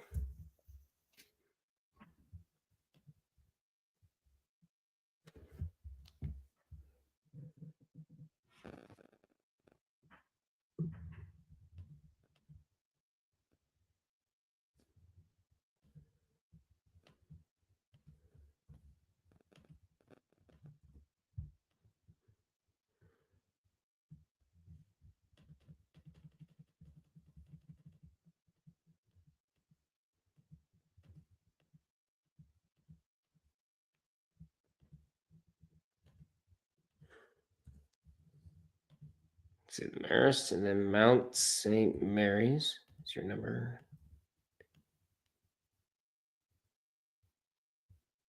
There.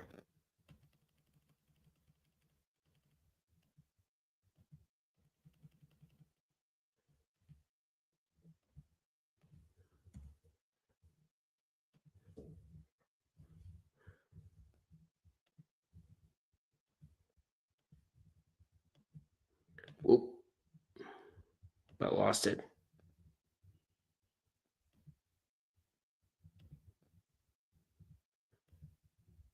Duh.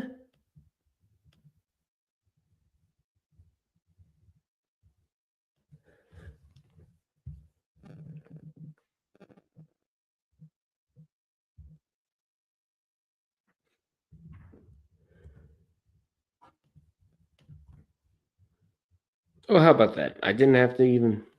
Oh, how about that? Immediately in place. Didn't even have to move it with a cursor. Brilliant.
There we go.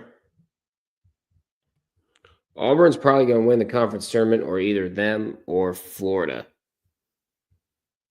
It's quite the prediction, actually. Did you know that North Dakota dude? Did you know that North Dakota dude that scored 51 got held to 0 points in the first half? Well, that explains a lot. That explains why the North Dakota is not up to the start that they were.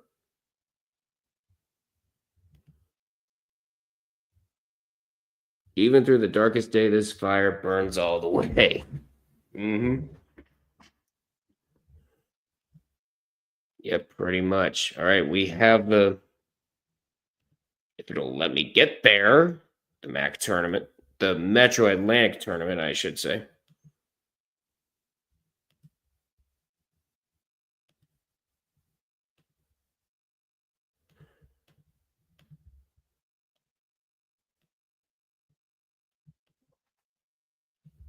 Actually, can you let me get rid of the SEC so I can make room for this?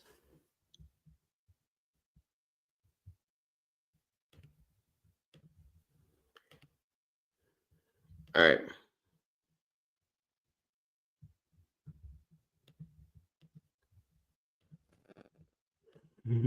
That's what I said to myself after the embarrassing end of the season the Cowboys had in 2024.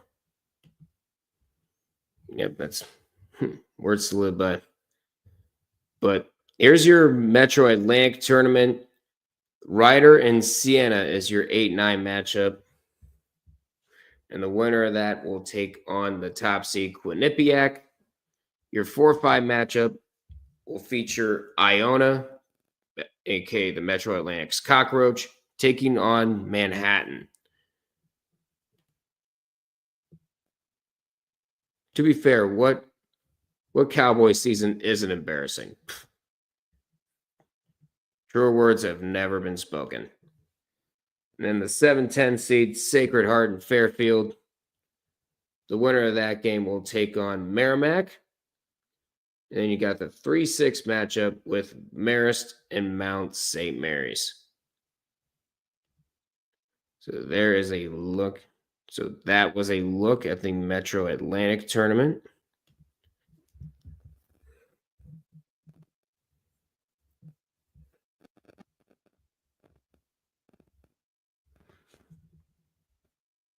And fortunately for the Atlantic 10, a lot of the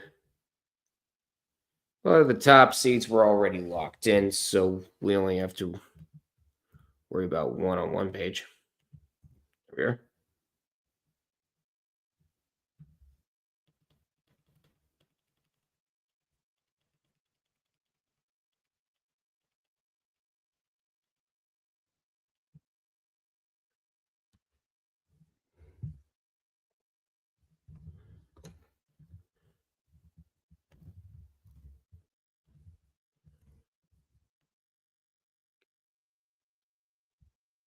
Meanwhile, it is 11:52 here on the East Coast.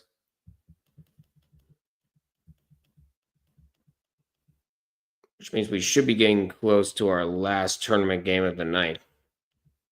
Or early morning, if you could even call it that. And we have another official totaling, and this time it's Eastern Washington. Both Eagles teams making it out, losing in the first round of the Big Sky.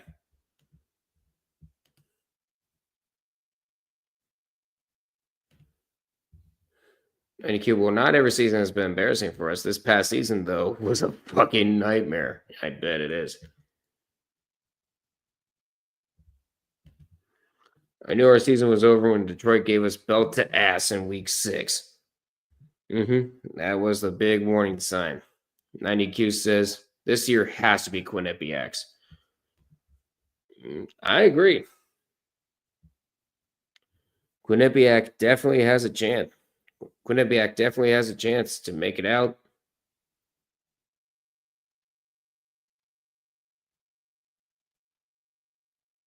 In fact, the top 2 seeds are never made the tourney members.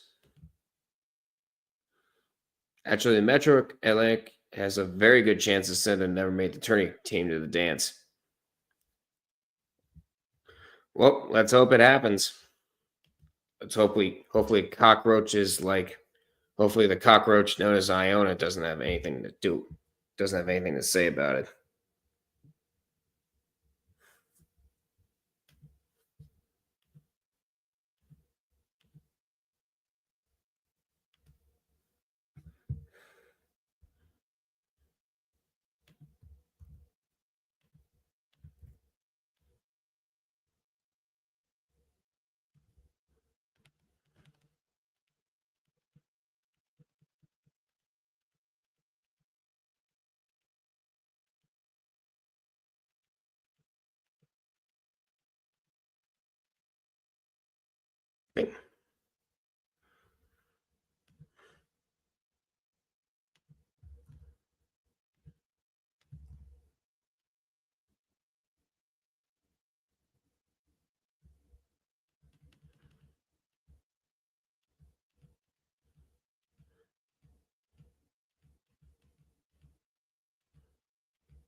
See, Iona and Mount St. Mary's are going to be the only issues for a surprise bid in the Metro Atlantic. Yeah, Mount St. Mary's is definitely no stranger to conference tournaments.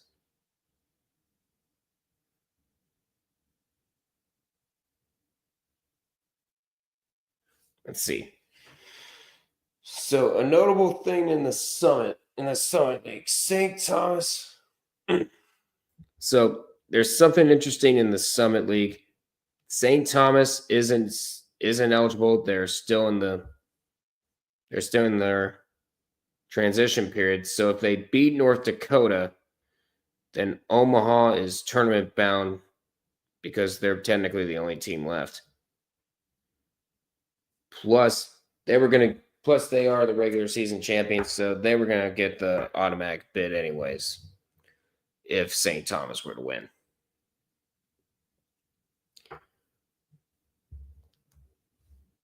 And they're down 5. And Oncoming Storm says they're down 5 right now. So we'll see if it happens or not. But right now the signs are saying it's probably not looking likely.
So we'll see if Omaha gets in tonight due to technicality.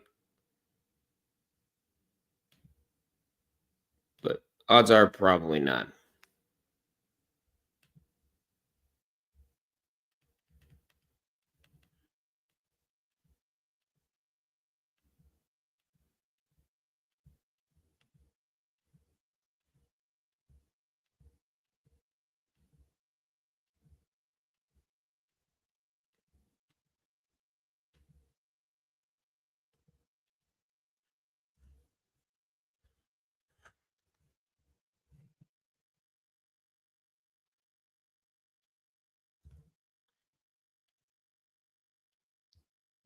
So they're the projected.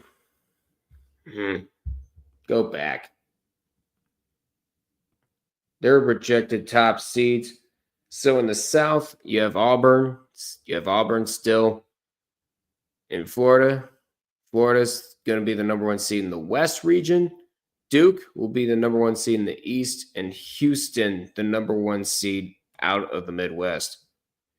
Cam Ward says he models his game after Mahomes, and when you watch him, he does look a little Mahomey. He kind of does. Kind of does, doesn't he?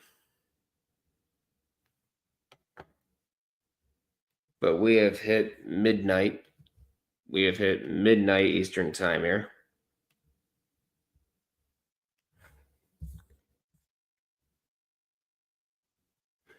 And it looks like the Big 12 should be releasing their conference tournaments soon.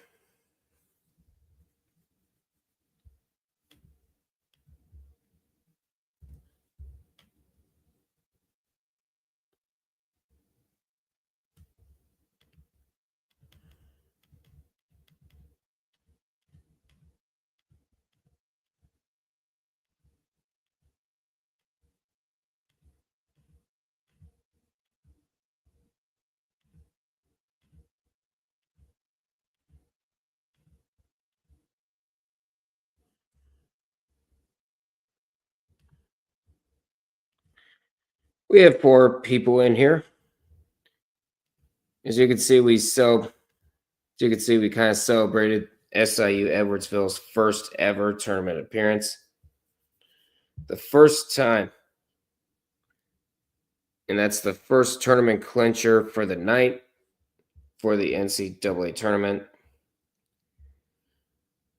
And with that, SIU Edwardsville is out of the Never Made the Tourney Club. First tournament championship. We already lose one member of the Never Made the Tourney Club. Can't be any better.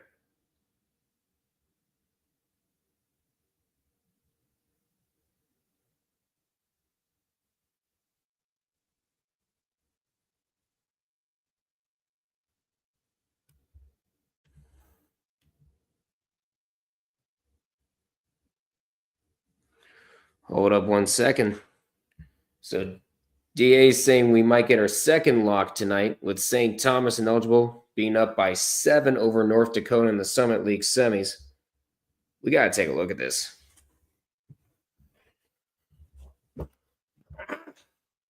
Just got shocked.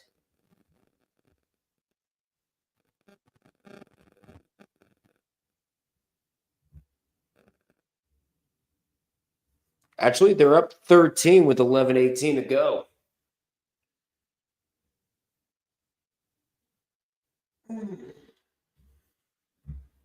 Now, we're still going to be streaming the Summer League Championship tomorrow. That's at 9 o'clock Eastern. But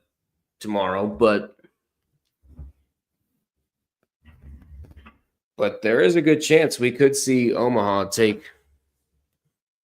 But we're not going to miss an opportunity to see a school take home hardware for the first time.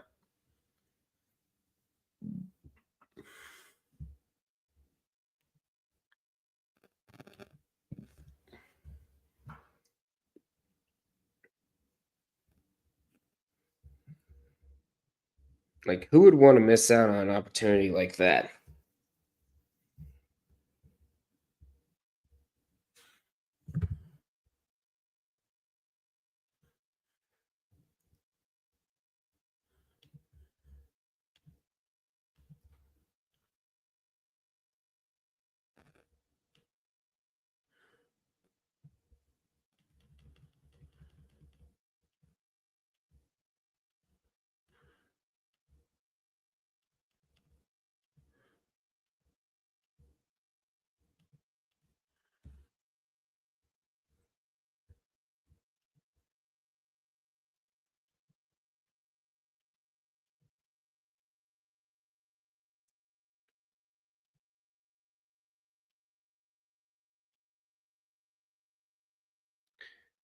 And make that up 17. Jeez.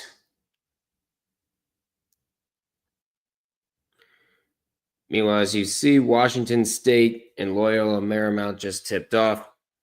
And there's the headline for SIU Edwardsville on ESPN2. SIU Edwardsville going to the tournament for the first time ever.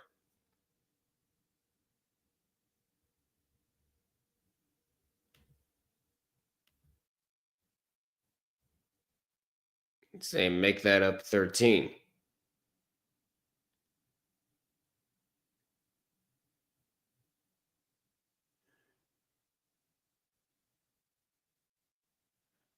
Bubble watch Ohio State and Indiana. Ohio State's, with the way they've been playing as of late, they're not making the tournament. I just don't see it.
All right. Well, having 18 turnovers to St. Thomas to 6 is not going to win you games. No, for sure. 18 turnovers compared to 6? Hell no. They made triple the points North Dakota has off turnovers. Woo. Wow. Well.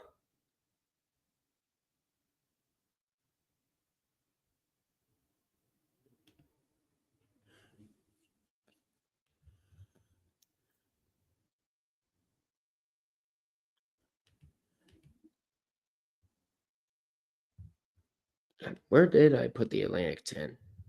Or let me see. Let me just say this. Where did my computer put Atlantic 10? There you go. Whoa. You didn't even go that far. Jesus. Also,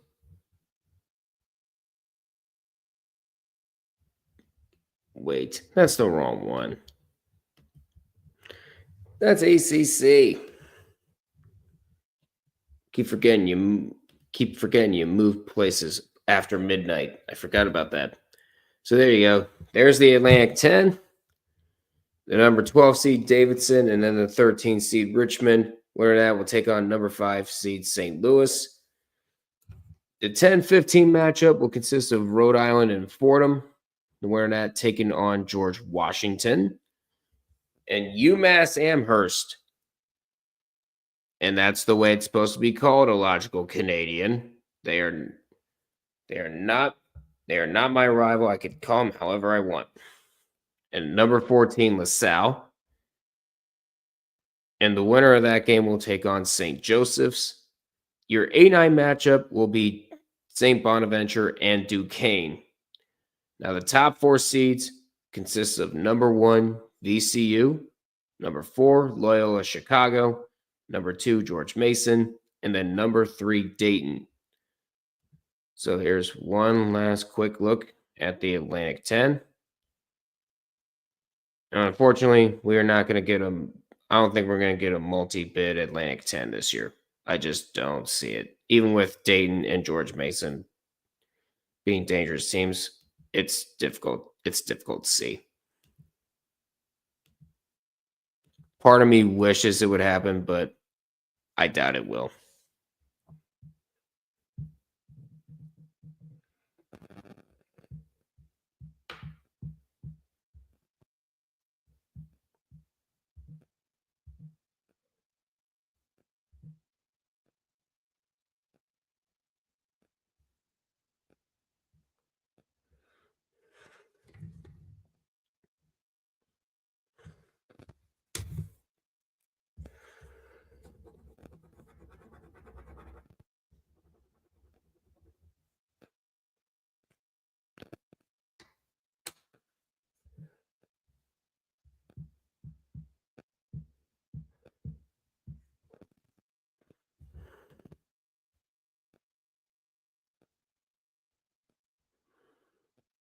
All right. The SEC tournament's trending on Twitter for some reason. Oh yeah, that's right, because it's going to be the hottest ticket in Nashville in this next few days.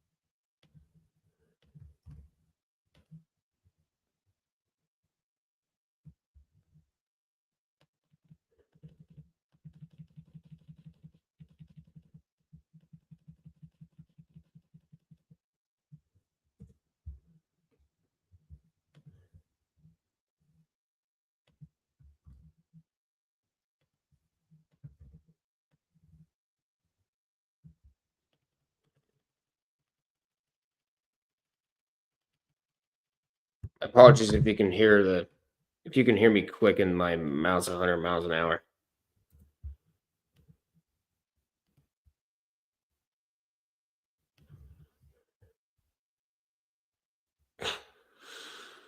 And meanwhile, Makai Wilson from Dumpster Fire Lore says VCU says, "Oh, sweet. Either St. Bonaventure or Duquesne. We are screwed." Apparently, I take it that VCU has had some trouble with those two teams this season.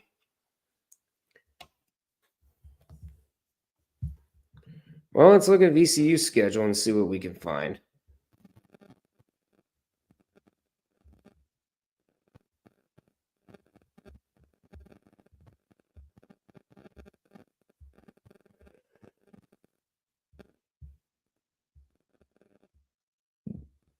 Excuse me.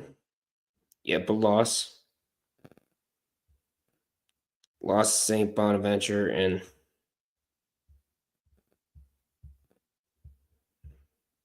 what do you mean you're going to get screwed if you go up against Duquesne, Mackay? I could see St. Bonaventure, but Duquesne? Come on, man. Come on, man. Have faith.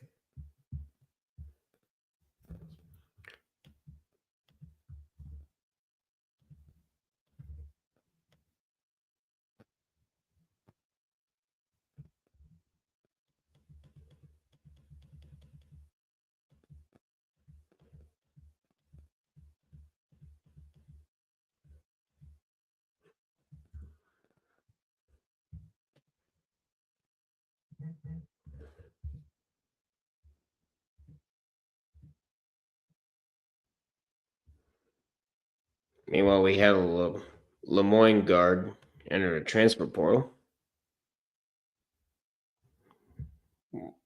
Wonder where he's going to go.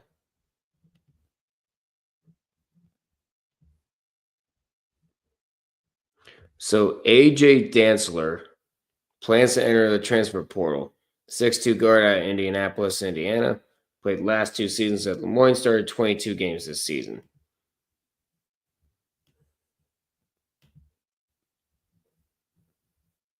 As a matter of fact, let's move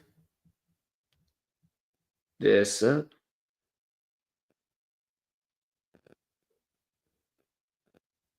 We're at 709.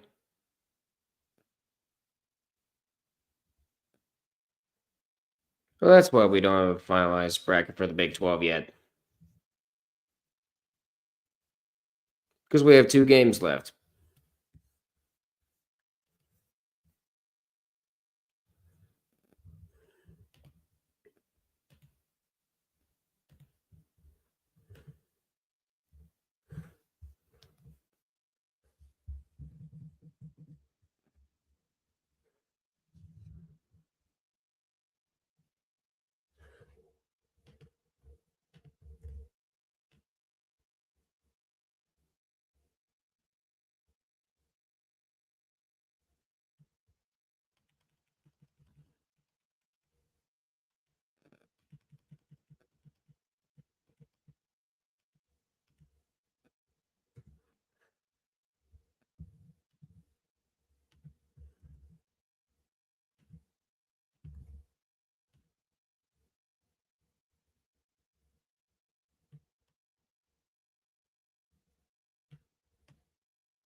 Oh, geez. What do we got?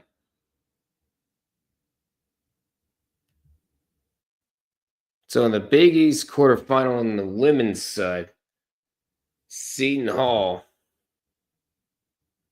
almost lost to Xavier. But fortunately for them, Xavier scored 2 points in the 4th quarter, and Seton Hall ended up winning 48-40. Yeah, that's the real score. And 24 Amper saying, remember that St. Thomas made the direct jump to Division 1 to Division 3. This is one hell of a feat that they're doing this year. And I think if I remember correctly, it's their final year of their transition period. But they're going to be eligible for next year's tournament. So St. Thomas, they're already off. So St. Thomas, they're already off to a pretty good start.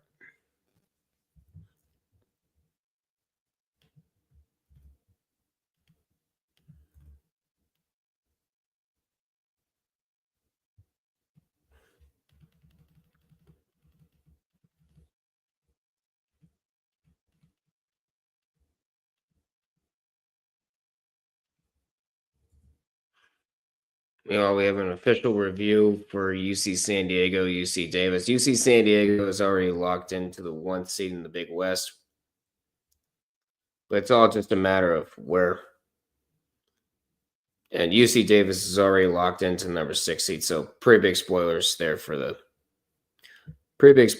there for the Big West. And if you did find yourself to be offended by those spoilers, I do apologize. But hey, what can you do? Really thought they were in D1 for a lot shorter. Feels like yesterday they moved up. Yeah, I know. Jumping up from Division 3 to Division 1.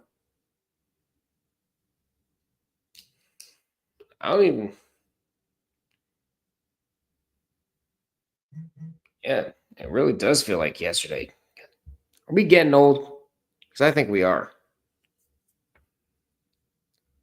Where's Omaha right now? We need a live cam. Oh, yeah. I bet they're definitely going nuts. Inside that locker room.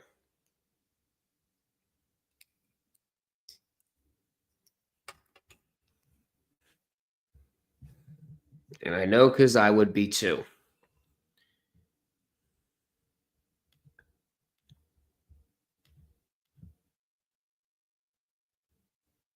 Yep, St. Thomas is definitely going to be a team to watch in the Summit League going forward.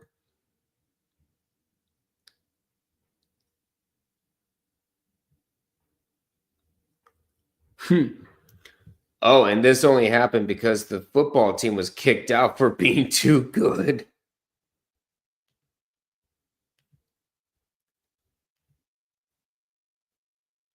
And so they moved up to Division 1.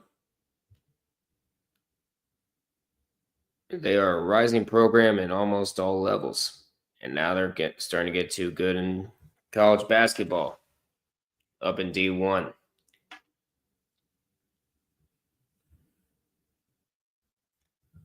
We'll see what happens to St. Thomas when they run into the brick wall known as Omaha. Because there's still hardware that needs to be won. So I highly doubt Omaha's going to take their foot off the gas. If they do, I'd be surprised.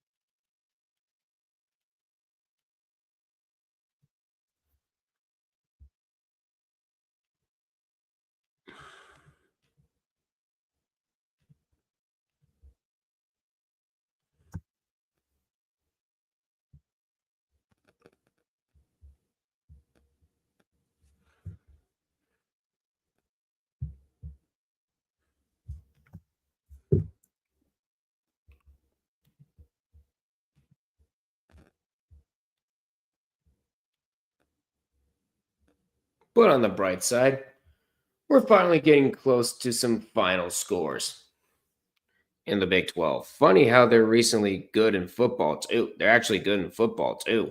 End of the season ranked in their 2nd year and have yet to have a losing season.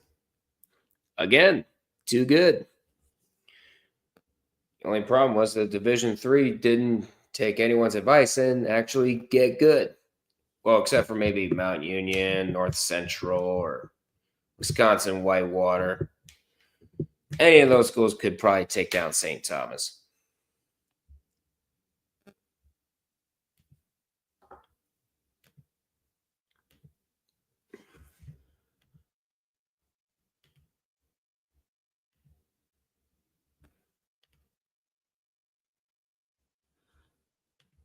But we do have.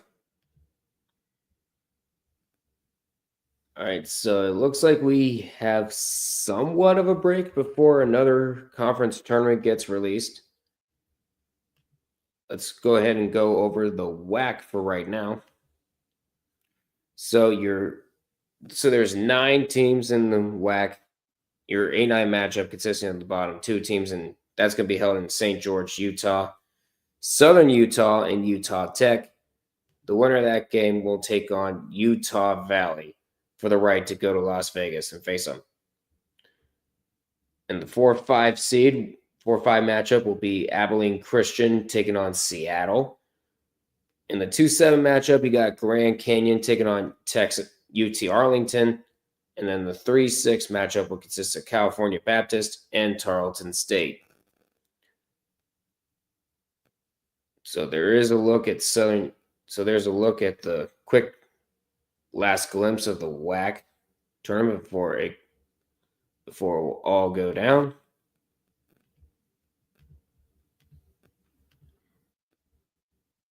And we have some final scores. Number 3, Houston survives against Baylor. They were already locked into the number 1 seed regardless in the Big 12. So we weren't worried about that.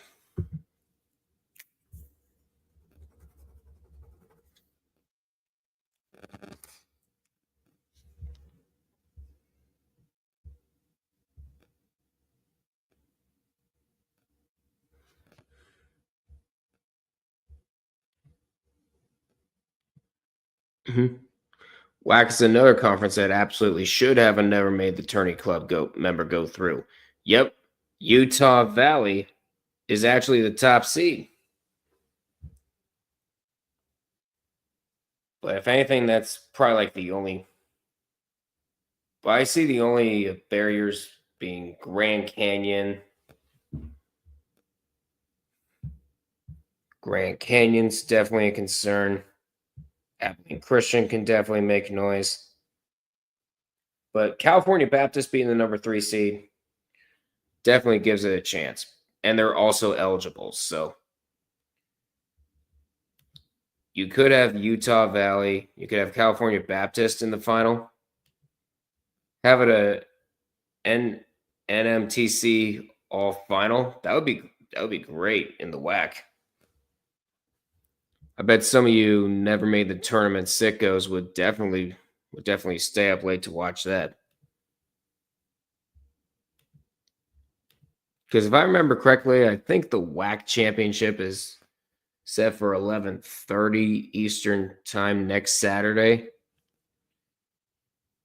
I wonder how many sickos are going to stay up to watch that, considering that they won't have daylight savings time to stop them.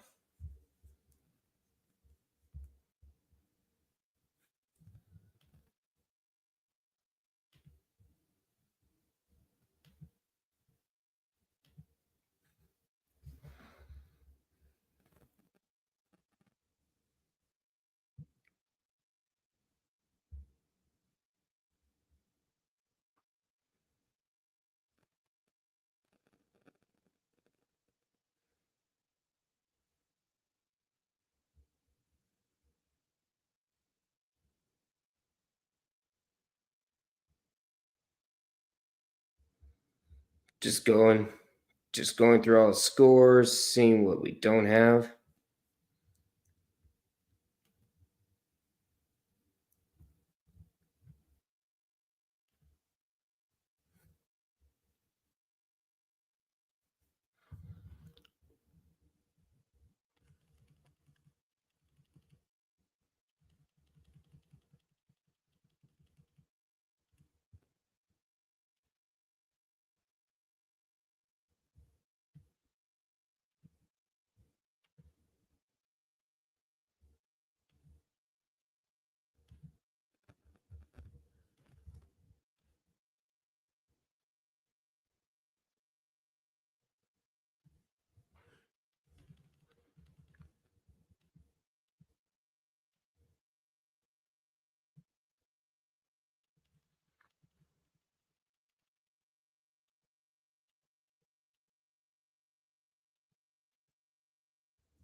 I'll definitely be up watching. Might as well not sleep if I need to get up early anyway. Yeah, that's true.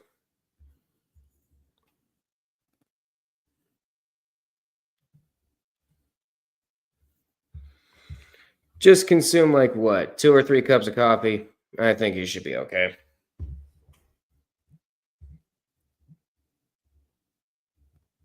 Yep, number 3, Houston holds on. But this reminds me so much of about being in college because the amount of all-nighters that I made, like doing homework, reading stories for English comp, and getting ready for sports power talk for a sports talk show on the radio on weekends. Yeah, I've been taking a lot of notes. I've actually taken a lot of notes getting ready for shows.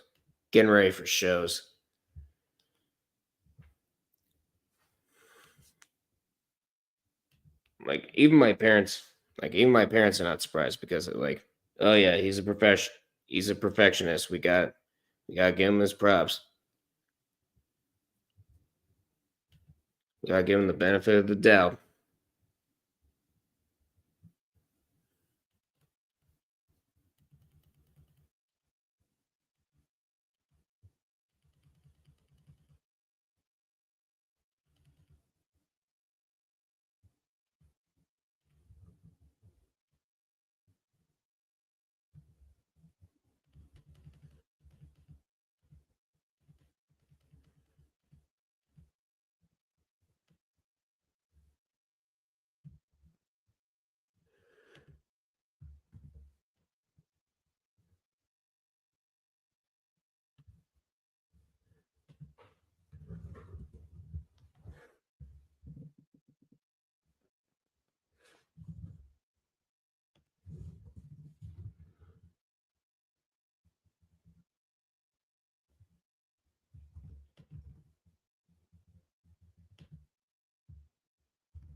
Let's see.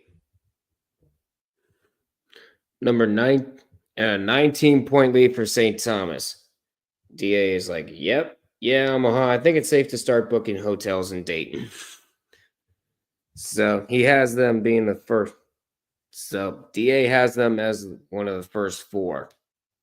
Has them in the first 4 in Dayton. To be honest, that's not a fair play. It's not a bad placement for Omaha. But I think if they keep up their performances like this, then who knows? They might move up. It'll take a couple of bid stealers for. It'll definitely take a couple of bid stealers for them to move up.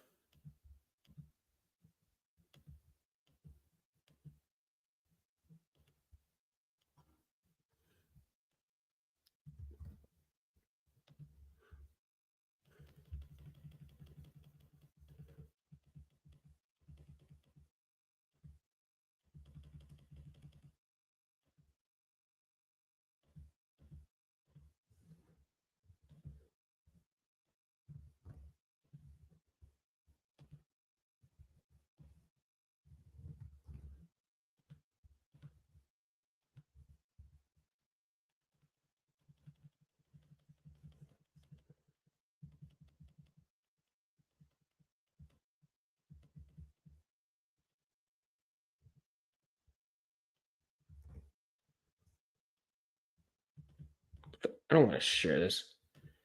Just want to download it. I'll share it later.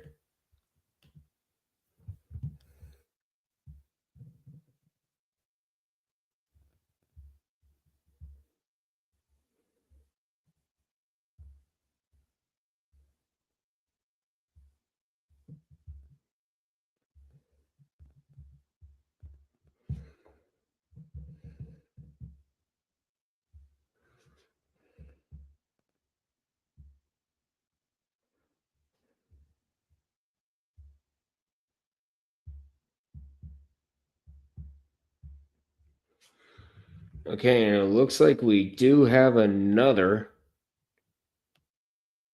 conference bracket unveiled.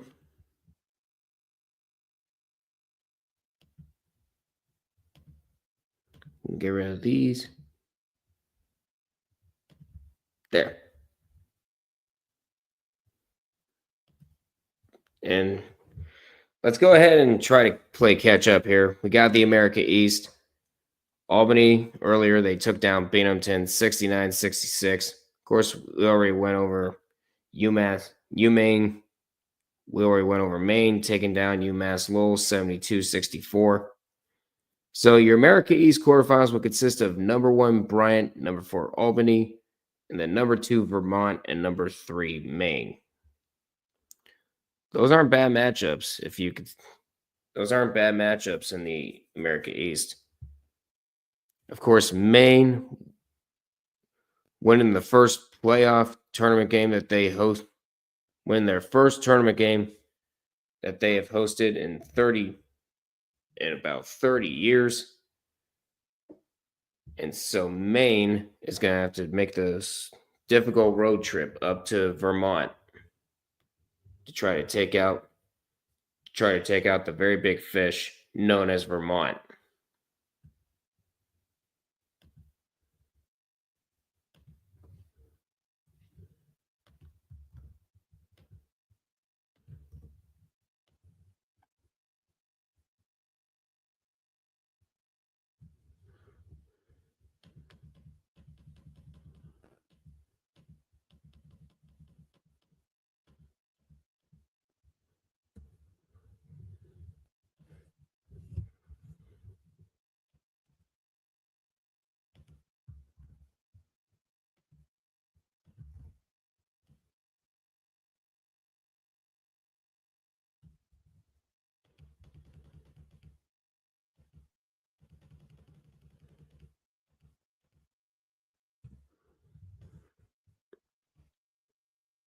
Yep, a second membership card has been terminated. Omaha, by virtue of St. Thomas being ineligible, is headed to the NCAA tournament for the first time ever. And North Dakota has been totaled, with their men and women's teams both losing in the Summit League semifinal.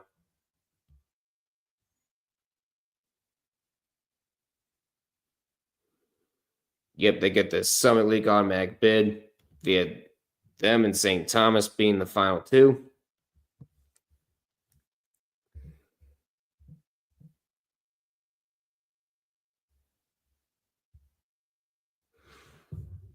So there you go.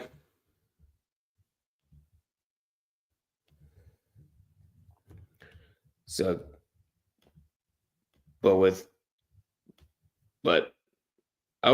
I'm not going to lie, I was kind of excited for Omaha and South Dakota, but then it ended up being, because that was a matchup of two teams that have never made the NCAA tournament before, and it ended up being belt to ass for Omaha onto South Dakota.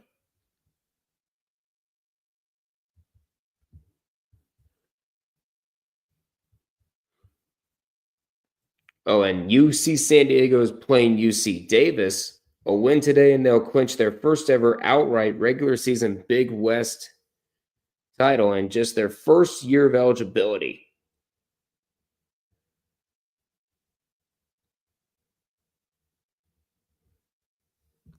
And Sam is looking at the possible chaos of UC San Diego and UC Irvine potentially meeting in the final. If that were to happen, get the popcorn. Get the popcorn, because something's going to blow up. The scorekeeper is not going to get any sleep.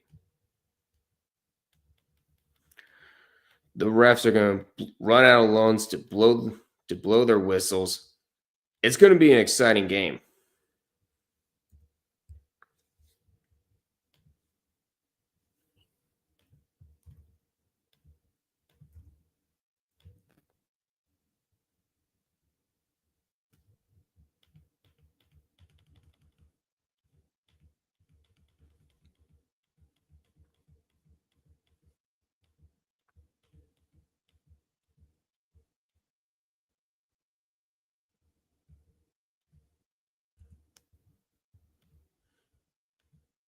The Big Sky should be really good because Omaha needs that number 15 seed.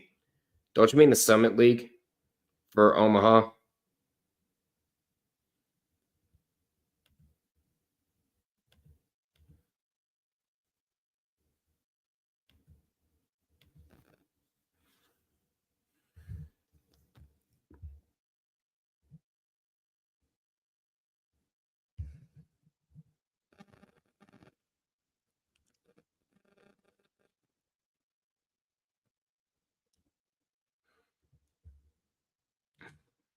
Yeah, there you go, Summit League. But Omaha already clinched the automatic bid. Now it's just a battle for Omaha and St. Thomas. Winner of that gets their first ever conference tournament title. It's going to be interesting. It's going to be interesting to see what happens over there in the Summit League.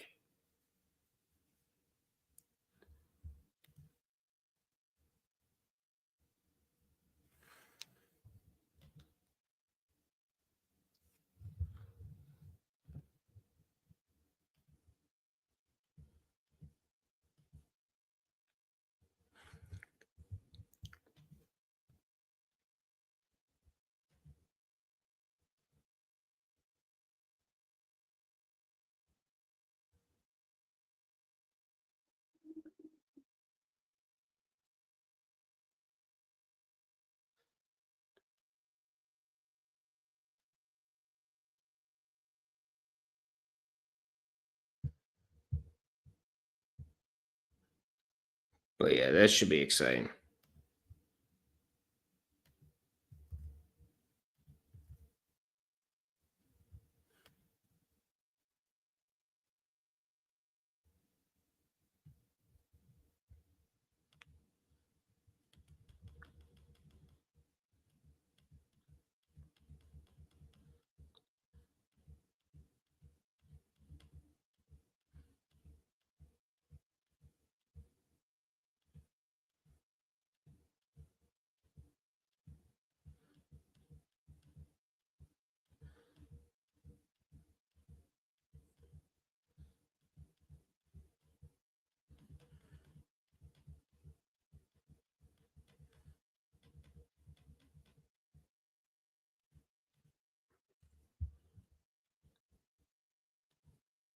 Unless you got more graphics to do, I'm heading out. Yep, 90. Yeah, 90Q. You feel free to leave whenever you want. Feel free to go to bed. I'm the one that has this. I'm the one that's going to be staying up, looking at all the games and looking at all the tournaments. So feel free to hop off whenever you want. Feel free to hop off whenever you want. Have a good night. Have a good night. I'll see you tomorrow.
We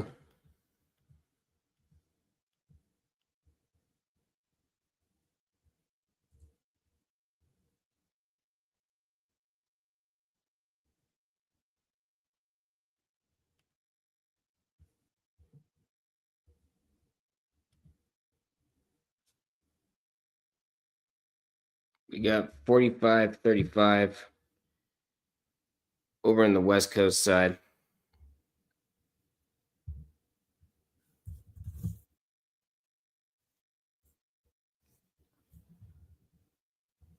Well, what about the Mountain West? They haven't released the Mountain West yet.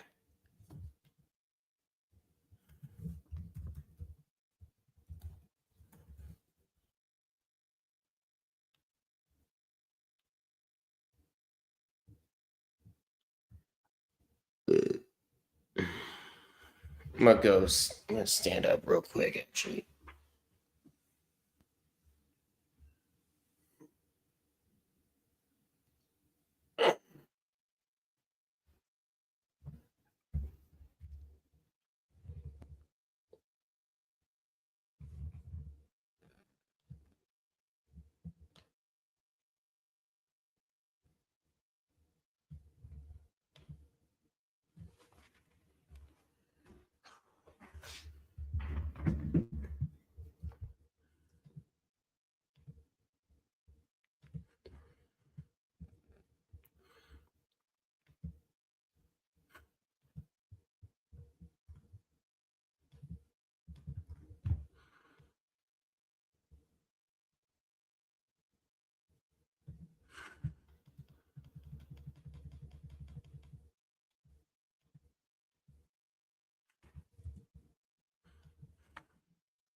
All right.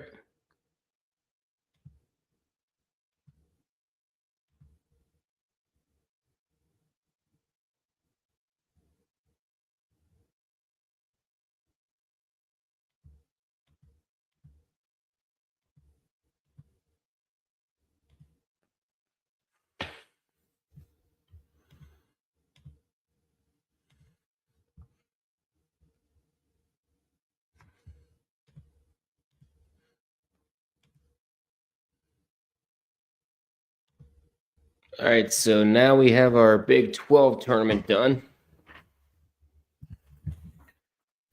And it will consist of TCU and Colorado being the 9-16 matchup.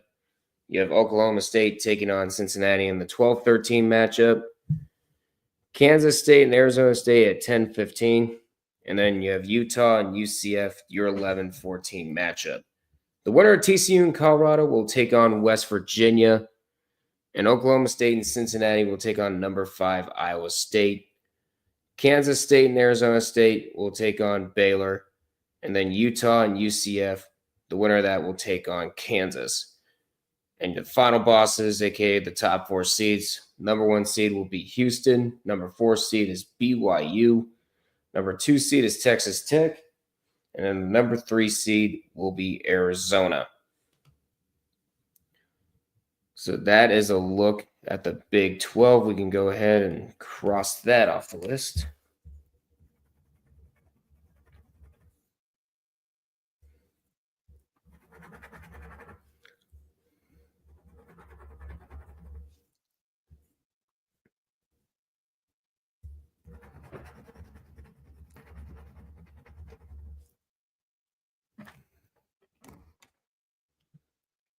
I'm trying my best to play catch up here.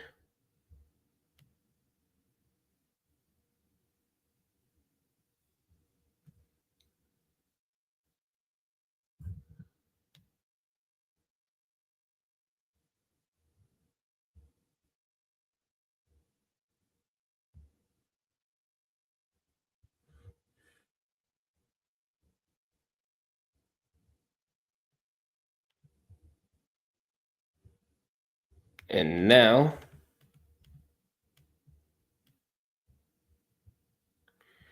let's go ahead and go over the CAA tournament.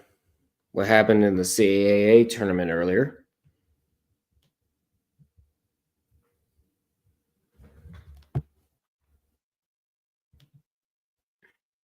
And how about that? They had the score on top of the graphic for me, on top of the headline for me.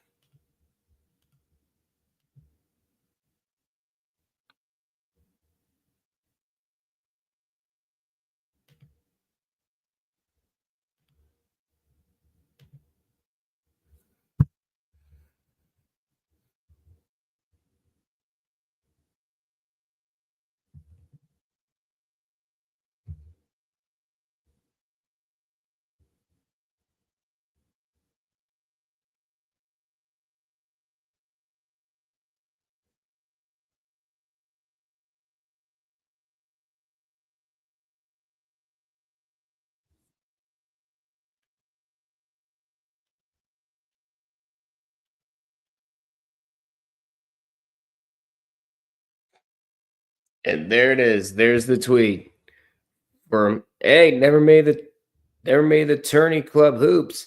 The Mavs are going dancing. That's right, Omaha's going dancing. Look forward to seeing them.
There we are.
All right, we got ourselves. Right now, we're just trying to catch up, make up for. Right now, we're just trying to catch up, make up for lost time, because of course we had the Ohio Valley Championship play-by-play we had to do, and there was a whole lot of conference tournament chaos that happened. So bear with us here. And I didn't get rid of the members. Brilliant. Nice job, me.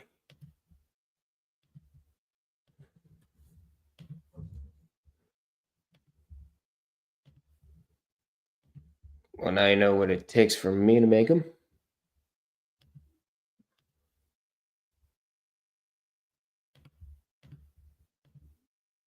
But here's a look at what happened in the CAA. Of course, Monmouth, they take down Hofstra 65-60. And Monmouth is going to have a tall order to try to take down what has been the cockroach for the CAA as of late, and that's Charleston. And with that, that's your CAA quarterfinals.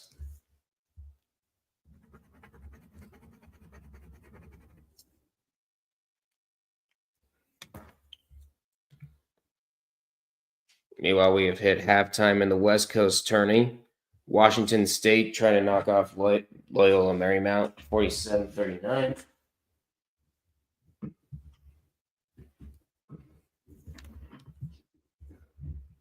Those will be the final games and those will be the last games to look over. We have two more conference tournaments to go over tonight.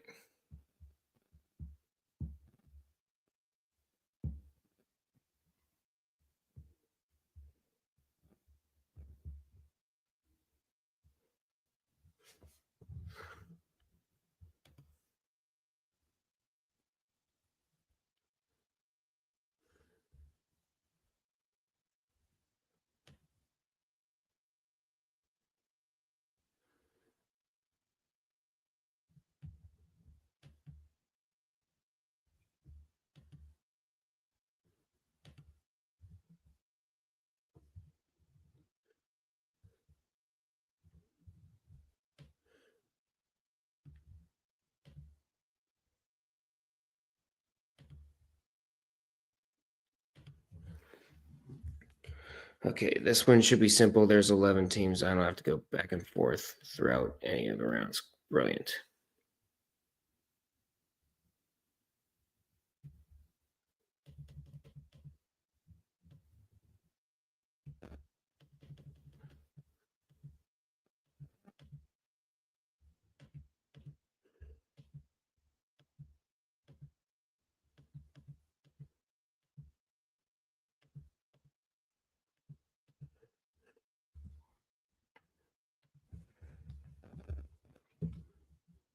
And we have Air Force down below.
Bear with me here. I'm trying to get this out fashionably late, not just late. Because it technically is late right now.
Okay.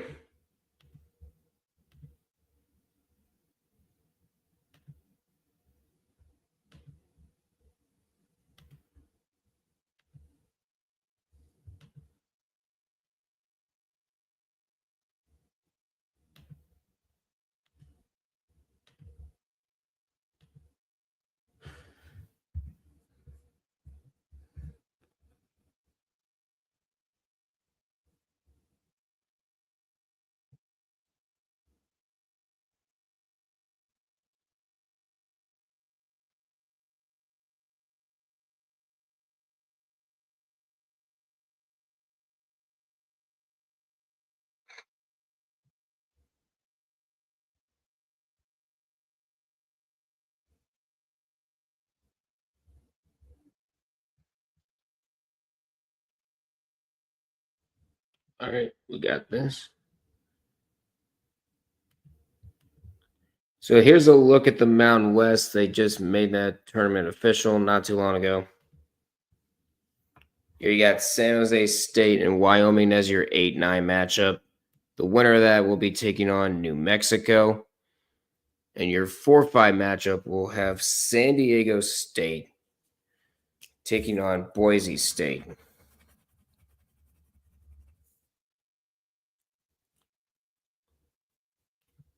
And then you have the 7-10 matchup with Nevada and Fresno State. And the winner of that one will take on Colorado State. And then you have UNLV and Air Force. The 6-11 matchup, the winner of that taking on Utah State. So there's a look at the Mountain West. One more quick glimpse. That's how it looked.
Oops.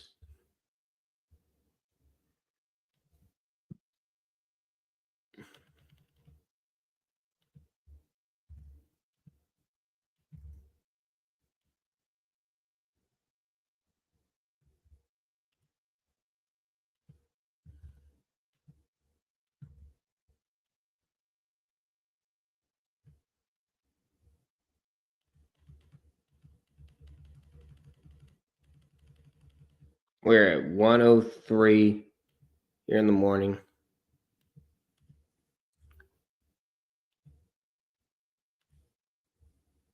Put those in.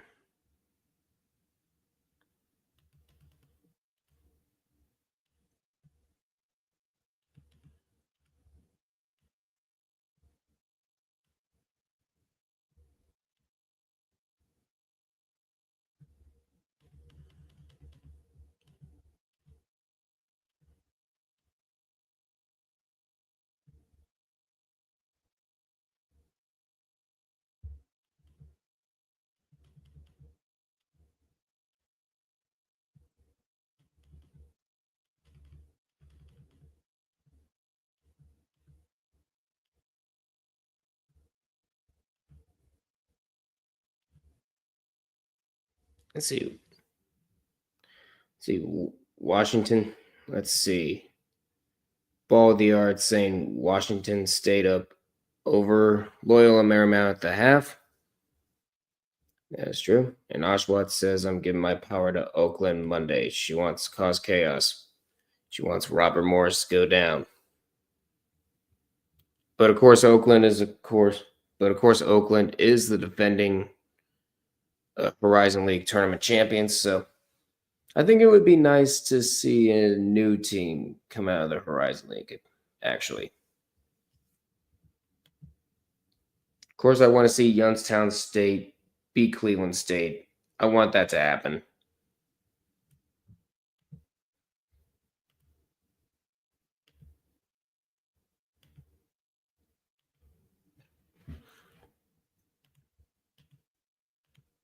But we're almost done.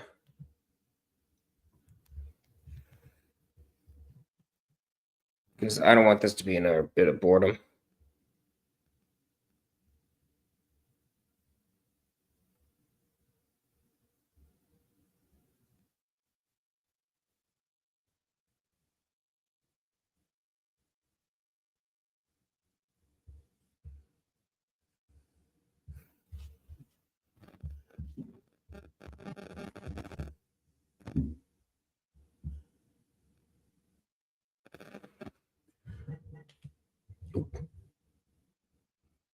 For those of you UFC fans out there, Gomed and Ankalev defeats Alex Pereira by unanimous decision to win the UFC light heavyweight title.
See what else we got.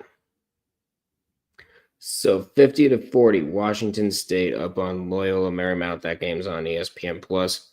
And we're watching the final game of the Big West here. UC San Diego, UC Davis. UC San Diego trying to get one more win for convincing, to give the committee a convincing look of, hey, we deserve a number one. We deserve an at-large if we do not win the Big West.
Excuse me.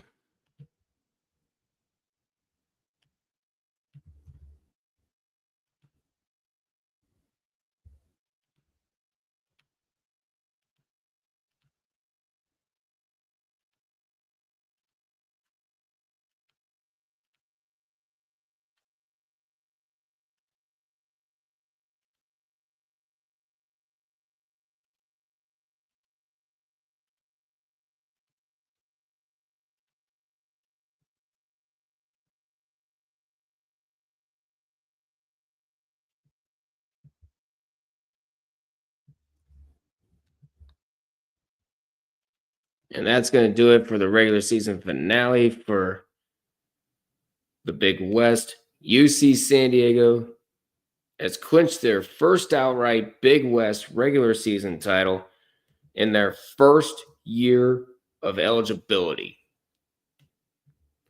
If I'm the selection committee, I'm going to be taking one hard look at UC San Diego right now, because the work they've done is absolutely incredible.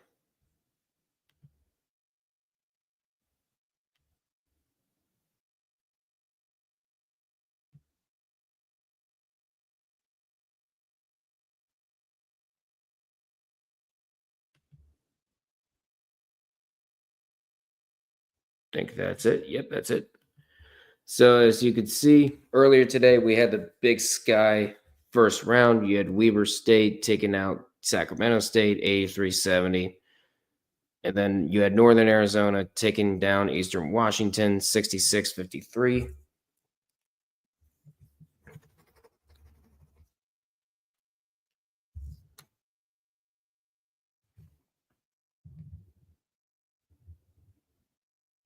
And now they're showing reruns of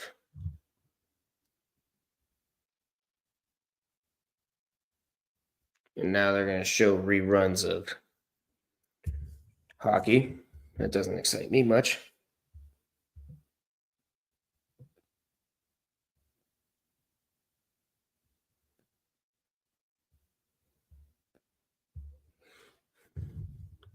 But here you got the Big Sky quarterfinals right here. Northern Colorado and Weber State will be the 1-9 matchup. You have Idaho State and Montana State in another one. Then you have Montana taking on Northern Arizona. And then you have Portland State taking on Idaho. And currently we have the West Coast Conference. That tournament hasn't ended yet.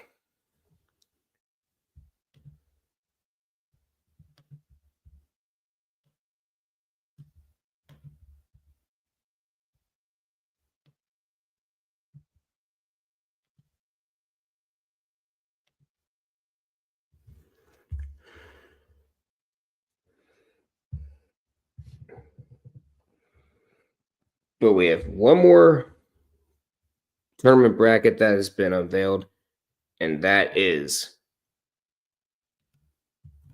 the Big West. So we're going to get to that here shortly.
Oh, wait, no.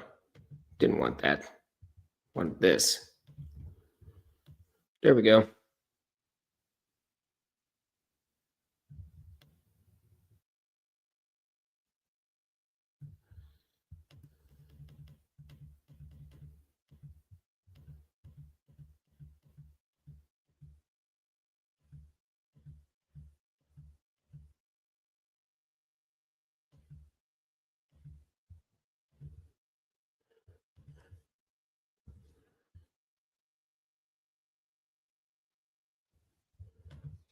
Sorry, I didn't see that.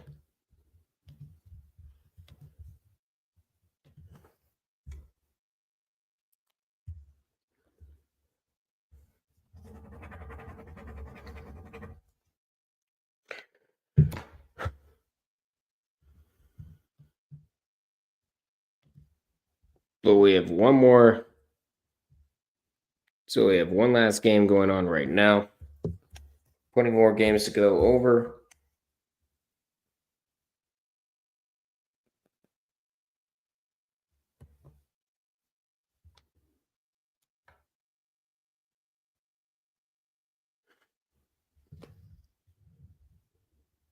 But there is a look at your Big West tournament.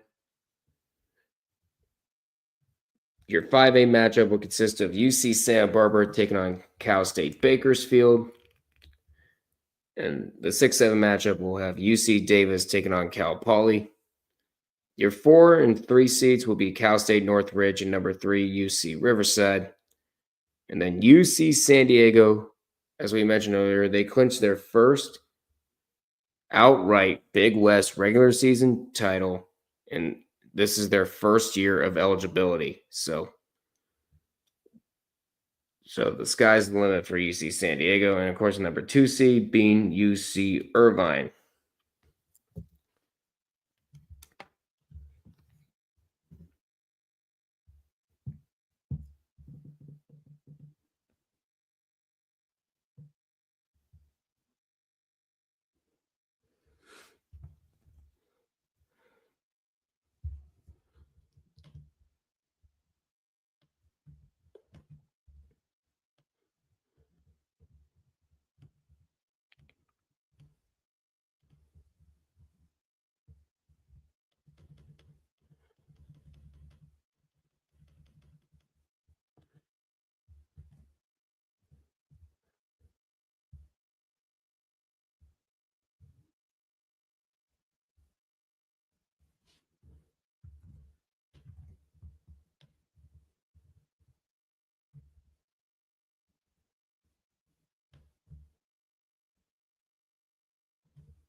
Where is it?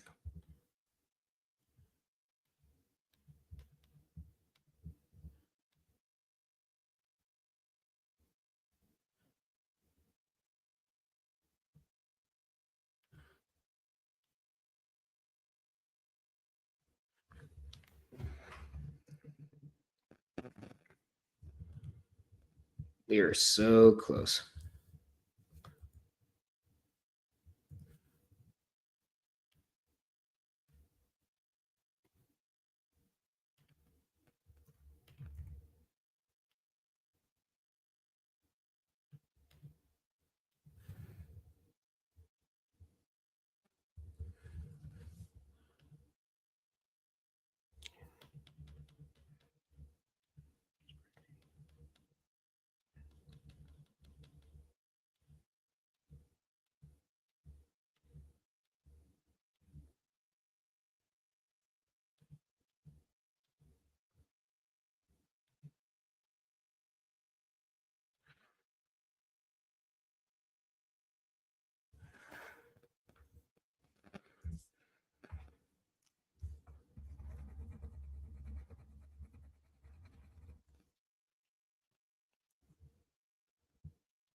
And there it is.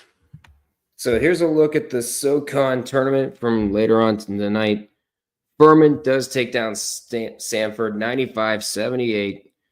The 2 to 4 seeds are gone. So far, the top seed left is Chattanooga, and they'll be taking on a familiar foe in Furman. And then you have VMI and Wofford in a surprising 7-6 matchup.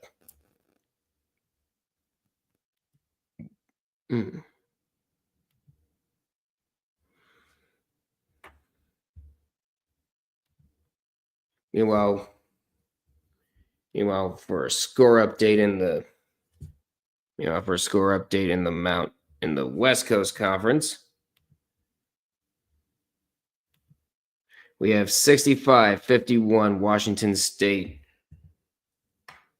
still leading Loyola Marymount. We're at 125 on the East Coast. We're about to lose an hour of sleep.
Oh,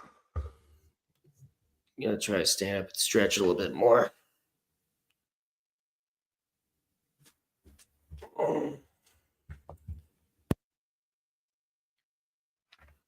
But we're almost done. The game is on ESPN Plus if you want to check that out. Matter of fact, I'm going to head over to Disney Plus right now.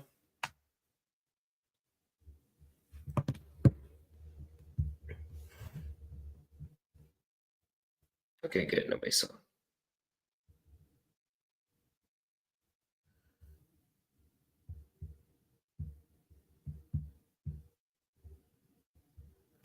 There it is.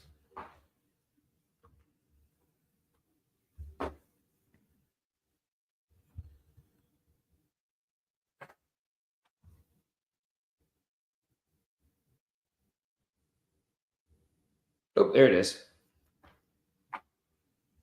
Thought we had some technical difficulties here. And it looks like we still do. And Loyola Marymount on a 15-3 run just cut Washington State's lead to 8. Ooh. So in other words, we got ourselves a pretty good one.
Oops.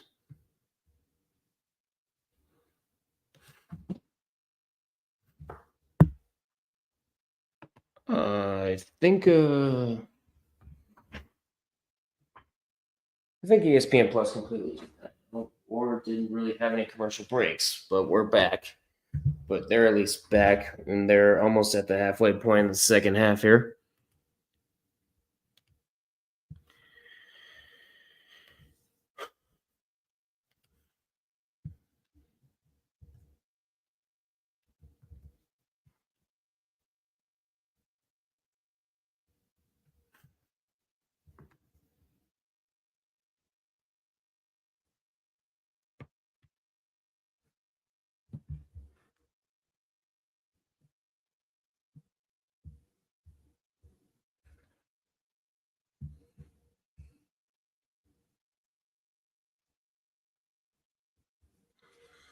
Are you kidding me? Another hundo burger?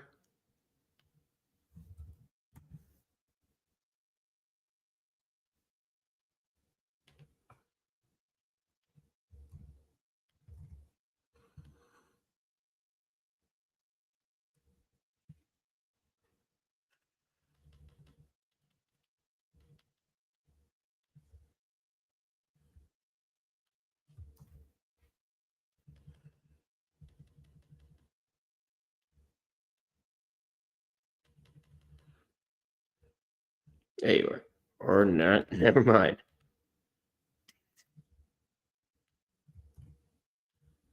There we go.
There we go.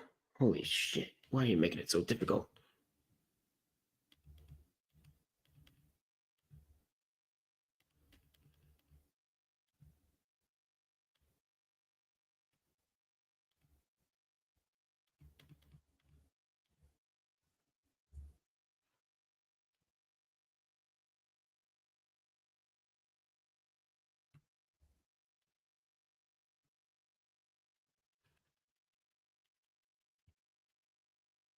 And we got more technical difficulties.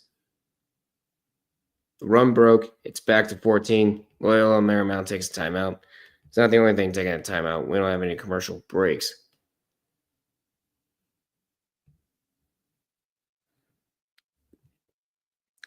Like we get a camera angle from behind one of the hoops. That's your commercial break.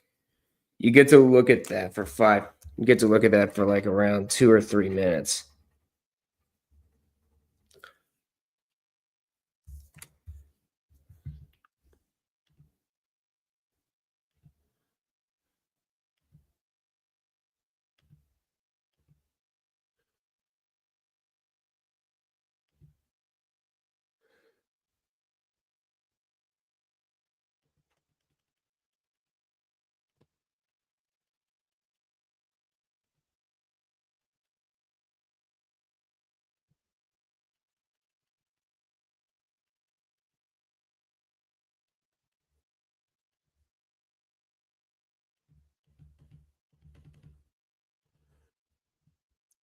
That's not it.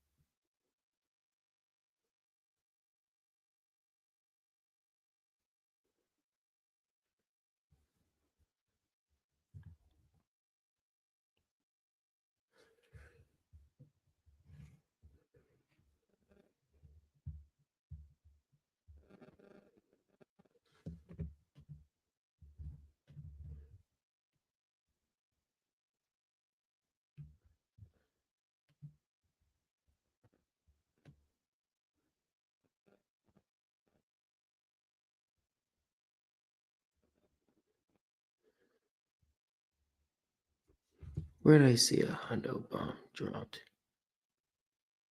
Oh yeah, that's right, the West Coast side. 36.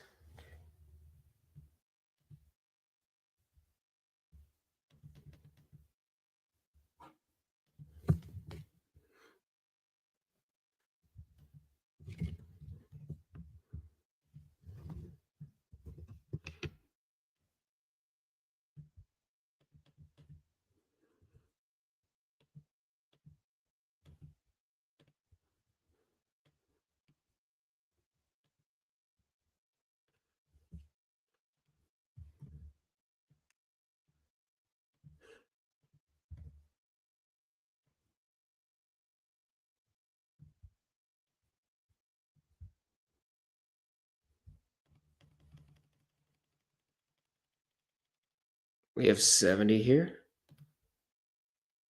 All right. I'm just saying we have.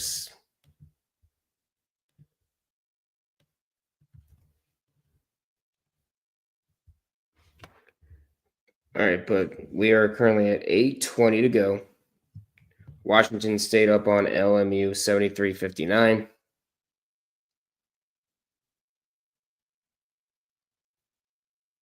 And the winner will play San Francisco in the quarterfinals.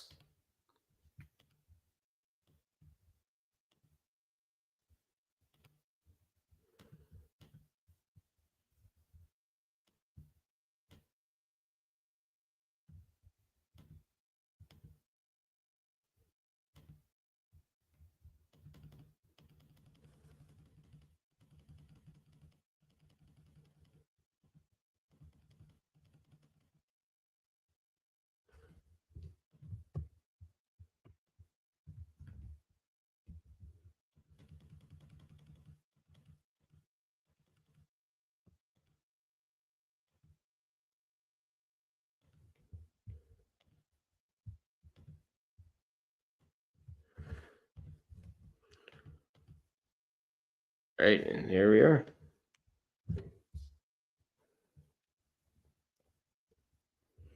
We're at less than 8 minutes to go. Washington State up on LMU. This is the final.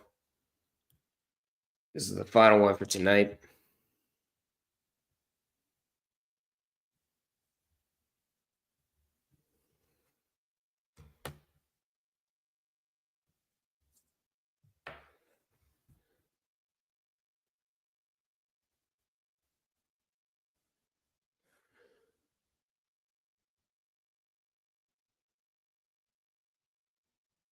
And a blocking foul is called there.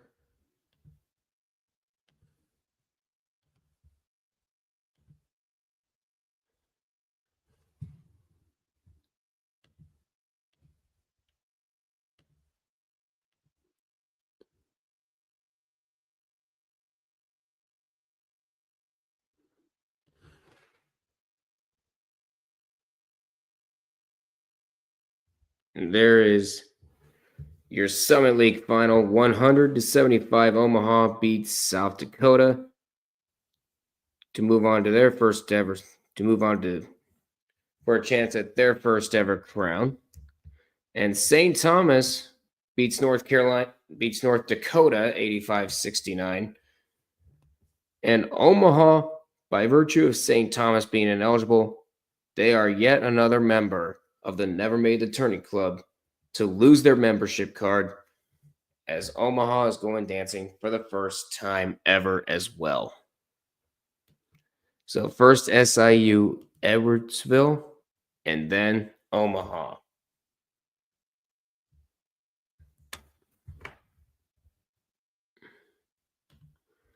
We are almost there for tonight.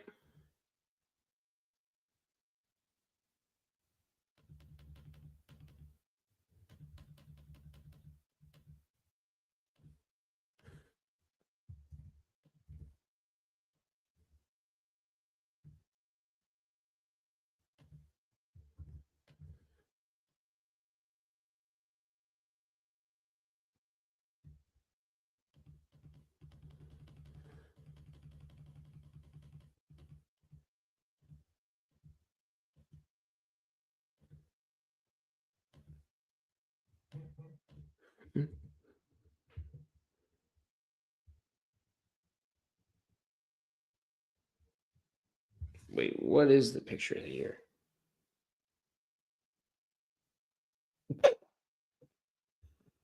Someone's actually trying to pay the refs. Okay, it's good. Not now.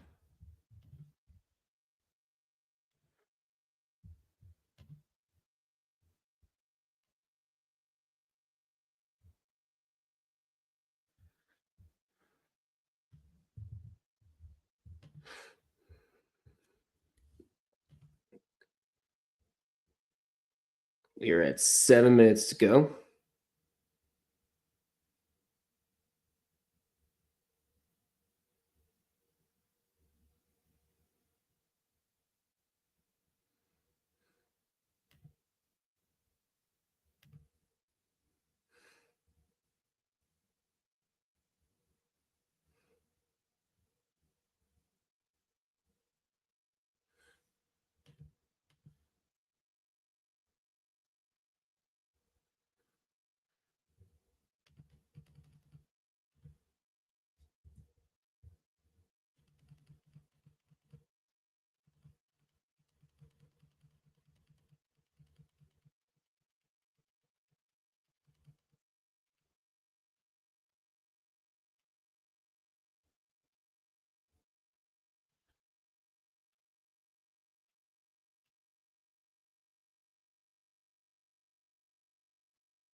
We are so close. We are at 6 minutes left to go on the West Coast third round. 82-67 Washington State up on LMU.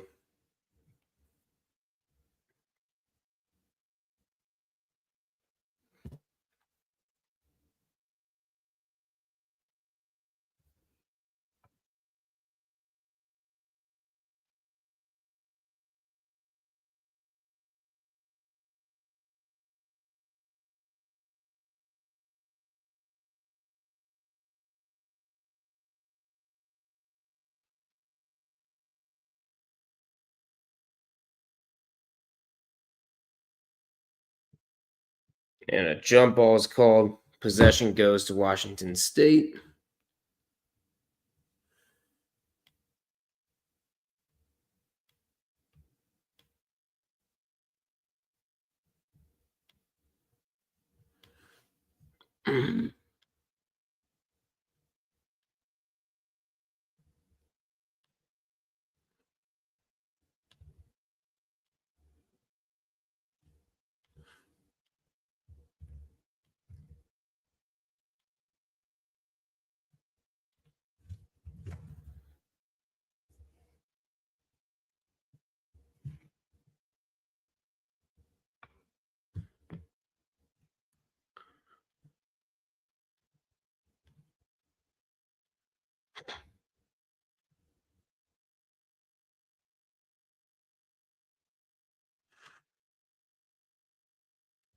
As you can see, we're getting dangerously close to the end of the coverage of our coverage day here.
There we are.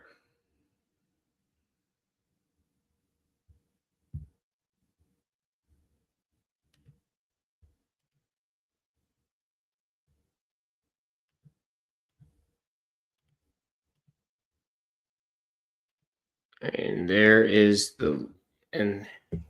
the look at the Sun Belt tournament. Second to last graphic for tonight.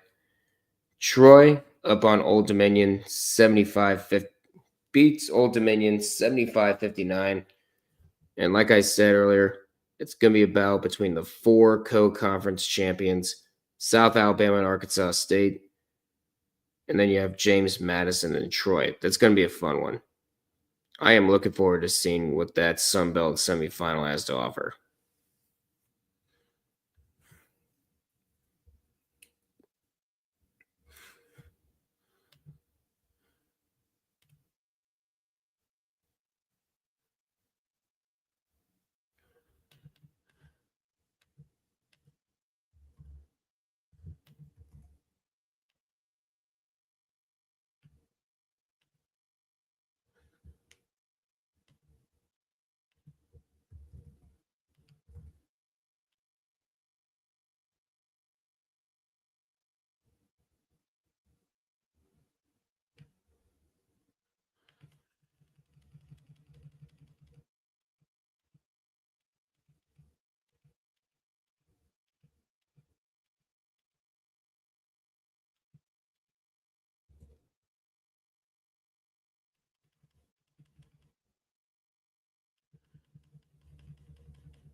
While we're on a commercial break, we actually have commercials during a commercial break. We're not looking at the back of the bill, back at the backboard anymore.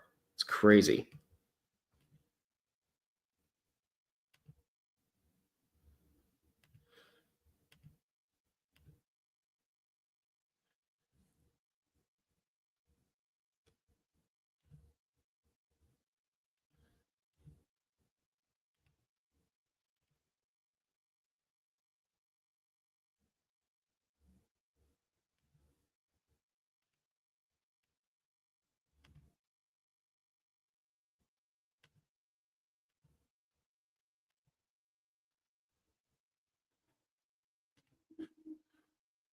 Actually, you know what? No.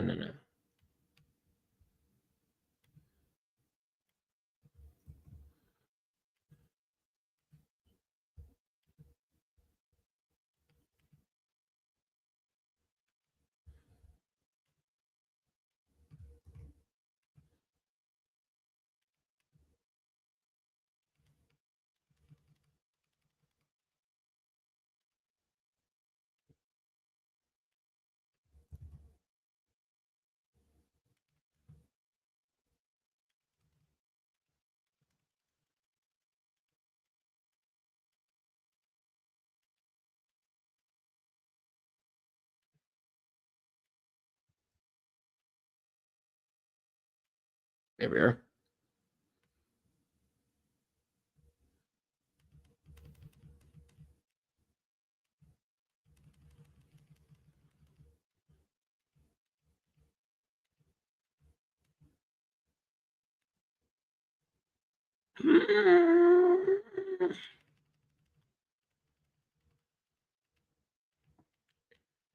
If there is a day where I want it to work, it'd be this.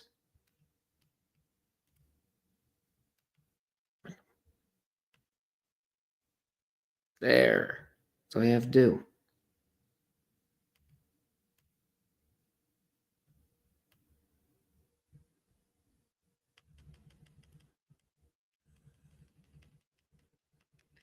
Nate Colme's 22 points for Washington State.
There we go.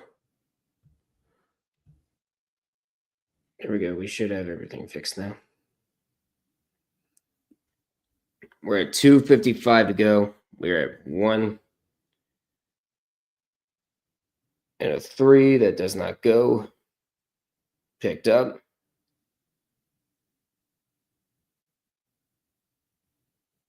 Before I go, I'm going to go take some antibiotics. I'll be right back.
Oh, all right. 91-74. And the ball once again goes out of bounds. Barring a miracle, LMU close to total, down 17, under 2 to go. Yeah, pretty much.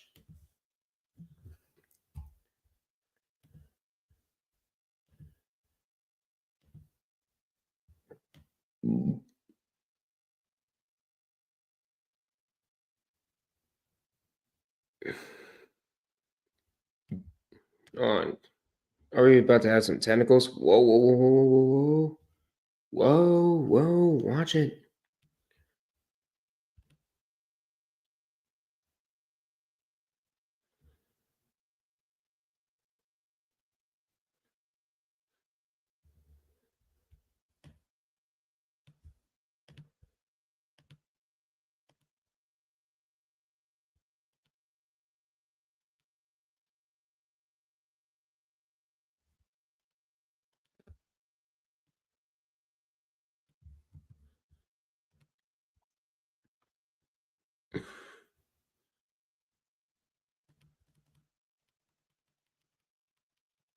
And they're doing an official review. God.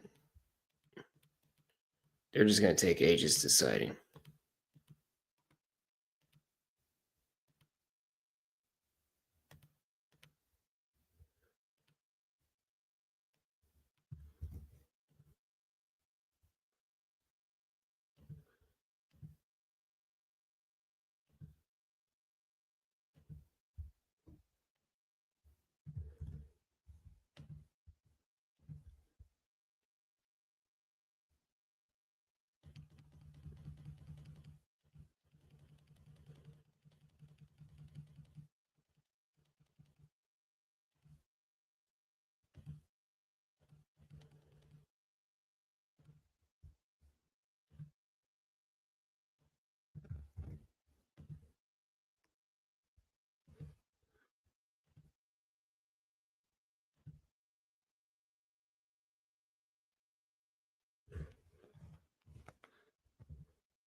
Guess what? We're about to hit 3 o'clock. We're about to hit 3 o'clock in the morning.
Meanwhile, we are getting close.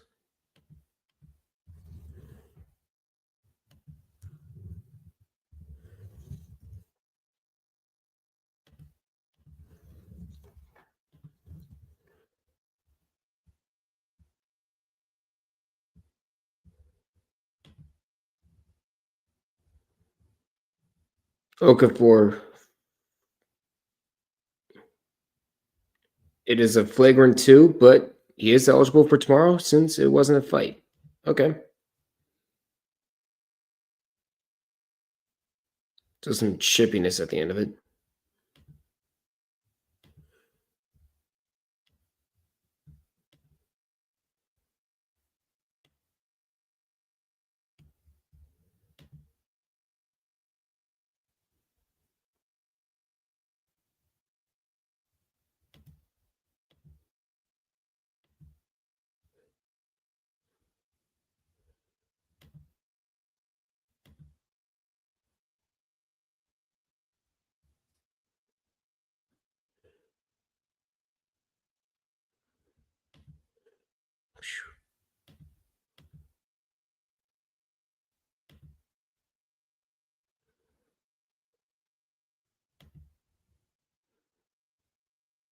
Going live for almost 7 hours. We're at 1 minute left.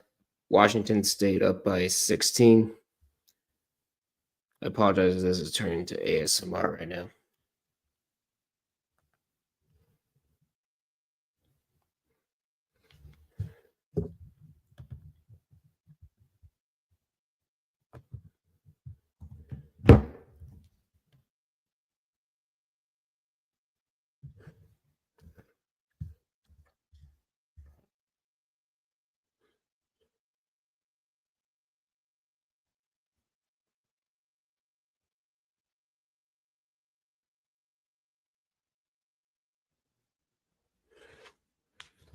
But we are at 41 seconds left.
And we're almost done with this. I'm going to try to dribble out some of the clock, not all of it.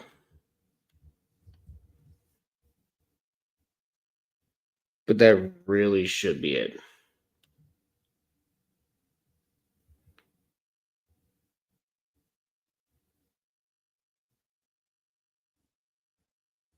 They'll just take the shot clock violation.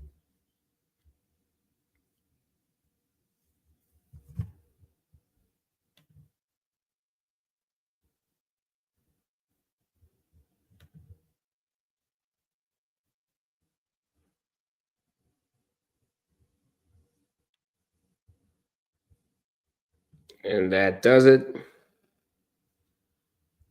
That one does not go through. And Washington State is going to take out Loyola Marymount 94-77. And with that, we end the stream just in time.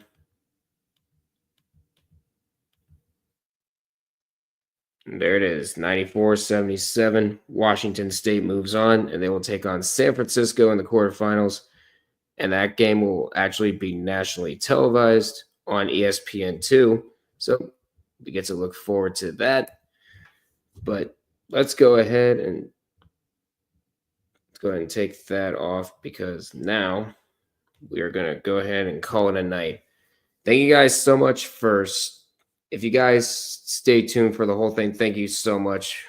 Thank you so much for your patience, and thank you so much for participating in this. Please feel free to like, comment, and subscribe to the Red River Duck and All Sports Network on YouTube, as well as on Twitch, as well as follow on Twitch, and hit the bell icon for both on both platforms to be notified on any future streams or future videos. But that's going to do it for me. I'll see you guys tomorrow when we have the Big South. When we have the Big South Championship, the Atlantic Sun Championship, the Missouri Valley Championship, and then later on that night, the Summit League Championship. Despite the automatic bid already being awarded, there's still some hardware left to be won. But that's going to do it for me. Until we meet again, I'll see you guys tomorrow. Take care, you guys.